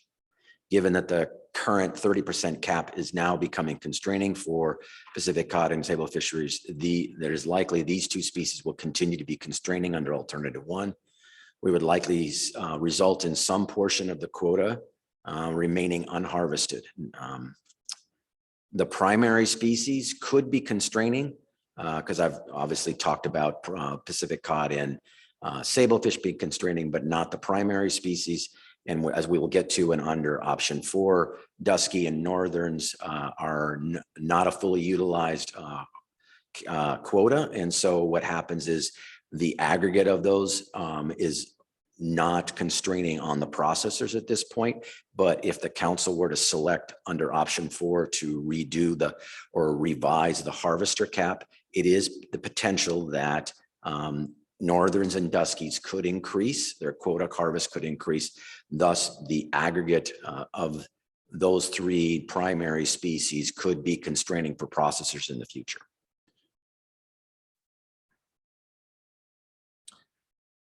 So alternative 2 would likely provide additional flexibility to ensure all of the CV quota is harvested and processed. This is especially true for Pacific cod and sablefish, which are again fully utilized. And the 30% cap is constraining for these two species. As I've already indicated, the aggregate rockfish is less constraining, but could increase in the future if the obviously harvester caps are modified under this action. Increasing the processor caps could likely improve economic efficiencies for these processors that are currently constrained by the caps. Processors can operate at a more efficient capacity, which may reduce the cost per unit of the production. Overall, the proposed processor caps will likely ensure a minimum of 3 Kodiak processors will be required to process all of the CV rockfish quota while providing some additional flexibility for the current Kodiak processors. So looking at the last option, option 4, which is again to revise the CV aggregate rockfish harvesting cap. This harvesting cap was intended to ensure that the harvest activity does not exceed a specific threshold, and at a minimum of 13 harvesting vessels would be needed to harvest all of the CV quota. As noted in table 2-1 on page 13, in 2021, there were 26 active CVs in the rockfish program. In addition, catch accounting data indicates that no CVs have exceeded the 8% harvesting cap since the implementation in 2012, and 3 or fewer CVs have reported primary species data approaching 8% limit. Most of those 3 vessels are mostly focusing on POP rather than northerns and duskies. Catch amongst the 3 primary species is obviously very different. As indicated in the analysis on figure 2-1 on page 14 shows that POP is a fully harvested species, whereas figure 2-2 and 2-3 on page 15 show that northerns and duskies are far from fully utilized. And again, the reason the northerns and duskies species are not fully utilized is because it is a much harder fish or species to catch relative to POP, and the CVs have a very limited window to harvest their rockfish quota in the May 1st start from May until middle of or the end of June. So it's a fairly limited window. They're balancing a lot of different fisheries. And so they're focusing on the easier of the 2, and that's the POP fishery. Looking at alternative 1, this would leave in place the existing 8% aggregate cap. This would likely continue a pattern of low quota harvest for northerns and duskies due to the difficulty of catching these rockfish species relative to POP. Whereas alternative 2, this would revise the cap to only cap the POP at 8%. This could provide an incentive to harvest a greater portion of the northerns and the duskies relative, or just a greater portion of the quota for northerns and duskies, since these species would not have a harvesting cap. 1 to 3 CVs of the harvesting quota obviously harvest near the aggregate cap, but they have never exceeded the cap. And these CVs have harvested, as I've indicated already, near that 8%, primarily focus on POP. So maintaining that 8% cap for POP will continue to restrict these vessels from exceeding the POP or exceeding the cap for POP. Mr. Chairman, I only have one more slide, and it's just a summary of the net benefits section. So it's expected that under alternative 2 will result in a greater net benefits to the nation as compared to alternative 1. Changing the start date to April 1st would likely provide a lower cost of production for harvesters and processors due to the increased opportunity and flexibility to adapt to changes in other fisheries outside of the rockfish program, as well as changes to the labor market for processors and adapt to future COVID mitigation measures. Removing the cooperative cap will likely increase efficiency by reducing administrative and management costs associated with managing multiple co-ops that would likely consolidate that are associated with the same processor. Increasing the processor caps for aggregate rockfish, Pacific cod, and sablefish would likely increase economic efficiencies for processors and reduce the risk of leaving quota in the water. And finally, revising the harvest caps for rockfish to only cap POP and basically remove duskies and northerns from that aggregate would likely provide a greater incentive to harvest a greater share or greater portions of the quota for northerns and dusky rockfish. Mr. Chairman, that concludes my presentation. Thank you, Available for Mr. further McCracken. questions. See if there's any questions before we go to our AP report. Ms. Campbell. Thank you, Mr. Chair. And Mr. McCracken, I didn't see a neat place to ask you about this in your presentation. So we received 2 different letters in public comment that expressed some concern about sablefish discards and the potential for this action to increase sablefish discards. And I'm hoping you can confirm my understanding of what would happen if the rockfish fleet reached their sablefish allocation. So my understanding is that sablefish as an allocated secondary species acts as a hard cap in this fishery. Mr. Chairman, Ms. Campbell, that is correct. Sablefish, they are allocated, the CV quota or the CV's portion is 6.78% of the TAC. So it's issued as a quota. You cannot discard sablefish while you're actively checked into the rockfish program. You must retain all your sablefish as it applies to the 6.78%. If they reach that limit and go over it, their rockfish program is what I understand is they're closed to fishing. I hope that answers your question. Thanks, Ms. Campbell. Further questions?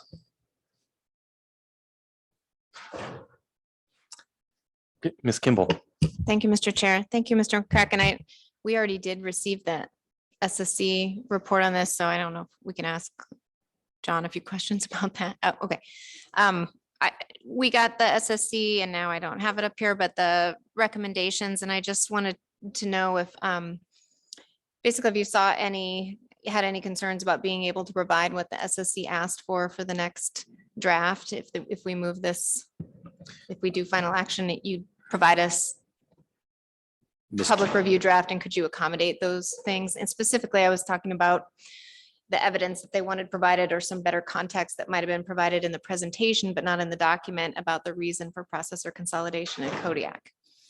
Mr. Chairman, Ms. Kimball, yes, I've already had a sidebar conversation with Dr. Downs about that, and he is going to be able to provide me a head start on that, or at least where to go. And my understanding and listening to the SSC and their questions to me, obviously this is a consolidation that's been going on, I think, throughout Alaska, and it's not necessarily consolidation, but just changing ownership and just natural movements of the processors. And so Dr. Downs is going to help me to start that process. And then I will be able to come back at the next iteration with a little bit more information on that, so that it's obviously clear that this consolidation or this movement is not happening because of the rockfish program. One more, Mr. Chair. Similar question, John, since you're here, on the suggestion from the SSC to consult with maybe the rockfish stock assessment authors to see if there are any additional concerns or implications that we should add to the analysis about changing the timing of the fishery to April 1st. Does that seem doable or something that you're pursuing? That I am pursuing that a little bit. I'm going to have some conversations with the stock author on that one. I think that my inclination is, given the visibility and of this issue, without going too much into detail, I guess I'm leaning towards go ahead and start to prepare an EA, but I think that the EA would be fairly brief. It would obviously focus in on a few of the elements of an EA, but I don't think it would be all that extensive at this point. And I think I could pull that off between now and whenever we do take final action. Thank you. Thank you, Mr. Chair. Thanks, John. Before we go to public comment too, I just wondered if, as I look through this analysis and maybe some previous as well, we seem to try to pull our background information from the economic safe as possible. And And I just wonder how useful you're finding that in this kind of a context where the majority of the background information on markets, for instance, is going to be dominated by Bering Sea, Aleutian Islands, for instance, harvest as opposed to central Gulf rockfish.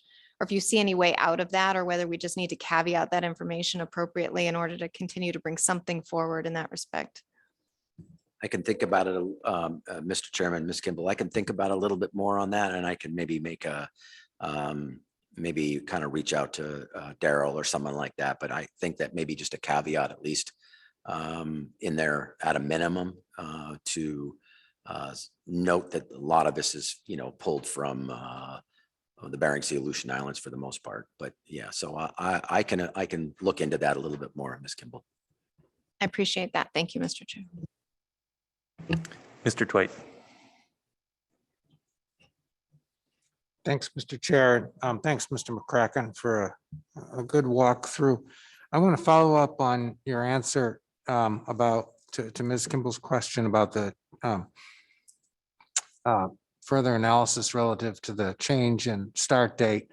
And I thought I heard you say that your inclination was, since the issue had been raised, was to address it through an EA. Mr. Chairman, Mr. Dwight, I think that that is my inclination at this point, unless I hear otherwise. I basically in the AP, I was asked this question. I was asked about the salmon and or Chinook, I should say, and halibut, as well as the sablefish issue. And those, I can provide information on a monthly basis for the April fishery for the 2021 on Chinook and sablefish. And I can actually clarify that the sablefish is quota and can't be discarded. I had a harder time answering questions about just the biology and the timing of rockfish spawning with relation to the April 1st. And to me, it seems like,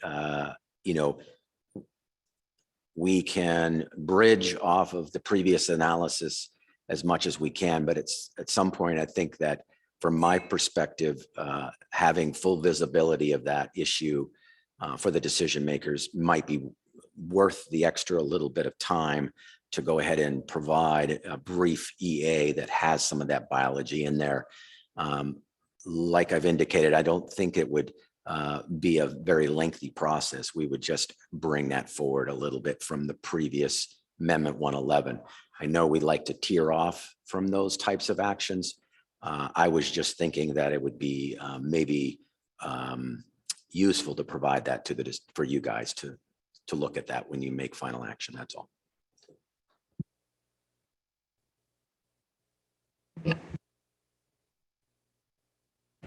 Mr. McCracken, you suggest it's not a lot more work for you. Is it also though more work for the agency? Isn't there a sort of some amount of public comment that needs to be responded to associated with an EA, or am I getting that confused with other parts of the NEPA process? Hard, Mr. Chairman, Mr. Dwight, a little harder for me to read on that. Because that's maybe downstream from final action. Maybe that's takes place after final action, but I might be misreading that a little bit. I mean, normally if it's a brief EA, I think the council staff can prepare that, and the agency doesn't need to prepare it. So I think I'm fully capable of addressing that small EA at this point, as long as I'm talking to stock authors and I'm looking at their safe and looking at Amendment 111, which was, I think the agency did for the reauthorization.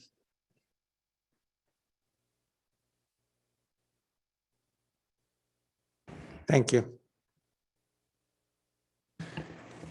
Any further questions before we take our AP report? Ms. Campbell. Thank you, Mr. Chair. John, I wanted to ask you about one thing that has to do with the processing cap. So it's kind of implied several times throughout that while the Pacific cod and sablefish caps are constraining, there's sort of an implication in your presentation that the rockfish cap is not constraining.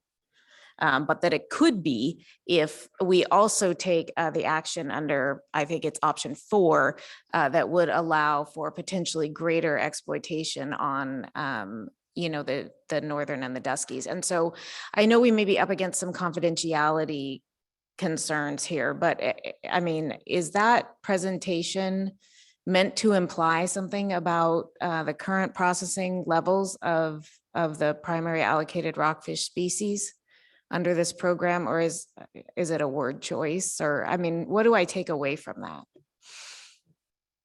I think from Mr. Chairman, Ms. Campbell, I think from my perspective, I mean, it's hard to read the tea leaves a little bit out in the future, but if if the council were to modify the harvest cap to only cap POP as an incentive for the harvesters to spend some more time on tackling these more difficult fisheries like the northerns and Duskies, and they're successful, that when you put all this together, actually, now that I'm thinking about it, I hate to think about it on the fly. Actually, if you change the harvester cap and you only focus on POP, as I originally thought. Thank you, Mr. Chair. John, let me ask my question in a little bit different way. Do you have information about whether the primary rockfish cap is currently constraining on any of the Kodiak shore-based processors? Mr. Chairman, Ms. Campbell, no, as far as I understand, the primary rockfish species is not a constraint on processors based in talking to the industry. Now, I could be totally wrong on that. And so as far as I understand, it's just cod and sablefish they're running into trouble with. Because the aggregate is, because of northerns and Duskies, since it's calculated as an aggregate, and northerns and Duskies bring down the aggregate, I think, I hate to do math on the fly, but I don't think it's a constraint on the processors at this point.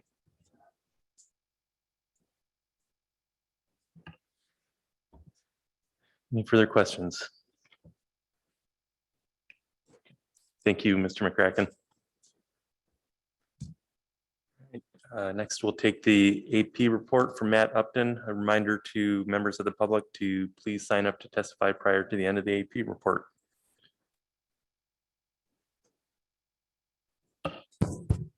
Good afternoon. This is the AP report on C4 Central Gulf of Alaska rockfish. The AP recommends the council release the analysis for final action and select the following preliminary preferred alternatives shown in bold with new language underlined.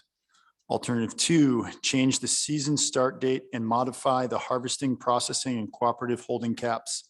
Options are not mutually exclusive. Option 1, change the rockfish program season start date from May 1 to April 1. Option 2, eliminate the CV cooperative holding cap.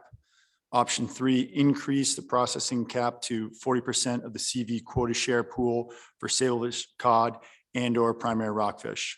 Option 4, revise the vessel aggregated rockfish, POP northern rockfish, and dusky rockfish harvesting cap by capping only POP harvest at 8% of the CV POP quota share pool.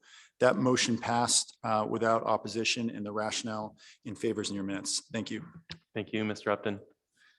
Are there any questions?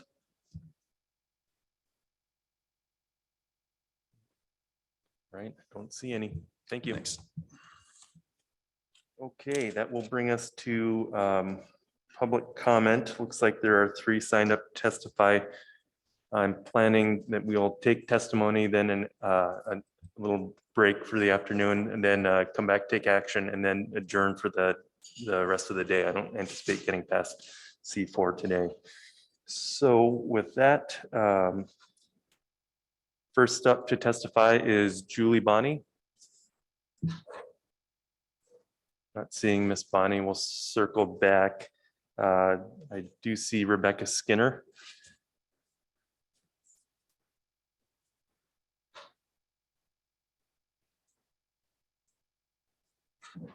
Good afternoon.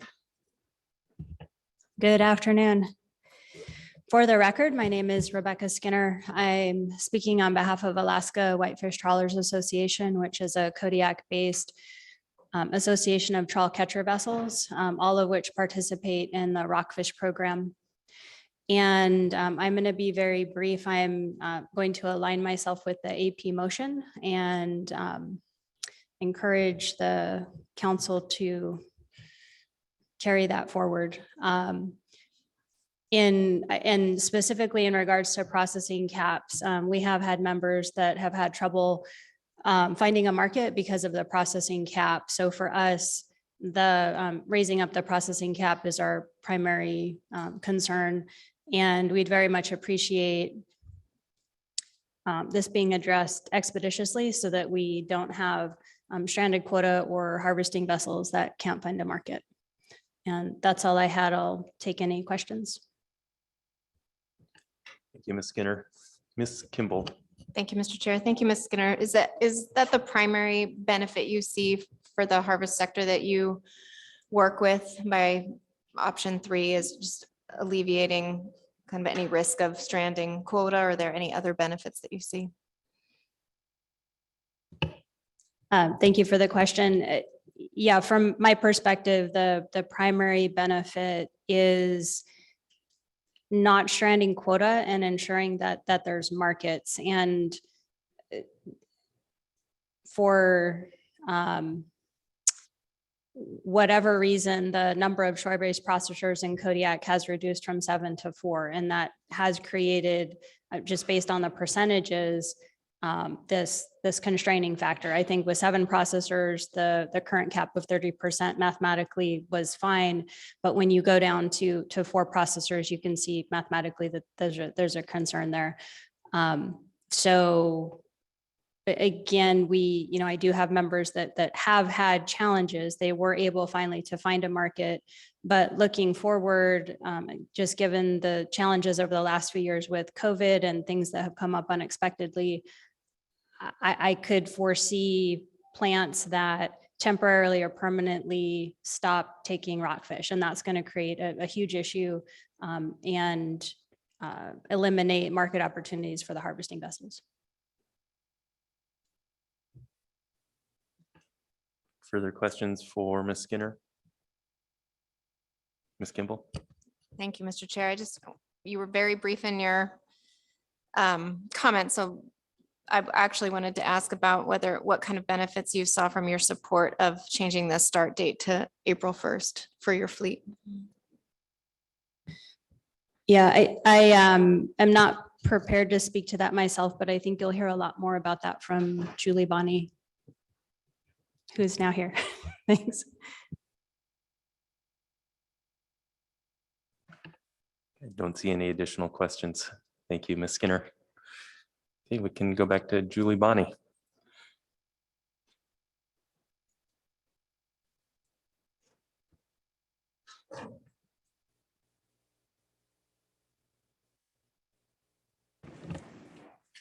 Mr. Chair and members of the council, my name is Julie Bonney, and I own the business Alaska Groundfish Databank, who is the co-op manager for all 6 co-ops last year, 5 co-ops this year, and I'm also the inner co-op manager for the rockfish program. You caught me off guard, so I had to run to get here anyway. So I'm out of breath. We just had an inner co-op meeting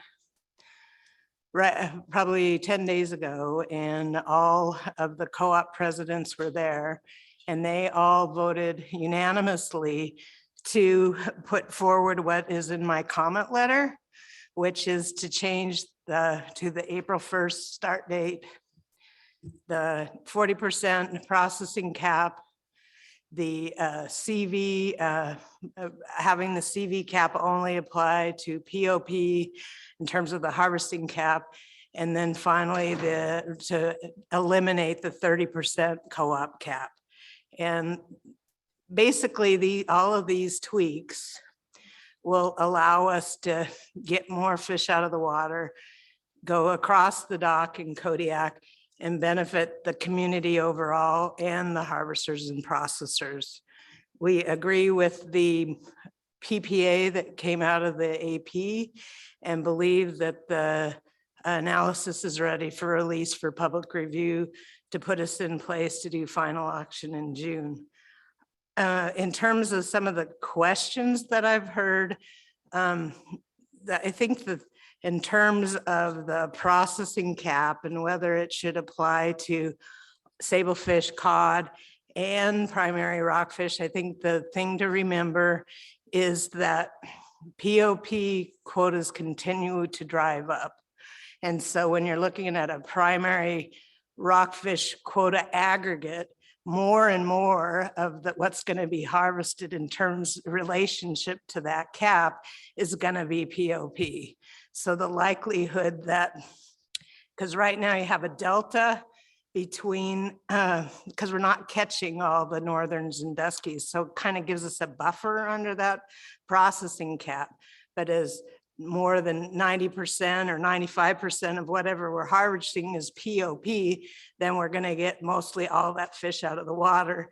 Plus, we're adding incentives for northerns and duskies by releasing some of those vessels that have been under the harvesting cap to catch more. So I do think that that 40% is a good number.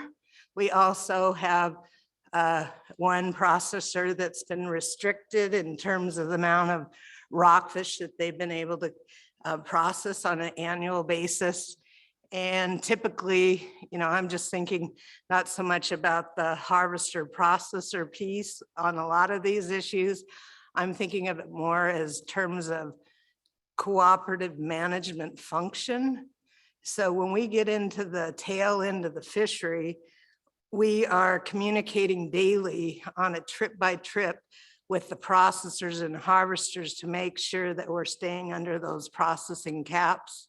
We had an overage in 2020 and one in 2021, even though everybody were on their best behavior, but it was just one of those things that somebody caught too much incidental cod. They didn't offload one fish at a time to figure out where they were. We were over on sablefish because the vessel said they held X, but the amount that was delivered was Y. So it is a management burden. In terms of the eliminating the co-op cap, and I think I went into detail on that in my letter, that is really a hangover from the RPP when we had hard linkages with processors and harvesters.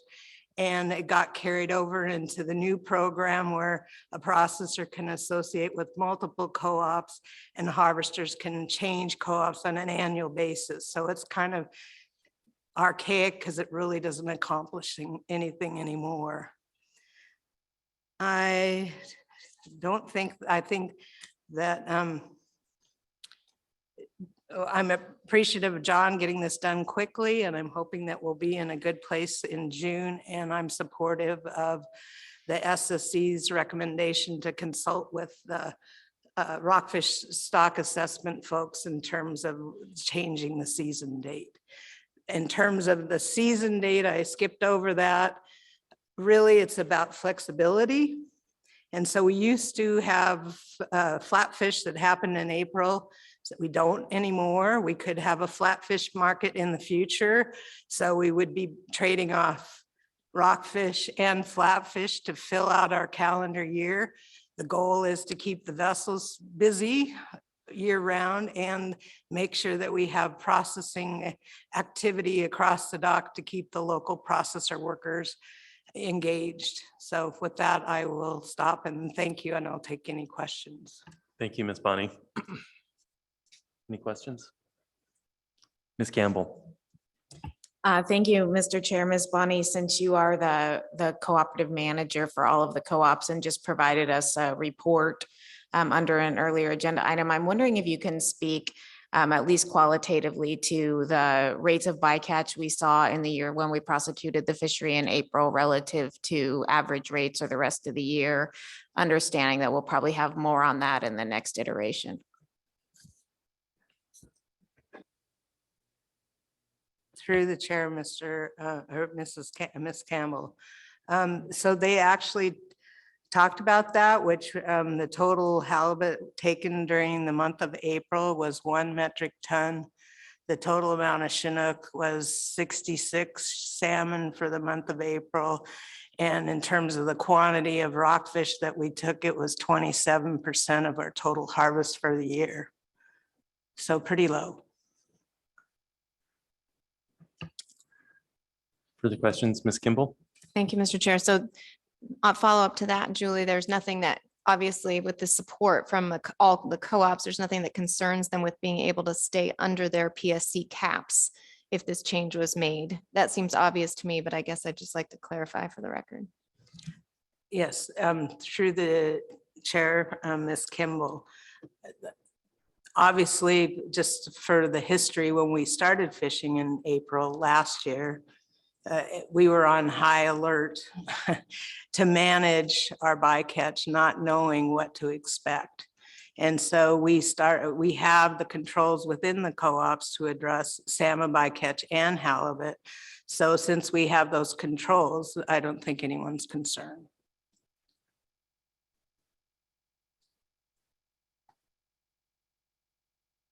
I don't see any more questions. Thank you, Ms. Bonnie. Okay, last up is Heather Mann.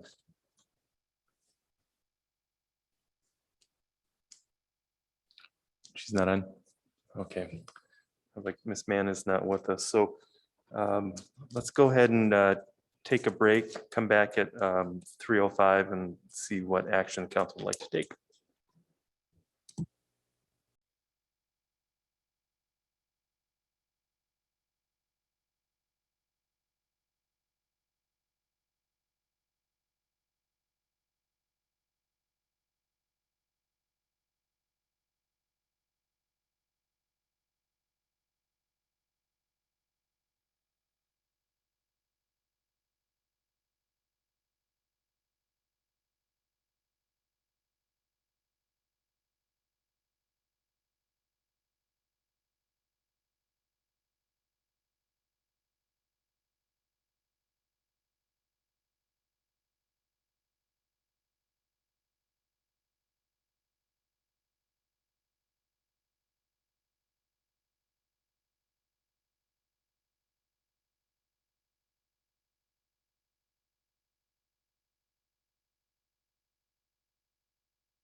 Council, please come back to order. Okay, we are ready to take action on agenda item C4. Ms. Campbell. Thank you, Mr. Chair. I have a motion for this agenda item that I've emailed to staff. The council recommends releasing the analysis for final action and identifies the following preliminary preferred alternative in bold. Additions are shown in underline, deletions are shown in strike through. Staff should consider and address comments from the SSC to the extent practicable. Alternative 1, status quo. Alternative 2 is the PPA. Change the season start date and modify the harvesting, processing, and cooperative holding caps. Options are not mutually exclusive. Option 1, change the rockfish program season start date from May 1st to April 1st. Option 2, eliminate the CV cooperative holding cap, 30% of CQ assigned to the CV sector. Option 3, increase the processing cap to 35 to 40%, and 40% has been identified as the PPA of the CV quota share pool for Sablefish, Pacific cod, and or primary rockfish, but and is identified as the PPA. Option 4, revise the vessel aggregated rockfish, POP northern rockfish and dusky rockfish harvesting cap by capping only POP harvests at 8% of the CV POP quota share pool. Mr. Chair, that's my motion. Okay, thank you, Ms. Campbell. Is there a second? Second. Thank you, Mr. Jensen. Ms. Campbell. Thank you, Mr. Chair. My motion is essentially the AP motion. I want to thank our AP for their work on this and for advancing a very solid motion that forms the basis for the council's action. I also want to thank our staff for pulling this together. It's very fortunate that their workloads aligned to allow us to review it at this meeting, and we're fortunate to be able to rely on the fact that there were recent analyses of the rockfish program to build on, including the emergency rule analysis for the season date and the reauthorization that occurred recently. This is a simple analysis of small functional changes. Regardless, I'm suggesting, as the AP did, that we choose a PPA to further focus comment and review as we move forward. As we heard and read in public comment, the catcher vessel rockfish cooperatives all unanimously support these proposed program changes. Speaking first to the season start date, we've heard a lot about this. It was changed in 2021 from May 1st to April 1st by emergency rule. It helps to fill a gap in the processing year that was created due to the collapse of the flatfish markets. It was successful. It provided additional flexibility to catch and process the available quota, and it helped us fill out a gap when hours would not have been available to our resident workforce that rely on continuous processing activity. And so the shoreside industry, I think, is interested in making this change permanent, and I think the council should support changes that allow us to further stabilize Kodiak's resident workforce. Speaking to the cooperative cap, presently, there are 2 shoreside cooperatives associated with the same processor, and they're going through a paperwork exercise of forming 2 cooperatives every year. Certainly preferable just from a cost and efficiency standpoint to have one.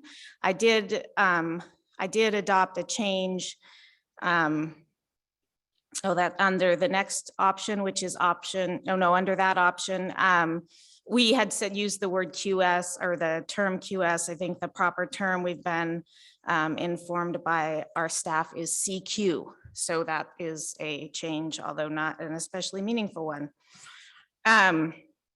So on the processing cap, the current cap's 30%. As we've heard, we've gone from 7 processors down to 4. And I think a modest increase in the cap would facilitate all the quota being landed and reduce the need for harvesters to run around late in the season trying to find a processor who is open and has room remaining under the cap. Shoreside processors in Kodiak are very reliant on multiple species. We have no reason to think that the rockfish cap alone and a small change in that cap is going to make a difference in the number of shoreside processors in Kodiak. I chose 40% as the PPA to provide the maximum flexibility while still ensuring that Kodiak has at least 3 processors actively processing rockfish. Public comment supported this approach, and the analysis to date hasn't given us any reason to be more restrictive. I've also chosen and as a preferred alternative rather than or, so signaling that the council's preferred approach is to increase the processing cap for rockfish as well as secondary species. Secondary species are certainly the more constraining of the 2 and are constraining multiple processors, but the primary rockfish cap is also constraining processing activity in the community of Kodiak and limiting competition for deliveries. And I've also selected option 4 as part of the PPA. So There is a lot of tack that's going unharvested. The shoreside sector is not harvesting the available quota for either northern or dusky. The vessels that are approaching the harvesting cap are primary harvesting POP. So we believe that we can be less restrictive with this cap, have it focused just on POP, increase the opportunity to harvest northern and dusky while still restricting consolidation in the harvesting sector. So just overall, some modest changes to this program that are intended to allow it to better achieve the goals and objectives of the rockfish program, bring more fish into the fishery dependent community of Kodiak and respond to the changing conditions in the fisheries. And by choosing a PPA today, we would be being responsive and keeping the requested changes very specific and focused on notable improvements that will allow us to improve the way we're managing these fisheries, better achieve OY, and support the continued viability of coastal communities. So that's what I have on this, Mr. Chair. Thank you. Thank you, Ms. Campbell. Are there any questions on Ms. Campbell's motion?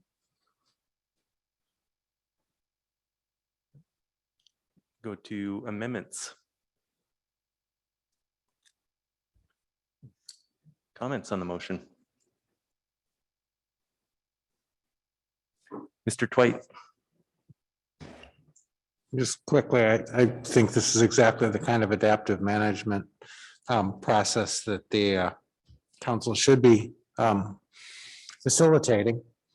And I appreciate the sort of the bottom-up nature of the development of this as well. It should be the people associated with the fishery, both on the harvester and the processor side, as well as people with an understanding of the community dynamics who are bringing this kind of adaptive management to us and suggesting the solutions. And I think this is working well that way. And very much appreciate Ms. Campbell's motion and capturing that. Thank you, Mr. Twite. Mr. Marks. Thanks, Mr. Chair. Thanks, Ms. Campbell, for the motion. I'll be supporting, and I think it's very responsive to changing conditions in the fishery, and as it's matured, we've learned more and how to, and this provides more efficiencies and better serves both processors and the catcher vessels, and hopefully leads to better employment for some workers. Thank you. Thank you, Mr. Marks. Further comments? Ms. Kimball. Thank you, Mr. Chair. Thank you, Ms. Campbell, for the motion. I'll be supporting it. I think at this juncture, we're just trying to get the analysis in shape and identify a preliminary preferred alternative for review the next time we see this. I think we had a discussion with staff on the record about, minor changes and what SSC comments that they could respond to and provide for the next iteration. And so I appreciate having that discussion with the analyst and feel like this is ready to go forward. So thank you. Thank you, Ms. Kimball. Further comments? Okay. Ready to vote? Is there any opposition? No opposition. The motion passes unanimously. Thank you, Ms. Campbell. Anything further? Okay. All right. Well, that concludes C4 then. So let's go ahead and break for the day. Come back at 8 o'clock tomorrow and continue with our agenda.